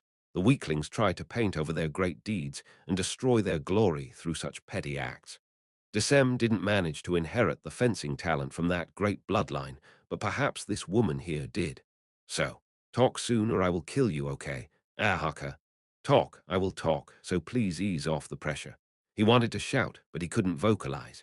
He heard something break inside his body as a sharp pain spread through his chest. His body stiffened from the pain that felt like his innards were being gouged out as he unconsciously drew nails on the floor. I never felt a single ounce of pity for my mother, since then Butto thinks she conceived me after being raped by such a mukia. I do pity her a little. When he thought he heard her talking to herself, the pressure on the leg crushing him increased further. He could hear things inside him breaking one after another, revitalizing the pain he felt previously with every instance. He could taste the blood welling up from his throat, but even if he wanted to let it out, he could at most make a trickle down his mouth. It was stifling and painful. Why did he have to go through this, even though he did nothing wrong at all? Decem struggled with his full might. Just a single breath would be nice, but he wasn't able to free himself. His struggles were meaningless in the face of an overwhelming gap in the level of their strength. Die, he would die. Not much time had passed since he has had similar thoughts, but it was stronger this time. Scared. He was scared. Stifling. It was stifling why this is really irritating because of this mook, and my mother dark why tears welled up. Why was she doing such cruel things to him? Really. He couldn't breathe. He didn't want to die. Someone helped. Suddenly, his consciousness came back, but that didn't mean the pain disappeared or that he could breathe. What? Something happened. Your body swelled up. Really, how stubborn. Crack, crack, crack, crack, crack, crack, the sound of all of his bones breaking at once. Pain, something happened. The world darkened for Decem once again. Just like your ideology, right? You reap what you sow. Ah, but it's a bit unfortunate. I wanted to torment you more before killing you. Not a twitch could be seen from her blood-related father anymore. Zeshi moved her gaze to the elf corpses around her. Now that she thought about it, she really didn't need to go this far. It would be a lie to say that her hatred towards her mother wasn't a factor in her killing them all. However, most of all, she didn't wish for the country she loved to do the same things this bastard whose very existence in the same world as her made her nauseous had done. She thought that they would be better off dead, so she sank these female elves into a sea of blood. Those people who optimistically thought that these elves could have achieved happiness elsewhere probably wouldn't understand Zeshi's actions. In a similar vein, Zeshi couldn't understand those kinds of people either. Zeshi suddenly looked at the entrance. A dark elf girl could be seen in the gap of the still open door. There was no doubt that she was one of those kids that drove the elf king into a corner. Upon seeing the mark of royalty in those eyesight of a different color, Zeshi let out a small sigh. Decem mistook Zeshi, who he had never met, for their mother. Then this should be his grandchild, Zeshi's niece. A little surprised at her own unexpected reluctance to kill this child, Zeshi kicked the elf king, already dead from getting his chest caved in, towards the child with her full strength. Ordinary people know, not even outliers should have been able to avoid it. Yet the girl did, by just jumping aside primly. The corpse hit the opposite wall and bloomed into a bloody flower with a loud sound. To think that she avoided either physical ability should be comparatively high. That guy's wound looked like it was from a blade, though the girl, her niece, was holding a black staff, a weapon to bonk with. A glance at that guy's wound was enough to know that it was from a different weapon. He actually did say those kids, so there should be one more at the very least. However, there were also magic items that could create blades of magic or could change themselves into blades. She couldn't disregard the possibility that this girl was the one who wounded the elf king. Or maybe the other child caused the chest wound while this one smashed his legs. With her staff of magic. But why did this dark elf girl wound the elf king? No, there were many things to hate him for. Perhaps she was the same as Zeshi, inheriting her mother's hatred for the elf king. This could be the case, especially since she looked too young to have her own reason to hate the elf king enough to wound him so grievously. It was also possible that she just wounded him while frolicking around, but the circumstances just now denied that possibility. Even though he was already dead, the girl avoided the body she kicked instead of trying to retrieve it. Excuse me, why you see? Where are you from, One-san? very shy, a cute girl who was male fantasy made manifest. She was from a different world compared to Zeshi. Such a girl asked her a question, but a single glance was enough for her to see that the girl was different inside. The girl didn't look like she was scared by the Elf King's corpse behind her or the massacre done by Zeshi in this room. She can still behave like that after avoiding my attack. You are. It's highly likely her shyness is just an act that just makes me more cautious. Well then, what should I do? How should she answer the opponent's question? If possible, she wanted to avoid a battle and feed her false information while taking her time to gain as much information as possible from the other side. But that was impossible. The Elf King's words implied there were multiple enemies, in case this was the one who wounded the Elf King. The fact that there wasn't a single drop of blood on her there should have been some, even if she was healed, meant that there was an overwhelming gap between the strength of the Elf King and this girl. Even if this girl wasn't the one who did it, considering that she was chosen to be the one to give chase, she and her comrades shouldn't be taken lightly. She didn't know how strong they were, but even Zeshi would be in danger if she let them regroup. This was her chance to deal with the girl alone before her comrades arrived. Instead of gathering intel, she should seize the initiative and defeat her here in a short and quick battle. The idea that your enemy's enemy is your friend is just optimism. You'd more likely be correct to treat them as a new enemy instead. She thought for a moment, and then, with a smile to ease up her opponent's caution, Zeshi finally answered. Good morning. I am Somion from the Sorcerer Kingdom, but what about you? Are you alone? The girl's face twitched a little. Her shy attitude didn't change, but it slightly felt like she was thinking about something. I can't read her. I've made a mistake. I should have asked a leading question with this reaction. I can't read if she doesn't know about the Sorcerer Kingdom, if she's from there, or if she sees it as an enemy. Considering that she didn't immediately attack me, the possibility of her being hostile to the Sorcerer Kingdom went down a little. But maybe she is just stalling like me to gather more information. Maybe I would have gotten a different reaction if I had mentioned the Council State instead. She mentioned the Sorcerer Kingdom because there was intel that the Sorcerer King had a dark elf as one of his retainers. They didn't get this information by sending spies into the Sorcerer Kingdom's internal organization. It was because the Thousand League astrologer had confirmed the presence of a dark elf girl beside the Sorcerer King in the battle against the kingdom on the Katsi Plains. They made a detailed report on the Sorcerer King and his forces after using illusions to recreate the scene the Thousand League astrologer saw. They also saw the Dark Elf, who was the only one attending him through the illusions, but they weren't able to see her face clearly due to the blurriness. That was something that couldn't be helped. The Thousand League astrologer couldn't divert her energy to remember a single person, as she had to observe the entire battlefield. Plus, what happened after made such a strong impression on her that a lot of other information had flown straight out of her mind. Remembering that vague picture, it felt like this girl wasn't the same one as the dark elf that followed the Sorcerer King back then. They both held a black staff, but the armor they wore was completely different. Well, there was also the fact that she didn't remember anything except for the gear because the illusion was of very low quality. If this girl really was from the Sorcerer Kingdom, what would she have chosen to wear when she planned to come here? The answer: she would have been completely geared up just like Zeshi was. This was a battlefield.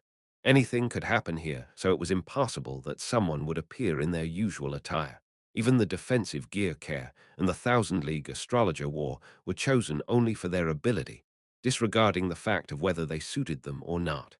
That said, the Katsi Plains had been a battlefield as well. Truly strong people didn't use multiple sets of serious battle gear, generally. That was because excellent gear was a necessity to ascend to higher tiers of strength, and they would need to polish their skill with a single piece of equipment for that. For example, there was someone skilled with a club who was given an axe after they were recruited into Black Scripture. They had to spend years to get proficient at using it. Going by this logic, the girl from the Sorcerer Kingdom and the one before her should be different people. But there were too many things in common between them for her to come to that conclusion. That's why Zeshi asked a suggestive question to reap some information from her reaction, but got nothing in return. I'm better at reaping with this scythe, though, Zeshi thought, and slightly strengthened her grip on the great scythe. T/N. The original is a wordplay on asking a suggestive question from the sentence before, which literally translates to grabbing by a sickle/scythe. Zeshi jokes that she is better at using the scythe in her hands instead. And there was also the fact that the girl was not human. Zeshi could mostly differentiate between the faces of fellow humanoids, but she was not perfect at it. There were some things that one wouldn't be able to perceive if they were not of the same race, so the other races tended to look all the same to her. "Rays, I'm alone, I see. Then everyone's probably worried for you. Ha! She lies so easily with such a cute face absolutely different from how she looks. In that case, any information I can get from her is highly likely to be false. There's no use in continuing this conversation when I already know that she has other allies here. First, I should incapacitate her with force and move to a different place. It's better to draw the truth out of her at a later time, either through magical means or through physical pain." The girl shyly raised her hand, which was not holding the staff, to touch the necklace hanging from her neck, a behavior like that was nothing out of place. It looked like her hand was just searching for something to grip to soothe her unease. One could call it a shy and girly action, but Zeshi, who sensed the disconnect between the girl's appearance and her true self, didn't think so. Zeshi reduced the distance between them in a single motion, faster than her tongue click could dissipate in the air. While putting on her helmet, she swung the weapon she was holding. Karen's guidance grazed the ground at the girl's legs. If she could, she would cut her legs.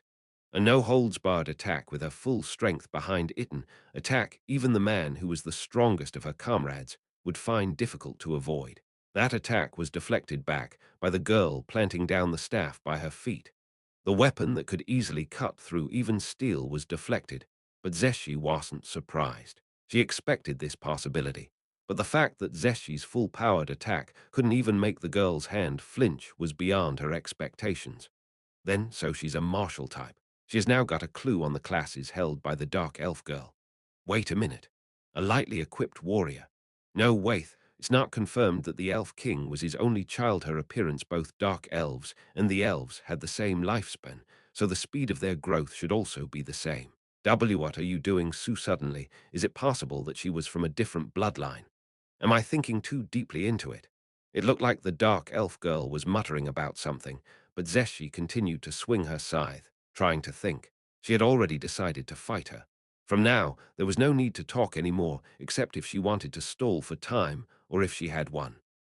Zeshi burst into the corridor, chasing after the girl, who jumped back, rotating the great scythe in a wide arc to accumulate a lot of inertia behind it. Zeshi swung at the girl's ankles. Swinging such a large scythe meant that she naturally hit the floor and the walls along the way, but that was not an issue. The weapon once held by the savior god of the Theocrasino of humanity, Sershana, could easily part the walls and the floor in its path. There was a slight resistance, but it barely slowed down the great scythe. But it was deflected. Again and again.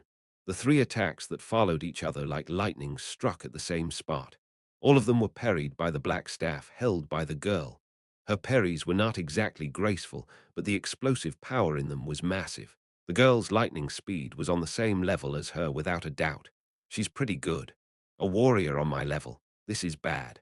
I will be at a disadvantage if she is completely focused on defense. She already understood something from this short exchange. According to the Elf King's words, the opponent had allies. If they were also on this girl's level, then Zeshi could only put her full effort into escaping. However, it would be shallow to think that she could run away easily just because the Elf King had managed to escape. If the opponent was not an idiot, they would have some countermeasures in place now after letting the Elf King escape once. That meant I will deal with her here in a short battle. Killing Herit can no longer be helped. Depending on the situation, I could just return with her corpse and try resurrecting her. Zeshi tried to suppress her urge to look at the girl's navel. Despite wearing a dress-like metal armor, her flat and smooth navel was exposed to the elements.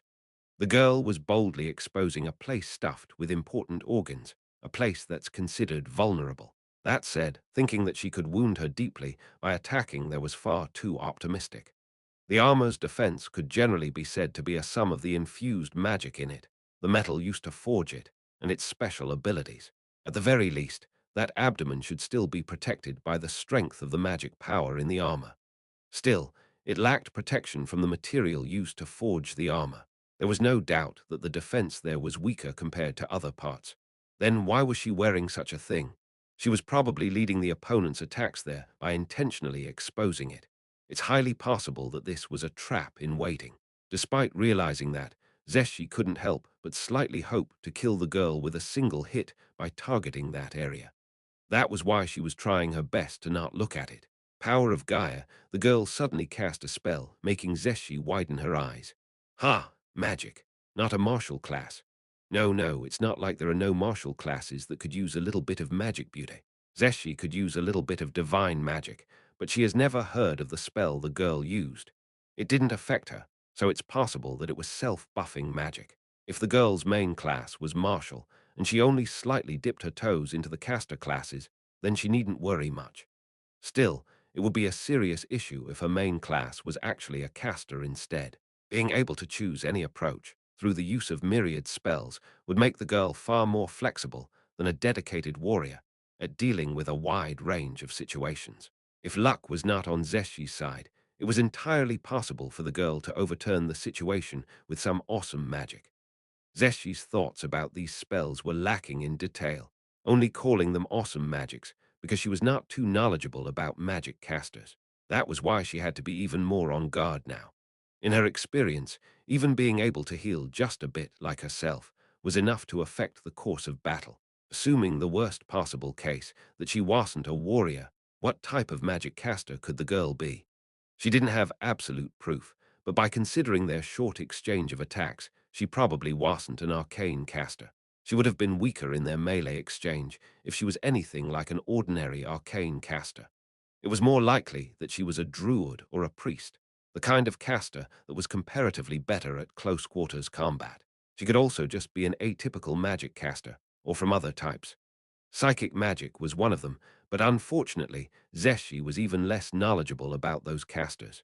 There would be no end to it if she continued her conjectures down this path. It was fine to keep them in a corner of her mind and be on guard against the possibilities. And taking into account that she was a dark elf, she was most likely a druid, even more so given that she was related to that elf king. Unfortunately, Zeshi couldn't do much if she really was a druid. So instead, she activated one of the two special skills she learned upon mastering the Inquisitor class. She activated it in case the girl was some kind of priest that could use high-tier magic that Zeshi didn't know about. Denounce heretic. This skill made priests who worshipped a different god expend a little more mana than usual when they used magic around her. It wouldn't show clear effects immediately, but it would slowly start hindering the opponent in a drawn-out battle or if they used stronger spells.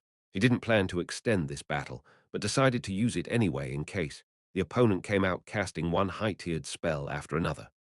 Using a skill like this that aimed for a single, very specific effect was probably wasteful when she wasn't sure about her opponent's abilities, but such skills were useless if not activated at the start of the battle anyhow. Elemental form, Earth. The girl cast another spell unknown to Zeshi, turning her skin to a light brown shade. Changing skin color was probably not the only thing that spell did. She also thought that perhaps the girl was showing her true form, that she was originally not a dark elf, but a different race, but it's useless to theorize about that. She should not get caught up in questions that didn't have answers when in a battle with her life on the line. Such gaps in knowledge should only be guarded against. The same went for magic. When she didn't know what some spell did, it was best to keep her conjectures about them to a minimum. Zeshi activated another skill like the one before, Sentence Heretic.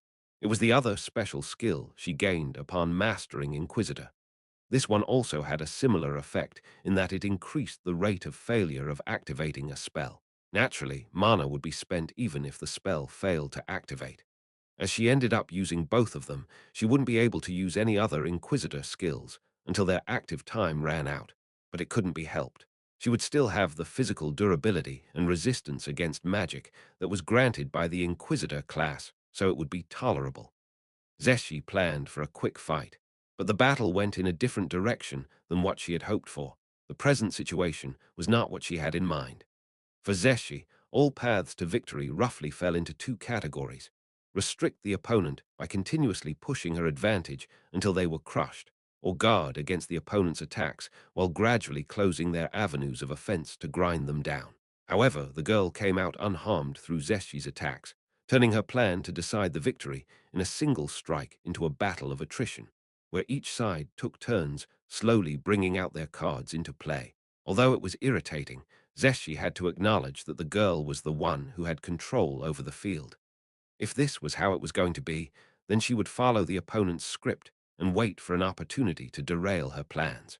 Well then, please excuse me. Perhaps 2 spells alone were enough for her, or because she couldn't use more than 2, the girl swung her staff with an apology. It came down with such velocity that Zeshi's hair stood on its ends instantly. She shuddered, not because the speed of her attack was unbelievably fast, but because she felt the girl's heart was not in the apology. There was no hint of it either in her tone or in her expression. It's like she was apologizing by command, like some kind of puppet. Don't think. That's not the important thing. The attack coming down on her was more pressing right now. This attack was not up to her standards if, as she had assumed, the girl was a warrior. It was just too simple, without even an attempt at a feint. It was impossibly fast, but it was easy enough to receive it or avoid it. Zeshi chose to receive it. She had gotten a general idea of her opponent's evasion and parrying skills, so this time she would measure her strength. Zeshi's great scythe easily held the attacker. That's what she expected. Too heavy. She should have been able to receive it easily, but instead, both her elbows and her knees were bent from the force. Forced down, the staff came near her forehead. Zeshi gritted her teeth and with a spirited HNGH, pushed it away with all her strength. Even though the weapon was pushed back, the girl didn't break her balance at all. However, the staff's recoil made the girl wide open. A chance. Trying not to stare at her defenseless navel, Zeshi activated several martial arts. Greater wind stride, steeled arm strike, greater piercing, greater ability boost, greater possibility sense. It was for this moment that she held back from using martial arts before. Her speed, agility, damage from her attack, piercing damage, and strength were all increased, along with her sixth sense being sharpened to the extreme. She was aiming for a single spot, her navel, which looked so defenseless. Perhaps it was a trap, but she was confident enough in her ability to break through it if there was one. And most of all, she couldn't resist the hope that she could wound the girl seriously enough to completely turn the tides of the battle to her side. Zeshi had a reason to resolve this battle quickly. She shrunk the distance between them at lightning speed and swung her weapon so fast that the sound left behind by the scythe cutting through the air couldn't catch up with the blade. She then directly hit the girl's soft navel. Zeshi's sudden acceleration, due to the rise in her abilities, surprised the girl, who couldn't defend herself in time. After some resistance, that was more than what she expected, hard enough to make her doubt if it was really skin. Her scythe broke through and smoothly pierced her skin. Yes, she couldn't help but smile. Zeshi had a class called Executioner. It greatly increased the damage from a critical hit and sometimes even killed the opponent in a single hit. Originally, it also had the ability to deepen wounds from slashing weapons. But because she used the middle blade to pierce her, instead of slashing her with the crescent blades that extended to the sides like wings, that ability wouldn't trigger in this case. Even so, this attack should have damaged the girl considerably. However, her joyful expression soon turned serious. The feeling that she got from her weapon was too strange, especially because she couldn't feel the sensation of her innards being cut. Before she could understand the reason, a black silhouette appeared in her peripheral vision. Instant counter, but it was too late, just too late. Even though it was only for a moment, her getting caught up in feeling her weapon was a mistake. Gah, a loud sound echoed. Her head received a hard blow from the weapon with a tremendous force behind it.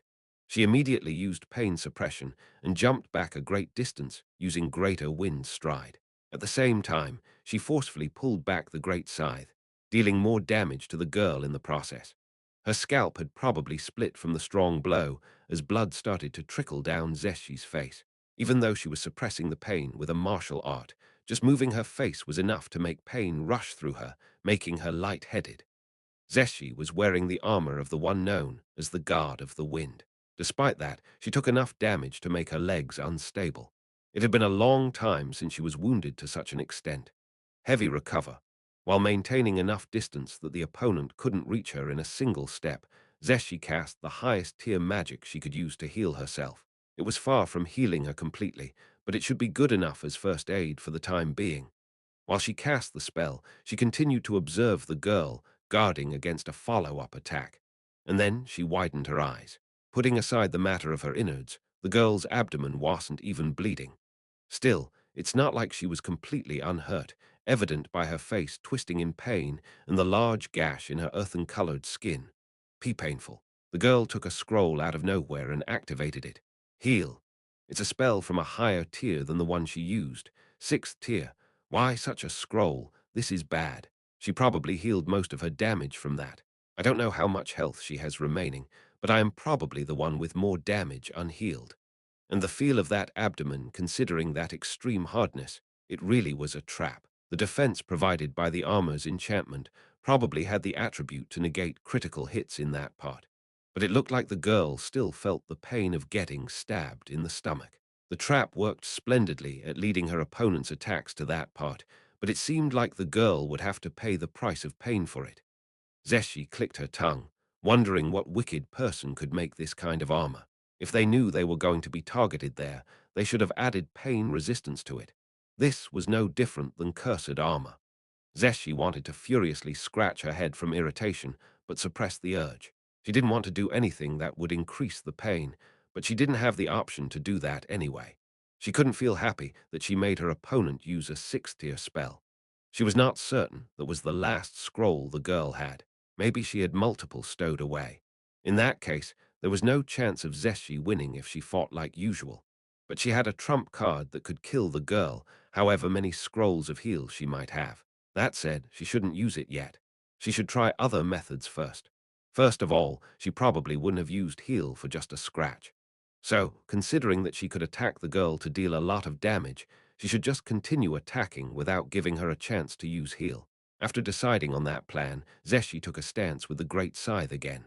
While the martial arts that raised her abilities were still active, she approached the girl in a single move. She would aim for the wrists next. What? The girl didn't look like she was going to avoid it. Previously, it was because she wasn't able to catch up with the sudden increase in Zeshi's abilities, but this time it was different. It felt like she didn't even intend to defend. For a moment, the previous exchange of blows surfaced in Zeshi's mind, but there was no choice for her except to attack at this stage. She spun her body like a top right at the edge of the girl's reach, swinging around the great scythe with the greatest inertia possible and hitting the front of the girl's arms. The blade went through her body, causing the girl's arm and armor to fall to the ground with a spray of blood or not. The girl's wrists were unharmed, even after receiving the slash that easily cut through all the armor it had met until now. It felt tough, completely different compared to her navel. That was obvious, because her hands were covered by the armor unlike the navel. Still, it was too hard even after taking that into account. Maybe that armor rivaled the ones worn by the 6 great guards, or maybe she was using a special defense-type martial art. And the most fearsome thing of all was that she received the blow with all of Zeshi's might behind it, with just a single arm of hers, and didn't even lose her balance. But Zeshi didn't have the time for further thought. Realizing that her right arm was being aimed at, the girl held her staff by her left arm alone and was about to bring it down on Zeshi right at that moment. Remembering the pain from before, Zeshi desperately moved her body using instant counter and evasion to avoid it. She didn't have the time or the space needed to draw the great scythe back to parry that, but she couldn't avoid it. Even if she had adjusted her body with the instant counter, it was difficult to avoid the attack even if she used the martial art at the same time. Zeshi's arm was struck by the blow, but she was ready for it, unlike last time. She was able to activate a martial art at the same time. Greater reinforced defense. It was a martial art that increased defense. Reinforce hide was better at reducing damage, but as a half-elf, Zeshi didn't have a hide to speak of. Despite using a martial art, the pain from the blow coursed through the depths of Zeshi's body nonetheless. Greater reinforced defense was nothing but mere consolation. Perhaps it eased the pain just a little bit compared to the previous strike, but that's about it. She killed the whimper that rose up her throat as she didn't want to let the opponent know she was hurt. But this is bad. The exchange this time confirmed the girl's intentions. Thinking back, she had been doing the same since the start. The girl matched her attack for attack. It felt like the girl would bruise her own fist to break her opponent's jaw. It was possible that she was doing this because she couldn't hit Zeshi if they fought normally, But that was probably not the case. The girl intentionally chose to fight in this way. She is confident about defending a tank like Sedoran. That's why she left her navel exposed, because she will heal any damage with heal. It was sound to assume that this girl who rivaled Zeshi in her strength was a tank specialized in defense, who could use magic, but was slightly bad at offense. That blow from before was just a bit too strong for this to be the case, though. Or perhaps that staff was a magic item of enormous power. It couldn't be cut even by a weapon of the six great guards, so that was entirely possible. Her suspicion that this girl was probably the same one that had been beside the Sorcerer King deepened by the second. If it was the Sorcerer King, the one who could cast tremendous magic, and who led monstrous armies, it was possible that he would have such stupefying gear in his treasury that he could lend out to one of his underlings. After putting a little bit of distance between them, Zeshi keenly observed the girl's movements while taking a stance with the great scythe. The girl stood solidly, rooted to her place. In contrast, she had to jump in and out throughout the exchange. This battle was slowly devolving into a foregone conclusion between a superior and inferior. It's really bad if you asked her who had the advantage at the present, she would answer that it was the girl. She had received Zeshi's attack with her body, and in return hit Zeshi with a single unavoidable attack every time. Health, defense, offense, and healing magic. She couldn't understand which of those the girl placed her confidence in. The fact that the girl chose to trust the simple method of trading blows with her and healing afterward showed that she was confident in winning if she continued to do so, though it was also possible that she was intentionally fighting with a handicap to make Zeshi reveal her hand. Considering that the girl didn't seem like she intended to attack proactively, it was also possible that she was just stalling for time until her comrades arrived. Zeshi didn't know how strong the girl's allies were, but their addition would solidify the tides even further against her. That could be the reason why this girl chose to fight a war of attrition that was sure to accumulate damage on both sides. There was little Zeshi could do here. The ideal development was to beat her at her own game while playing along with the opponent's strategy. This meant that she would have to hit her while blocking all of her blows, but it was impossible for that to turn out as she had hoped. The girl's armor was impossibly strong, so she would have to approach quite close to her to be able to land an effective hit. Then, the girl would certainly aim for the gap in her defenses that would be created while she was focused on landing the hit. What should she do then? Such a difficult question. Should I use them? Zeshi glanced at the great scythe in her hands for a moment. Used by the god Sershana in the past, Karen's guidance was made from a metal that was yet to be discovered by the theocracy. Its extreme toughness and offensive strength were suitable traits for a god's weapon. It also enabled the wielder to cast death 2 times every 8 hours. And there's even more. Undead Flame, that added negative energy damage to its attacks.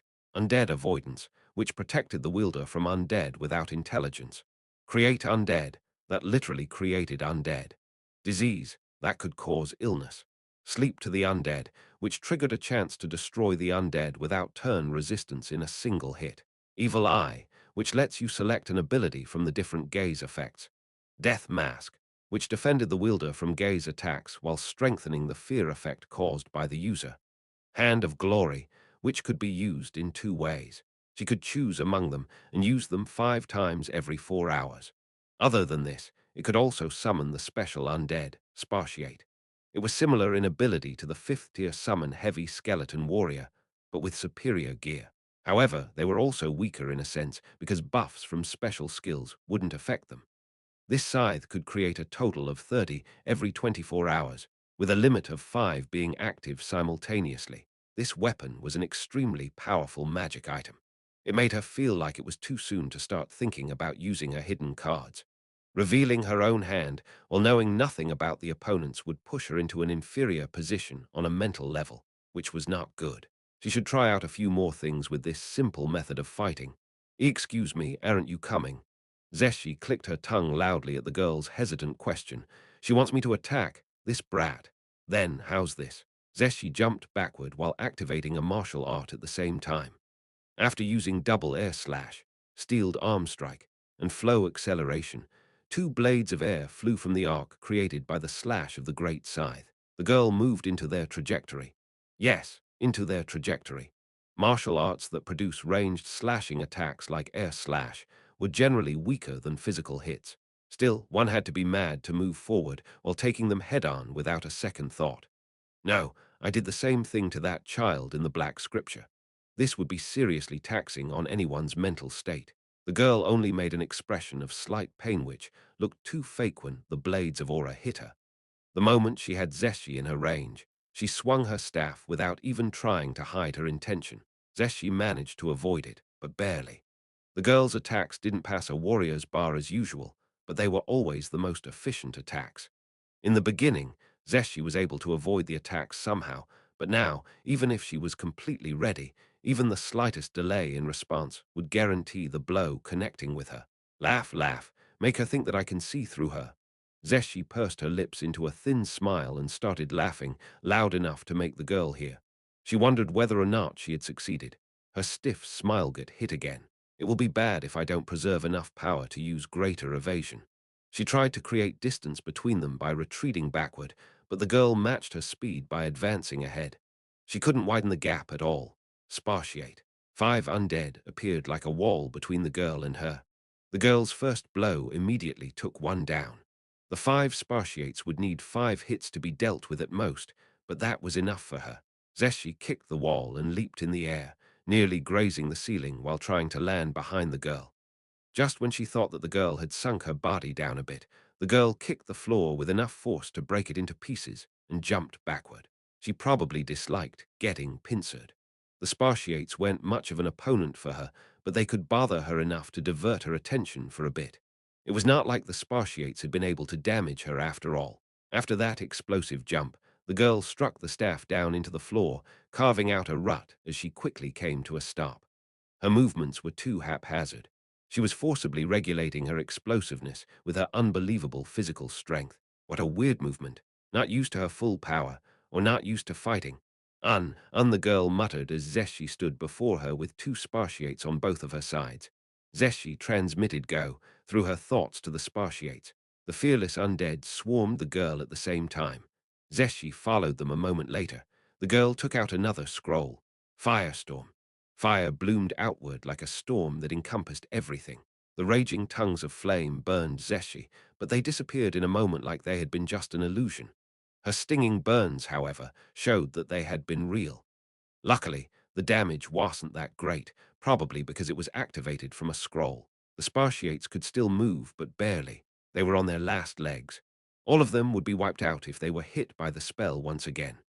Zeshi swung the scythe horizontally with her body as the axis and hit the girl with the pommel of the scythe. She wasn't exactly sure because she had hit the armor, but it didn't feel like the girl was particularly hurt from the hit.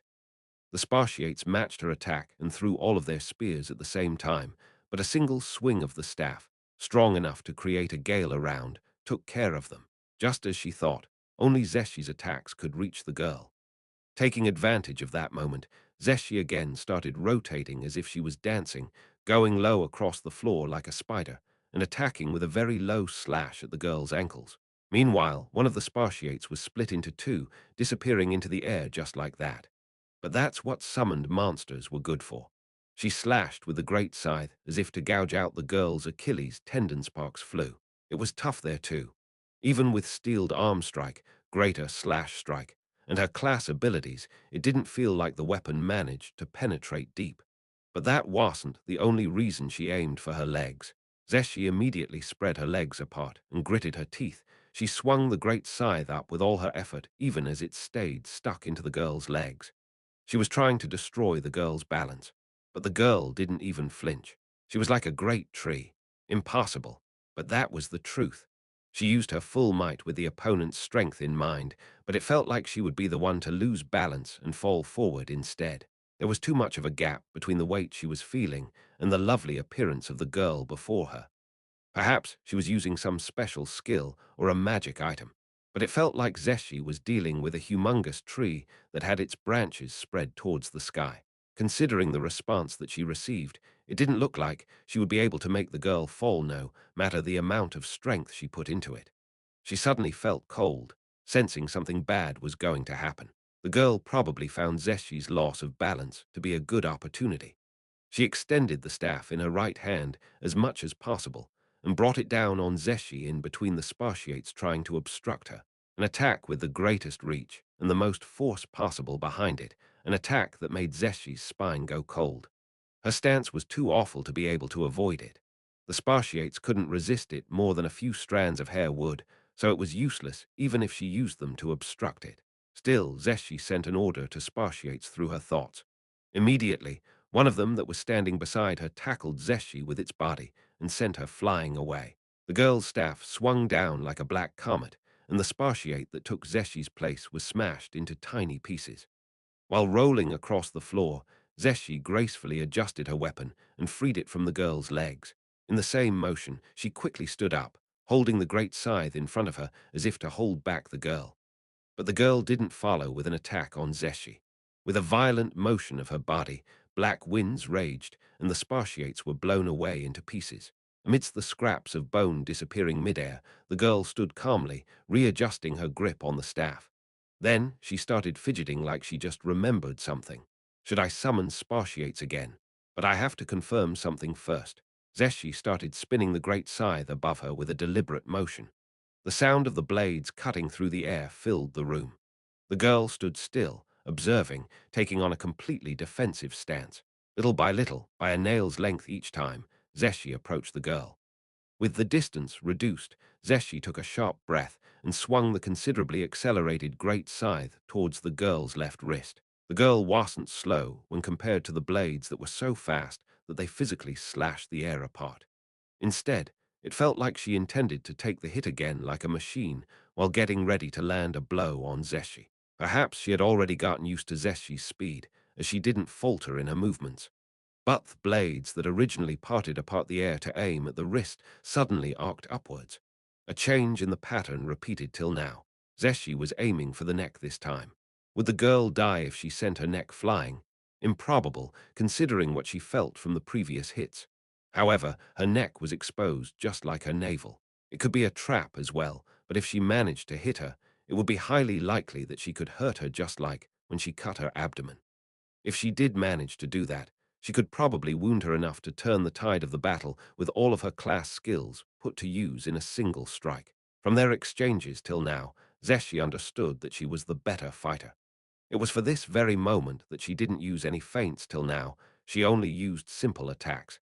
The girl who got used to Zeshi's simple-minded attacks would be taken by surprise by the sudden change, just like when she used martial arts before, and would fail to defend her neck.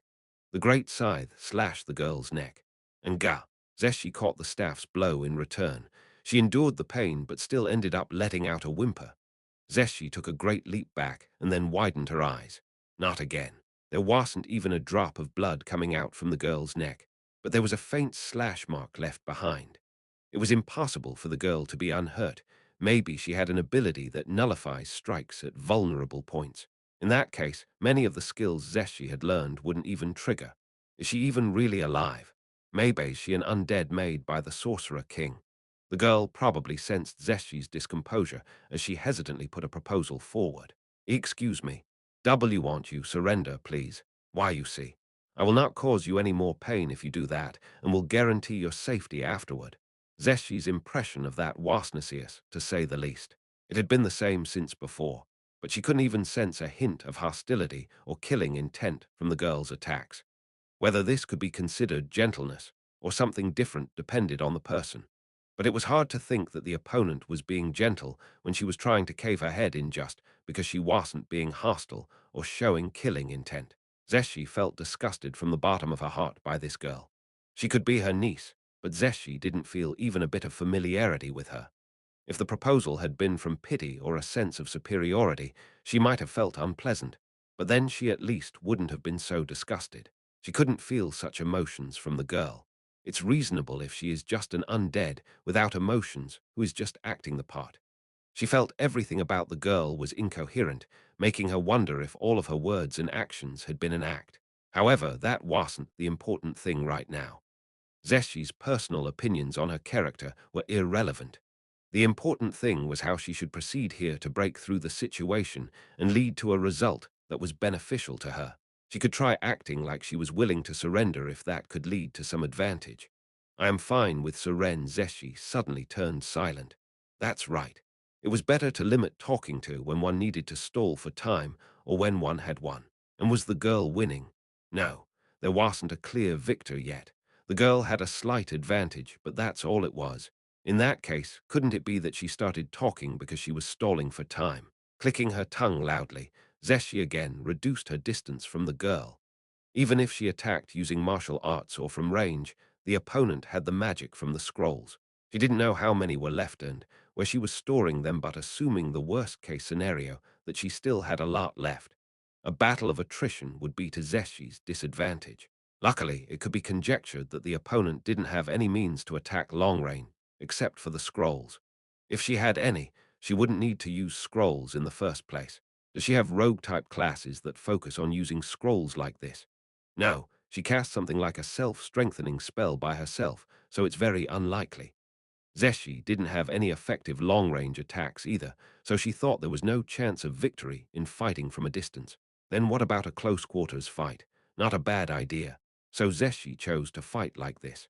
This time, Zeshi aimed the great scythe at the girl's face. Maybe she couldn't let her face get wounded. The girl deflected the scythe with her staff. Even Zeshi's hands became numb from the force of the collision. The girl counterattacked with her staff, swinging it down in a large arc. Zeshi easily avoided that by activating both greater evasion and instant counter at the same time. They were evenly matched, or maybe not. Maybe the difference in their ability as combatants, ability to predict an opponent's actions and adapt one's own to match them, was finally showing itself on the surface. The scales were somewhat leaning to Zeshi's side now. That said, no matter what amount of damage she did to the enemy, the girl could instantly turn the tide with a heal, and she would lose in the end with certainty. Should I use them here, then Zeshi held two trump cards. One was a skill that was a surefire way to kill the opponent. The other one was an extremely adaptable skill. She could use the latter to either kill the opponent or to escape, so she shouldn't be using that so easily. Then, should she use the first one here? The girl showed pain when she was hit, but was she really feeling it? There would be no end to it if Zeshi started doubting that. All of Zeshi's conjectures till now were based on assumptions, so they could all be wrong. Perhaps her opponent really was a cute girl who disliked fighting as she appeared to be. Even so, she couldn't help but feel a certain sense of anomaly from the girl. What should I do if there are others here who are on par with this girl? I'm not sure if it's good to use it here, but ideally, I'll want to kill this girl before she can reveal her trump card. Is it possible, though? If asked whether she could do it or not, she could only answer, I don't know. If those were all the scrolls of heal she had, then she could probably succeed, but it was impossible to finish this quickly. Of course, Zeshi continued to act even as she contemplated. She was slashing continuously with her scythe, but she wasn't able to make the girl bleed. All the while, she was receiving counterattacks from the girl's staff. Unlike the girl who only needed to stay still and aim for her, Zeshi had to repeatedly jump in and out of her strike range while swinging her scythe, using her legs to control the distance while handling the weapon for attacks. Without such concentration when trying to evade and defend against the attacks, it would be difficult to defend against the enemy who was countering her while ready to take damage in return. Though the girl was fine with taking hits on her navel or on her armor, her face was the only part she didn't let Zeshi hit. Zeshi started to analyze the information she had gathered until now. Should I justice it? I will win for sure if I use it. The only issue was whether to use it now or later. They exchanged blows multiple times after that. In return for slashing the girl, Zeshi received a clean hit in her flank. She was blown away, the sound of creaking bones echoing through her body. Suppressing her urge to vomit from the pain, Zeshi forced her heels into the floor to stop herself. That blow was unexpected. It was a bit hard to even breathe. Though her sides stung from pain, Zeshi made an effort to look nonchalant, sticking the scythe's shaft into the floor and leaning on it. She then crossed her legs, took off her helmet, and sneered to make it seem like she wasn't affected at all by the hit just now. She could do this only because she knew that the other side wouldn't proactively attack her. Well, it can't be helped then. She muttered to herself in a light-hearted tone and resolved herself to it. She would use one of the trump cards to kill the opponent here. The girl didn't try to approach Zeshi, who had opened up some distance between them. That was a saving grace. You there, you asked me to surrender before, right? I want to ask one thing. Are you an undead created by the Sorcerer King? B. But why are you asking such a question? Don't you want to ask about how you will be treated after surrender? Answer me. And no, you are wrong. Just as I appear, I am not an undead. I see, Zeshi replied and started thinking. Did the girl not answer immediately because she was confused by the question, or because Sesh wanted some time to think of an answer? In the first place, I asked her that question because I couldn't figure that out from her appearance at that aside. Did she just completely ignore how I brought up the Sorcerer King's name? But well, whatever. It doesn't matter whether she is an undead or something else. She will die without doubt. Zeshi put on her helmet again and activated the power she was born with. By guiding that power into the weapon once held by a guard, she could use the greatest power wielded by the guard of death, Sershana.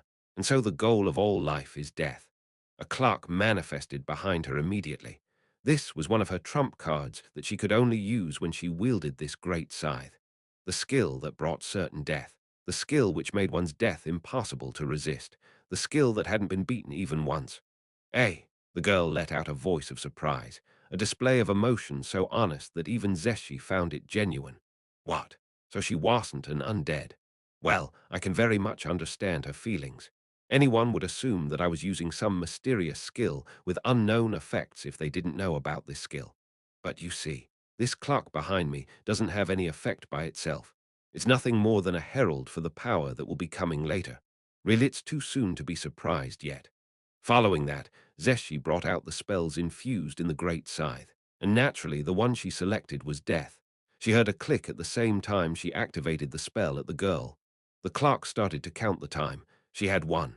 Zeshi was sure of her victory now. Phoenix Flame. She saw a bird of flames extending its wings behind the girl. Another spell. But Fufu, it's useless. I don't know what spell you cast, but once I used this power, there's no way you could stay alive taking me down before I could use this power is your only chance. Death was generally effective the moment it was cast, but when she used this special skill, it needed 12 seconds to activate. She was unsure what would happen if she was killed before the timer ended, so she chose to take a defensive stance now. Perhaps she found that her spell didn't work. The girl charged at her with the staff in her hands at an unbelievable speed. The girl who did nothing but defend and counter till now turned to offense, probably because she sensed that something was wrong. In this situation where she didn't know what was happening, she didn't choose to take a defensive stance or just observe what would happen. Zeshi had to concede that the girl had some good battle sense, but Zeshi was the one better at technique and grasping the flow between them. If she only stuck to defense without planning to attack, parrying and avoiding hits was pretty easy. Of course, she couldn't continue to avoid every single attack indefinitely, but doing it for a few seconds was possible. 6. She avoided the girl's consecutive hits. Even heroes know. Not even outliers could clearly see the trajectory of those explosive attacks. It was like she was standing in the same realm as Zeshi. Zeshi observed the girl for a while as her defense didn't require all of her attention and realized that although the girl's physical capabilities were pretty high, she wasn't using them to the fullest extent that she was not used to the strength. 8. This was something common with those who were strong from birth. Because their body's capabilities were too high because they could just win through brute force, they tended to disregard finer techniques and things like reading the opponent's movements. Most of the strongmen who were like that were made to eat dirt when they faced the truly strong.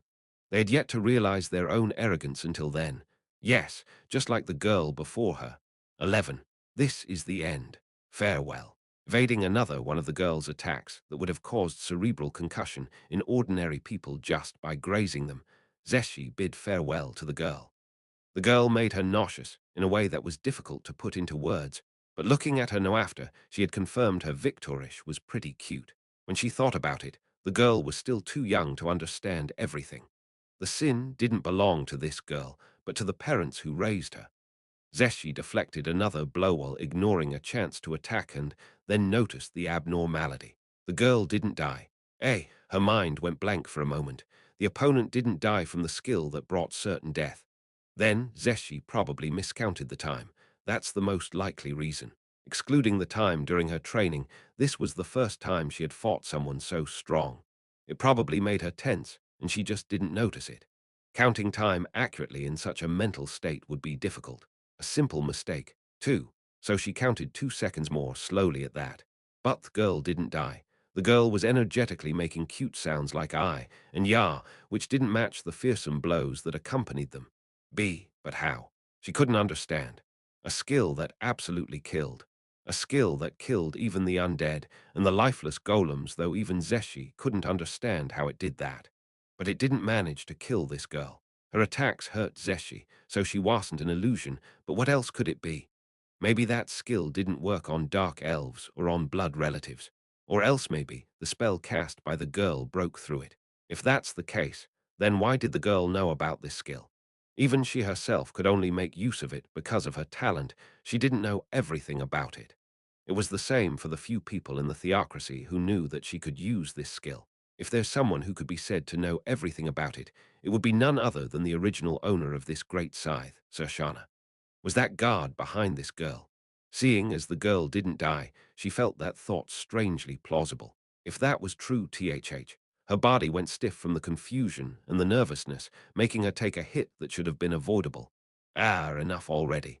Enduring the pain, Zeshi swung her scythe. The slightly reckless attack slashed into the girl's body, but the staff came down on her before Zeshi could see whether it was effective or not. She began to see stars due to pain, but she put a leg forward before she could collapse. Zeshi started to think desperately. Her plan had failed. What should she do now? What would lead to the best outcome possible? She took a lot of hits, but she still had some energy to spare. She was still far from being defeated, but there were the opponent's reinforcements to think about. She had to decide whether to continue the fight or run away. Then, if she decided to run, would she be able to succeed with her speed? She was not sure. In that case, should I reveal the other trump card? It was not a bad idea, but what she experienced just now made Zeshi hesitate. The girl already broke through a skill previously thought invincible. It was hard to imagine that this skill would get nullified as well, but maybe the girl could just disperse it with some other awesome magic. How many scrolls she has, and what magic can she use? There just isn't enough information. She hesitated to reveal all her cards while still not having read the opponent's hand. However, just as she had thought before, time was the girl's ally and her own enemy here. Although she could bear the pain still, it continued to dull her thoughts. Zeshi's smile deepened. Smiles could completely hide her sentiments, thoughts, and emotions from everyone, especially from the enemy. So she smiled and came to a decision. I won't think anymore. No amount of thinking is useful in this situation without enough information. The only thing Zeshi was clear about was that, on top of her revealing one of her cards, the opponent also got proof that they had a way to deal with the said skill. Just this alone was a greater loss for Zeshi than all the damage she had received until now. On activating the final trump card, light coalesced into another Zeshi. Zeshi held two trump cards. One is certain deather, to be more precise. Her power made it possible to draw out the trump cards of the former wielders of the equipment she held. The other was from the class she acquired, lesser Valkyrie / Almighty, a clone. Einherjar. It was slightly weaker than Zeshi, but still an overwhelmingly powerful summon, as Zeshi was considerably strong herself. The girl widened her eyes again, letting out an A from surprise. However, it was Zeshi who felt a bad premonition, finding the girl's reaction similar to the one when she revealed her first trump card. Before Zeshi could even send a single command to her cloneth, Einherjar, the girl took out a globe. The next moment, a huge earth elemental which found the corridor a little too cramped to stand in normally appeared beside the girl. Zeshi was confused again. She thought that it was highly likely that the girl was a druid, but instead of using spells, she used a magic item to summon the elemental, especially since the elemental didn't seem too strong. She can't summon elementals, and she can't use offensive magic either, a self-strengthening type druid. Or am I missing or misunderstanding something crucial? I heard that the one used by the Elf King was a huge earth elemental. Is this the one? Beautit doesn't feel that huge. The earth elemental that was rumored to be used by the Elf King was supposed to be overwhelmingly strong, something not even outliers could win against. Compared to that, the elemental before her was too weak. That said, what appeared to be weak to someone as strong as Zeshi could appear overwhelmingly strong to weaker people. An elemental this weak wasn't too much of an issue. Zeshi was fine with leaving the summon to Einherjar and fighting the girl herself. It would probably take down the elemental quickly, and then it would be 2 against 1. No, let's take down the elemental together in one go. Let's go. Zeshi charged ahead and attacked the elemental with her scythe. Ainz Ooal did the same. Earth elementals had resistance against physical attacks, but the difference in the strength between them was simply too great. The blades left deep gashes in its hard exterior. Naturally, for something that was known for its durability, an attack or two wasn't enough to kill it. But the earth elemental disappeared unexpectedly. Ha! She didn't understand at all. It's not like they took it down. The very next moment, another earth elemental appeared before them. This one was larger than the one before. What was this even? Zeshi didn't feel like it was the same as the one before. Don't tell me it's a sacrificial summon. She never heard of such a spell or special skill, but that phrase was just too appropriate for the situation that she ended up shouting it. She was unsure if this was really a new summon, but the elemental was certainly stronger than the one before. Not even outliers could win against this one. But is it the right thing to do, though? Would this earth elemental become even stronger after taking damage or after getting destroyed? Zeshi thought that was impossible, however, which way you might look at it, but she wasn't completely sure at the same time. She made the Einherjar stand by and observed the girl. The girl was only taking hesitant peeks from behind the earth elemental, and the elemental itself didn't try to attack them immediately. Who is this child, really? I can assume that the Sorcerer King made her if she was an undead, but if she really was just a dark elf child, how exactly has such a child been hidden till now? With this kind of strength, she should have been more famous, right? Or was she hidden by some country till now, just like me? The Sorcerer Kingdom was founded only a few years ago. The Empire declared that the area around it originally belonged to the Sorcerer Kingdom in the past, but the theocracy which existed for a long time knew it to be a shoddy lie. There never was a Sorcerer Kingdom or a Sorcerer King in this land in the past. The Sorcerer King suddenly appeared out of nowhere, so there were some unconfirmed theories that he was in existence like the past Godspot. No way, right? Though if that really was true, then this girl's the same. No, considering the mark of royalty in her eyes, she was more likely to be related to that guy.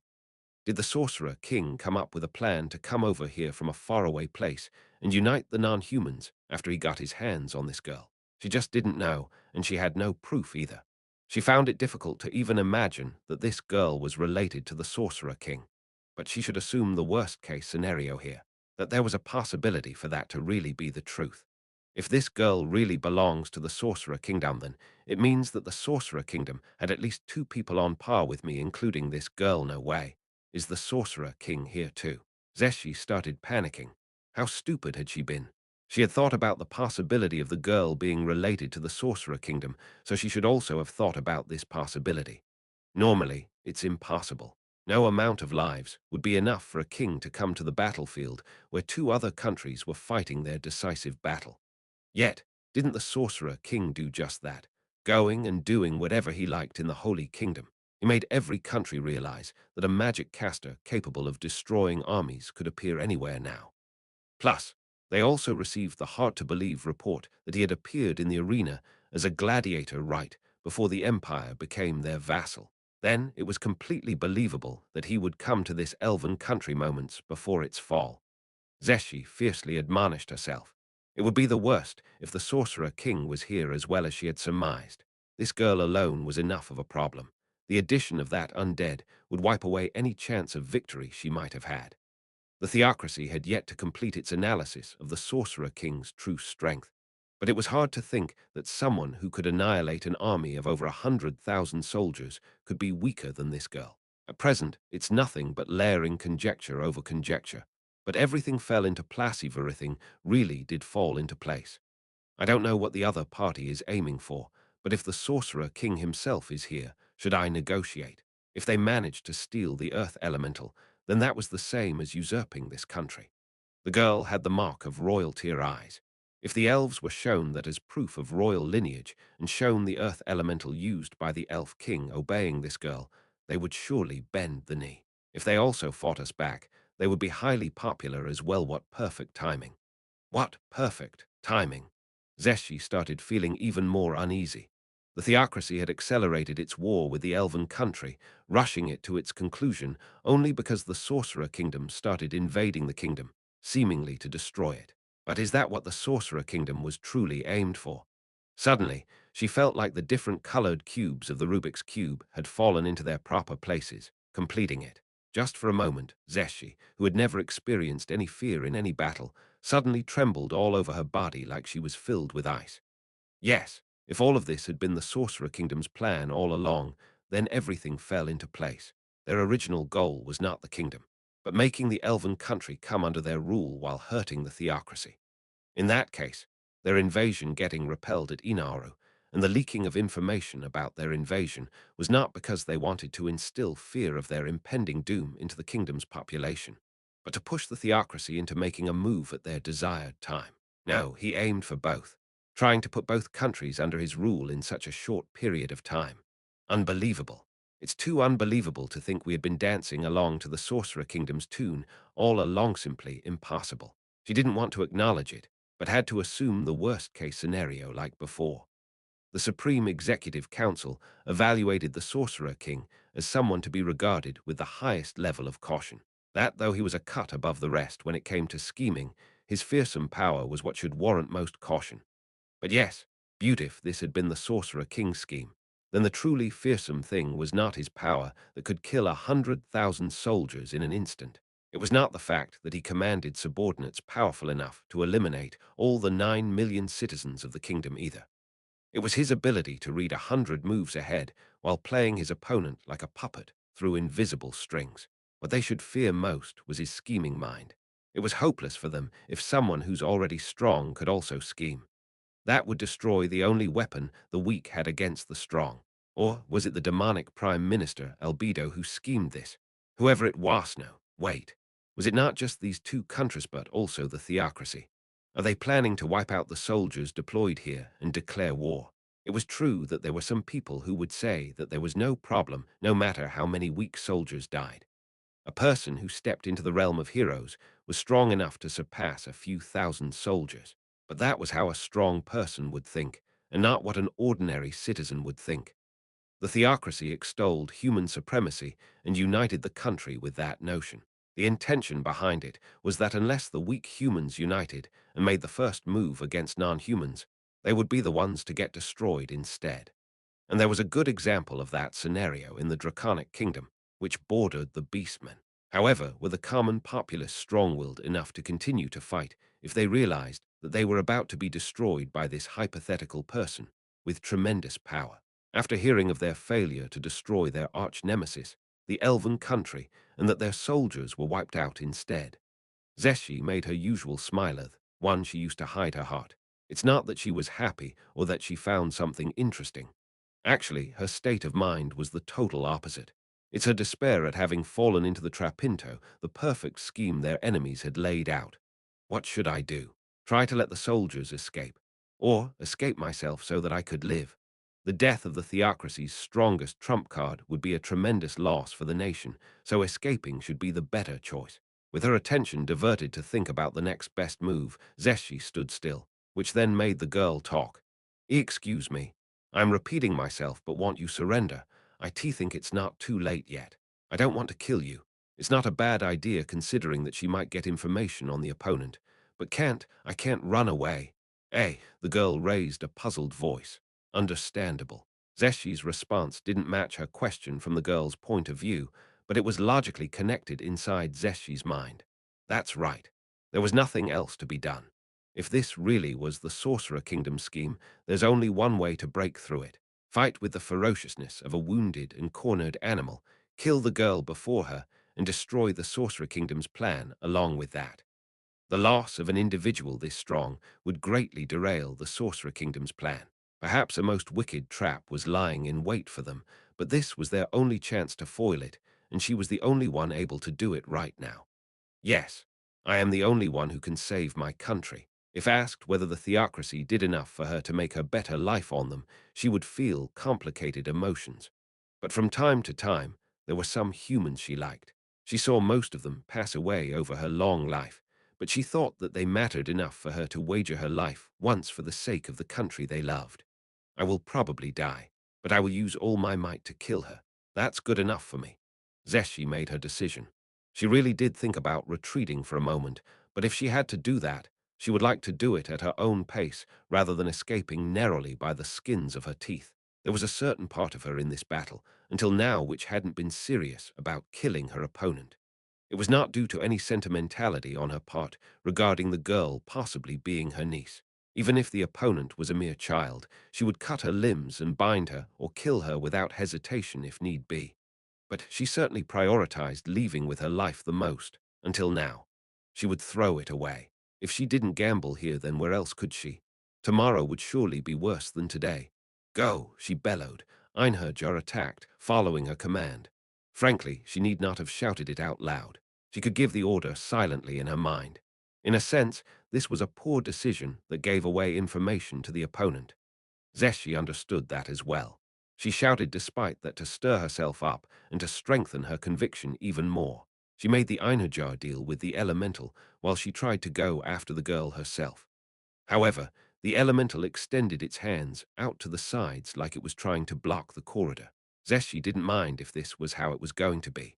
She and Einherjar would take the elemental in a rush and then kill the girl after. If the elemental before them was the one used by the Elf King, destroying it would be destroying one of the symbols of royalty as well. Perhaps that would slow down the Sorcerer King's plan by a bit. The two great scythes slashed the elemental multiple times in an instant. Frankly speaking, elementals, which didn't bleed and didn't really have any vital points, were troublesome opponents for her. On top of that, high-class elementals had resistances against physical attacks. Even Zeshi's scythe couldn't take them down in a single hit. This was not the kind of opponent Zeshi would choose given a choice, but she didn't have a say in this matter.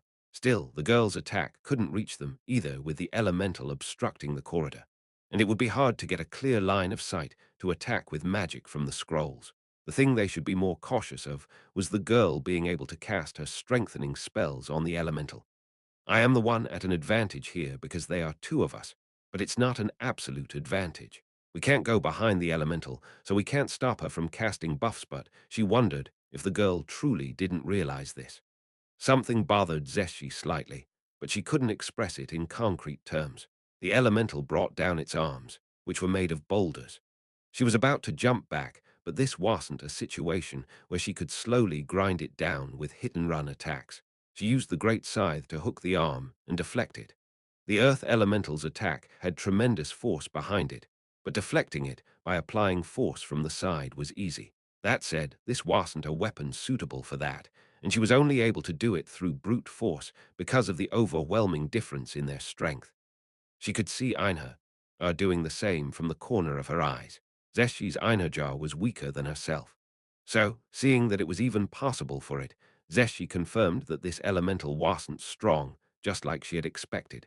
This was probably not the one used by the Elf King, the elemental the theocracy was most worried about. That said, it didn't mean that the earth elemental before them was exactly weak either. Someone only on the level of heroes wouldn't be able to avoid its punches. It was hard to be sure if the hit would kill them or not, but it would certainly damage them heavily. She dodged another attack and turned her gaze to the girl hiding behind the elemental. They were right in the bosom of the huge enemy, so it was dangerous to take her eyes off it. But it was far more dangerous to ignore the girl's movements. What she saw made her doubt her eyes. Ha! The girl was running away with her back turned to them. Though her running looked cute, she was unbelievably fast. She ran away. Zeshi realized. This earth elemental wasn't summoned to handle her Einherjar. It was to stall for time so the girl could escape. She didn't realize based on the girl's attitude, but perhaps she was at her limits all this time. The girl never intended to fight or risk her life. Didn't her actions at the start make that pretty clear? That time when she retreated back with great force, when Zeshi tried to jump behind her, was not because she disliked being pincered, it was because she didn't want her escape route to be cut off. Her words and actions had put her intentions clearly on display. Damn, she needed to choose one of the three choices before her immediately. She could somehow catch up with the girl. She could defeat the earth elemental here for now, or she could escape as well. Among them, she could easily put the third option into practice. The summoner couldn't give commands adapted to the changing battlefield to the summon if they couldn't see what was happening. So, for example, if the elemental was commanded to stay here and kill everyone that tries to pass through the corridor, it wouldn't chase after Zeshi if she ran away. If it was commanded to kill the woman before you, it would probably try to chase and kill her. That said, it would just give chase in a straight line and wouldn't use its brains to do things like trying to waylay her. So there was no way it could catch Zeshi, who was faster and more agile than it, if she did decide to run. If she ran away at full speed, the elemental would wander around aimlessly, searching for her like a mindless drone. However, she refused to do it. Refusal was the only path open to her. She couldn't avert her gaze from the possible future Chrysist Sorcerer King schemes. Then, the choice was between the first and the second option. Catching up to the girl was difficult as well. Even if they destroyed the earth elemental obstructing them quickly, it depended on luck whether or not they could catch up to the extremely mobile girl. Plus, her reinforcements were probably waiting for them at her destination. Zeshi wasn't sure how the battle would end if that was the case. So the second option was the best one. It made her resolve from before a joke and would be completely meaningless if it turned out that this was not the one used by the Elf King. Still, considering the risk and the return, this was the only choice she could take. She shouldn't be tempted by the greener grass on the other side. Zeshi stared sharply at the earth elemental and then realized that the girl behind Ithu had put some distance between them, turned back to face them. Zeshi continued to observe her without diverting her attention from the earth elemental, expecting the girl to say something. And then the girl moved her lips. It's good that I conserved my mana. It shouldn't have been audible considering the distance, but maybe because of Zeshi's elven blood or because of her extremely high capabilities, she could faintly hear the girl's words of relief. Before Zeshi could understand the meaning behind them, the girl raised her staff high against the ceiling. One of Mare's classes was named the Disciple of Disaster, which had a trump card. It was the inferior version of the World Disaster's trump card. Its name was Petty Catastrophe. In return for consuming enormous mana, its damage surpassed even the super-tier spells that Ainz could use. Of course, it was still not as powerful as Grand Catastrophe, but the raging torrents of energy born from it was enough to blow away everything in an instant. The very next moment, Zeshi was hit by tremendous energy. Badwildy. Zeshi immediately realized. The fierce currents of energy blew away the earth elemental in an instant. She finally realized at that moment that the earth elemental was neither a countermeasure for Ainz nor a wall to let the girl escape. It was nothing more than a decoy to keep Zeshi and her clone from escaping that single tyrannical attack. And in reality, her Ainz had also disappeared just a moment after the elemental did. Following that, not yet. I will not die. I will not die. Though the storm of destruction raging around her was sweetly whispering to her to give up and take it easy, Zeshi brought all her vitality to the forefront to bear through it. But her consciousness weakened. She could no longer sense the pain that had been stinging all over her body from before. She could no longer even sense if she was still standing or where she was. So this was how death felt like. What the heck is this? That was the only thing that she could think of. Wasn't she supposed to fight, risking her life after this? Wasn't she supposed to fight with all of her body and soul to protect the theocracy, her country, from the fiendish enemy and their diabolic schemes? How mean. Of course, it was just Zeshi excusing herself. She realized that even amidst her awareness fading away, even so, she couldn't help but complain. She didn't feel any relief at the elemental getting destroyed. It probably meant that it was no more valuable than a sacrificial pawn. Or maybe they thought it was an acceptable loss for taking out the strongest trump card of the theocracy. In the end, who was that girl really? If she really was from the Sorcerer Kingdom, to what extent were they dancing on their palms? This was defeat. She finally realized that defeat didn't mean getting taken down by the enemy's attack. It was getting one's wish, which they put their body and soul into, smashed without a trace, and then falling into an endless pit of despair. Cruel. She didn't want to lose. Her wanting to taste defeat was an outright lie. She only wanted to deny her own strength, or maybe deny her mother. Deny the blood that ran through her veins and the loveless days it made her go through. But if she could have protected what she held dear with this unwanted power, even though she would have probably forgiven her mother a little then, even though she seriously didn't want to lose for once, all those feelings still ended up getting crushed. I hope at least that she isn't from the Sorcerer King, and then the world went dark.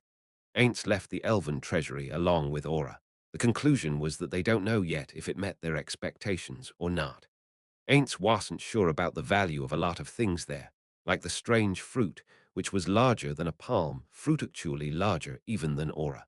The fact that most of the items were made of materials easily collected from nature instead of precious metal was even more disappointing. But he still held a slight hope that they had some rare or unknown abilities. So Ainz wasn't exactly in a bad mood. In fact, he was feeling pretty good. The goods were not here anymore. Ainz sent them to the log house near the overground level of Nazarick using gate. He probably surprised the Pleiades on standby in the log house, but he didn't have enough time to explain the situation to them while Mare was still left alone. He only managed to loudly command them to carefully store the items sent inside the log house, considering that some of them could be dangerous. After everything was done, Ainz resolved himself and turned to Aura with a serious expression, which was the same as his usual bony mien. Well then, I am relying on you. Aura, okay. Aura gave an energetic reply, turned her back to Ainz, and squatted. Frankly speaking, the speed at which he could run was completely different from Aura's. He would probably be easily left behind. Of course, she would slow down a bit as she would have to carefully follow the trail of the Elf King's blood. Still, Ainz wouldn't be able to keep up despite that. He also had equipment that would greatly raise his speed alone, but a change of equipment didn't just mean changing the required part and being done with it. The gear Ainz usually equipped was strictly coordinated for things like the overall resistance distribution, equipment weight, and the increase and decrease in parameters. He would need some time to go over the coordination again if he were to break the balance. He wouldn't need to spend time if he used consumable items like scrolls to increase his speed instead, but his miserly nature stopped him. He wasn't sure if he could keep up with Aura even after going through all that trouble either. So they chose the most suitable option here was to be carried by Aura. Of course, an adult man getting carried by a little girl was extremely embarrassing. Even Ainz felt a bit ashamed of that. His embarrassment gradually accumulated, probably because the suppression wouldn't kick in with such lukewarm emotions. But Mare's life depended on this choice. Mare would win against the Elf King without a doubt. From Ain's estimation of the Elf King's strength, he had no chance at victory. He was also exhausted and heavily wounded on top of that. However, there were no such things as absolute certainty. Ainz hesitated to ask about the situation through a message, even though he wanted to, fearing that he could end up diverting Mare's attention in the middle of a fight. So it was best to meet up with him even if by only a second sooner. Then Ainz should throw away his embarrassment if need be. It was not a choice he made as Suzuki Satoru, but as Ainz Ooal Gown. Naturally, there arose one more doubt after that. How exactly should he be carried? If he was going to be carried by Aura, then there was the choice of getting carried in her arms like a princess. Maybe some would even prefer a ride on her shoulders. Ainz chose to be carried on her back. No, to be precise, it was Aura who decided that. At first, Ainz proposed to be carried over her shoulder like a piece of luggage. He would have been less embarrassed that way, and it was also more suitable in the sense that he could ironically joke that he was unnecessary baggage. But upon proposing that, Aura told him, I can't handle Ainz Sama like luggage.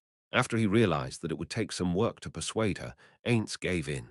He didn't dare propose getting carried like a princess. His mental stability wouldn't have held. So he ended up getting carried on her back. Having already resigned himself to it, Ainz climbed onto her small back, cheering with a decoysho in his heart. Following that, he took out a short sword from the item box and held it. He was not sure if he would need it, but it was better to be prepared. An elemental skull created from Ain's summon undead 10th floated beside them. Why didn't he create an undead to carry him in Aura's place then? There was a simple reason why he didn't.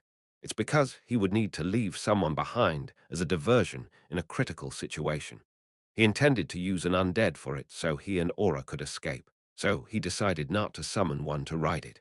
Of course, he could just get down from the undead when they met an enemy, but that moment could end up being fatal.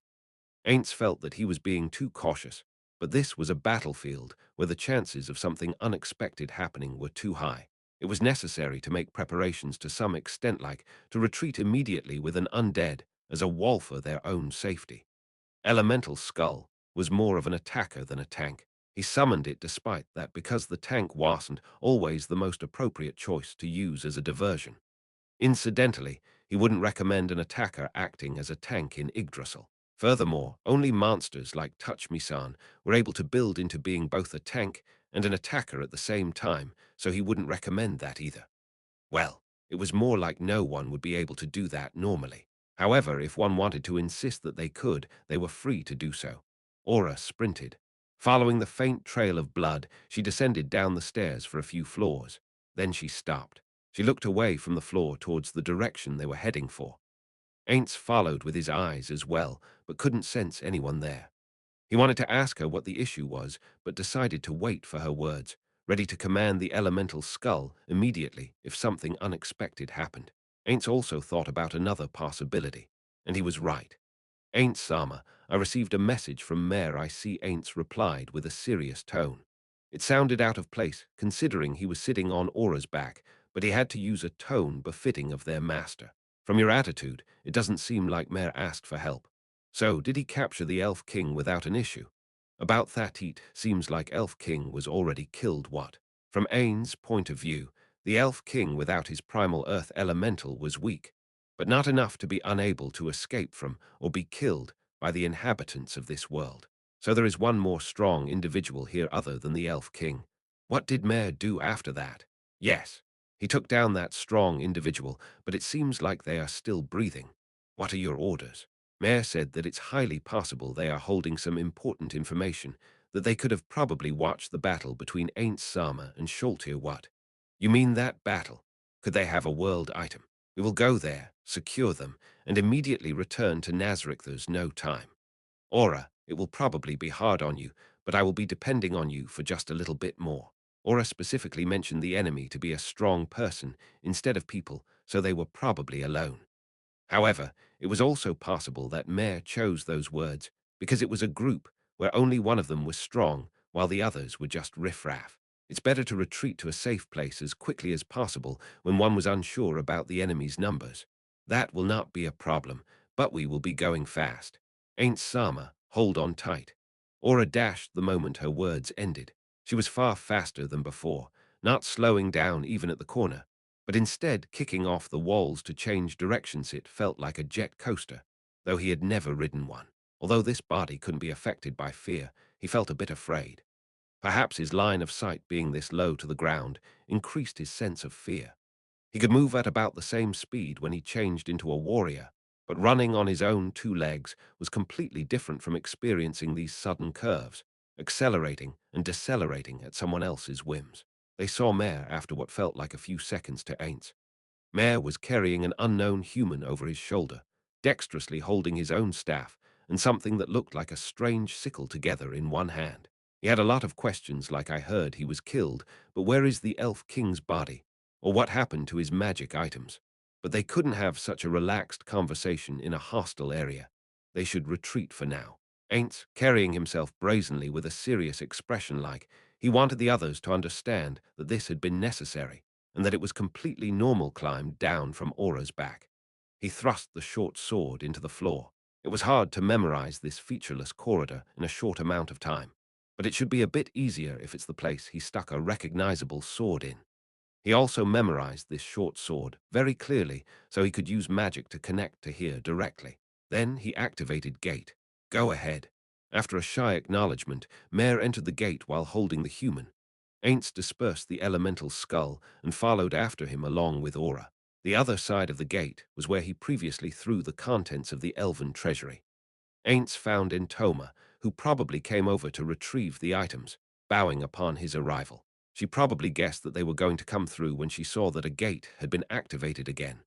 Death Knights, who were likely here to help Entoma, were standing around aimlessly. Welcome back. Ain't Sama, Umu. Continue with the retrieval, Entoma. Is the ring with you? Yes, it is. Then give it to Aura. And Aura, this one's an important source of information. It will be bad if she dies. Quickly, but carefully, carry her to the frozen prison. On that note, I don't think we will have to remind Neuronist, but don't forget to take off her gear. Ain't Sama, may I have a word? What's the issue, Mare? Is there something to worry about? Why, yes. This human was very strong. I cast Sandman's sand on her, but if she woke up for some reason, I don't think Neuronist Sand can win against her. I see.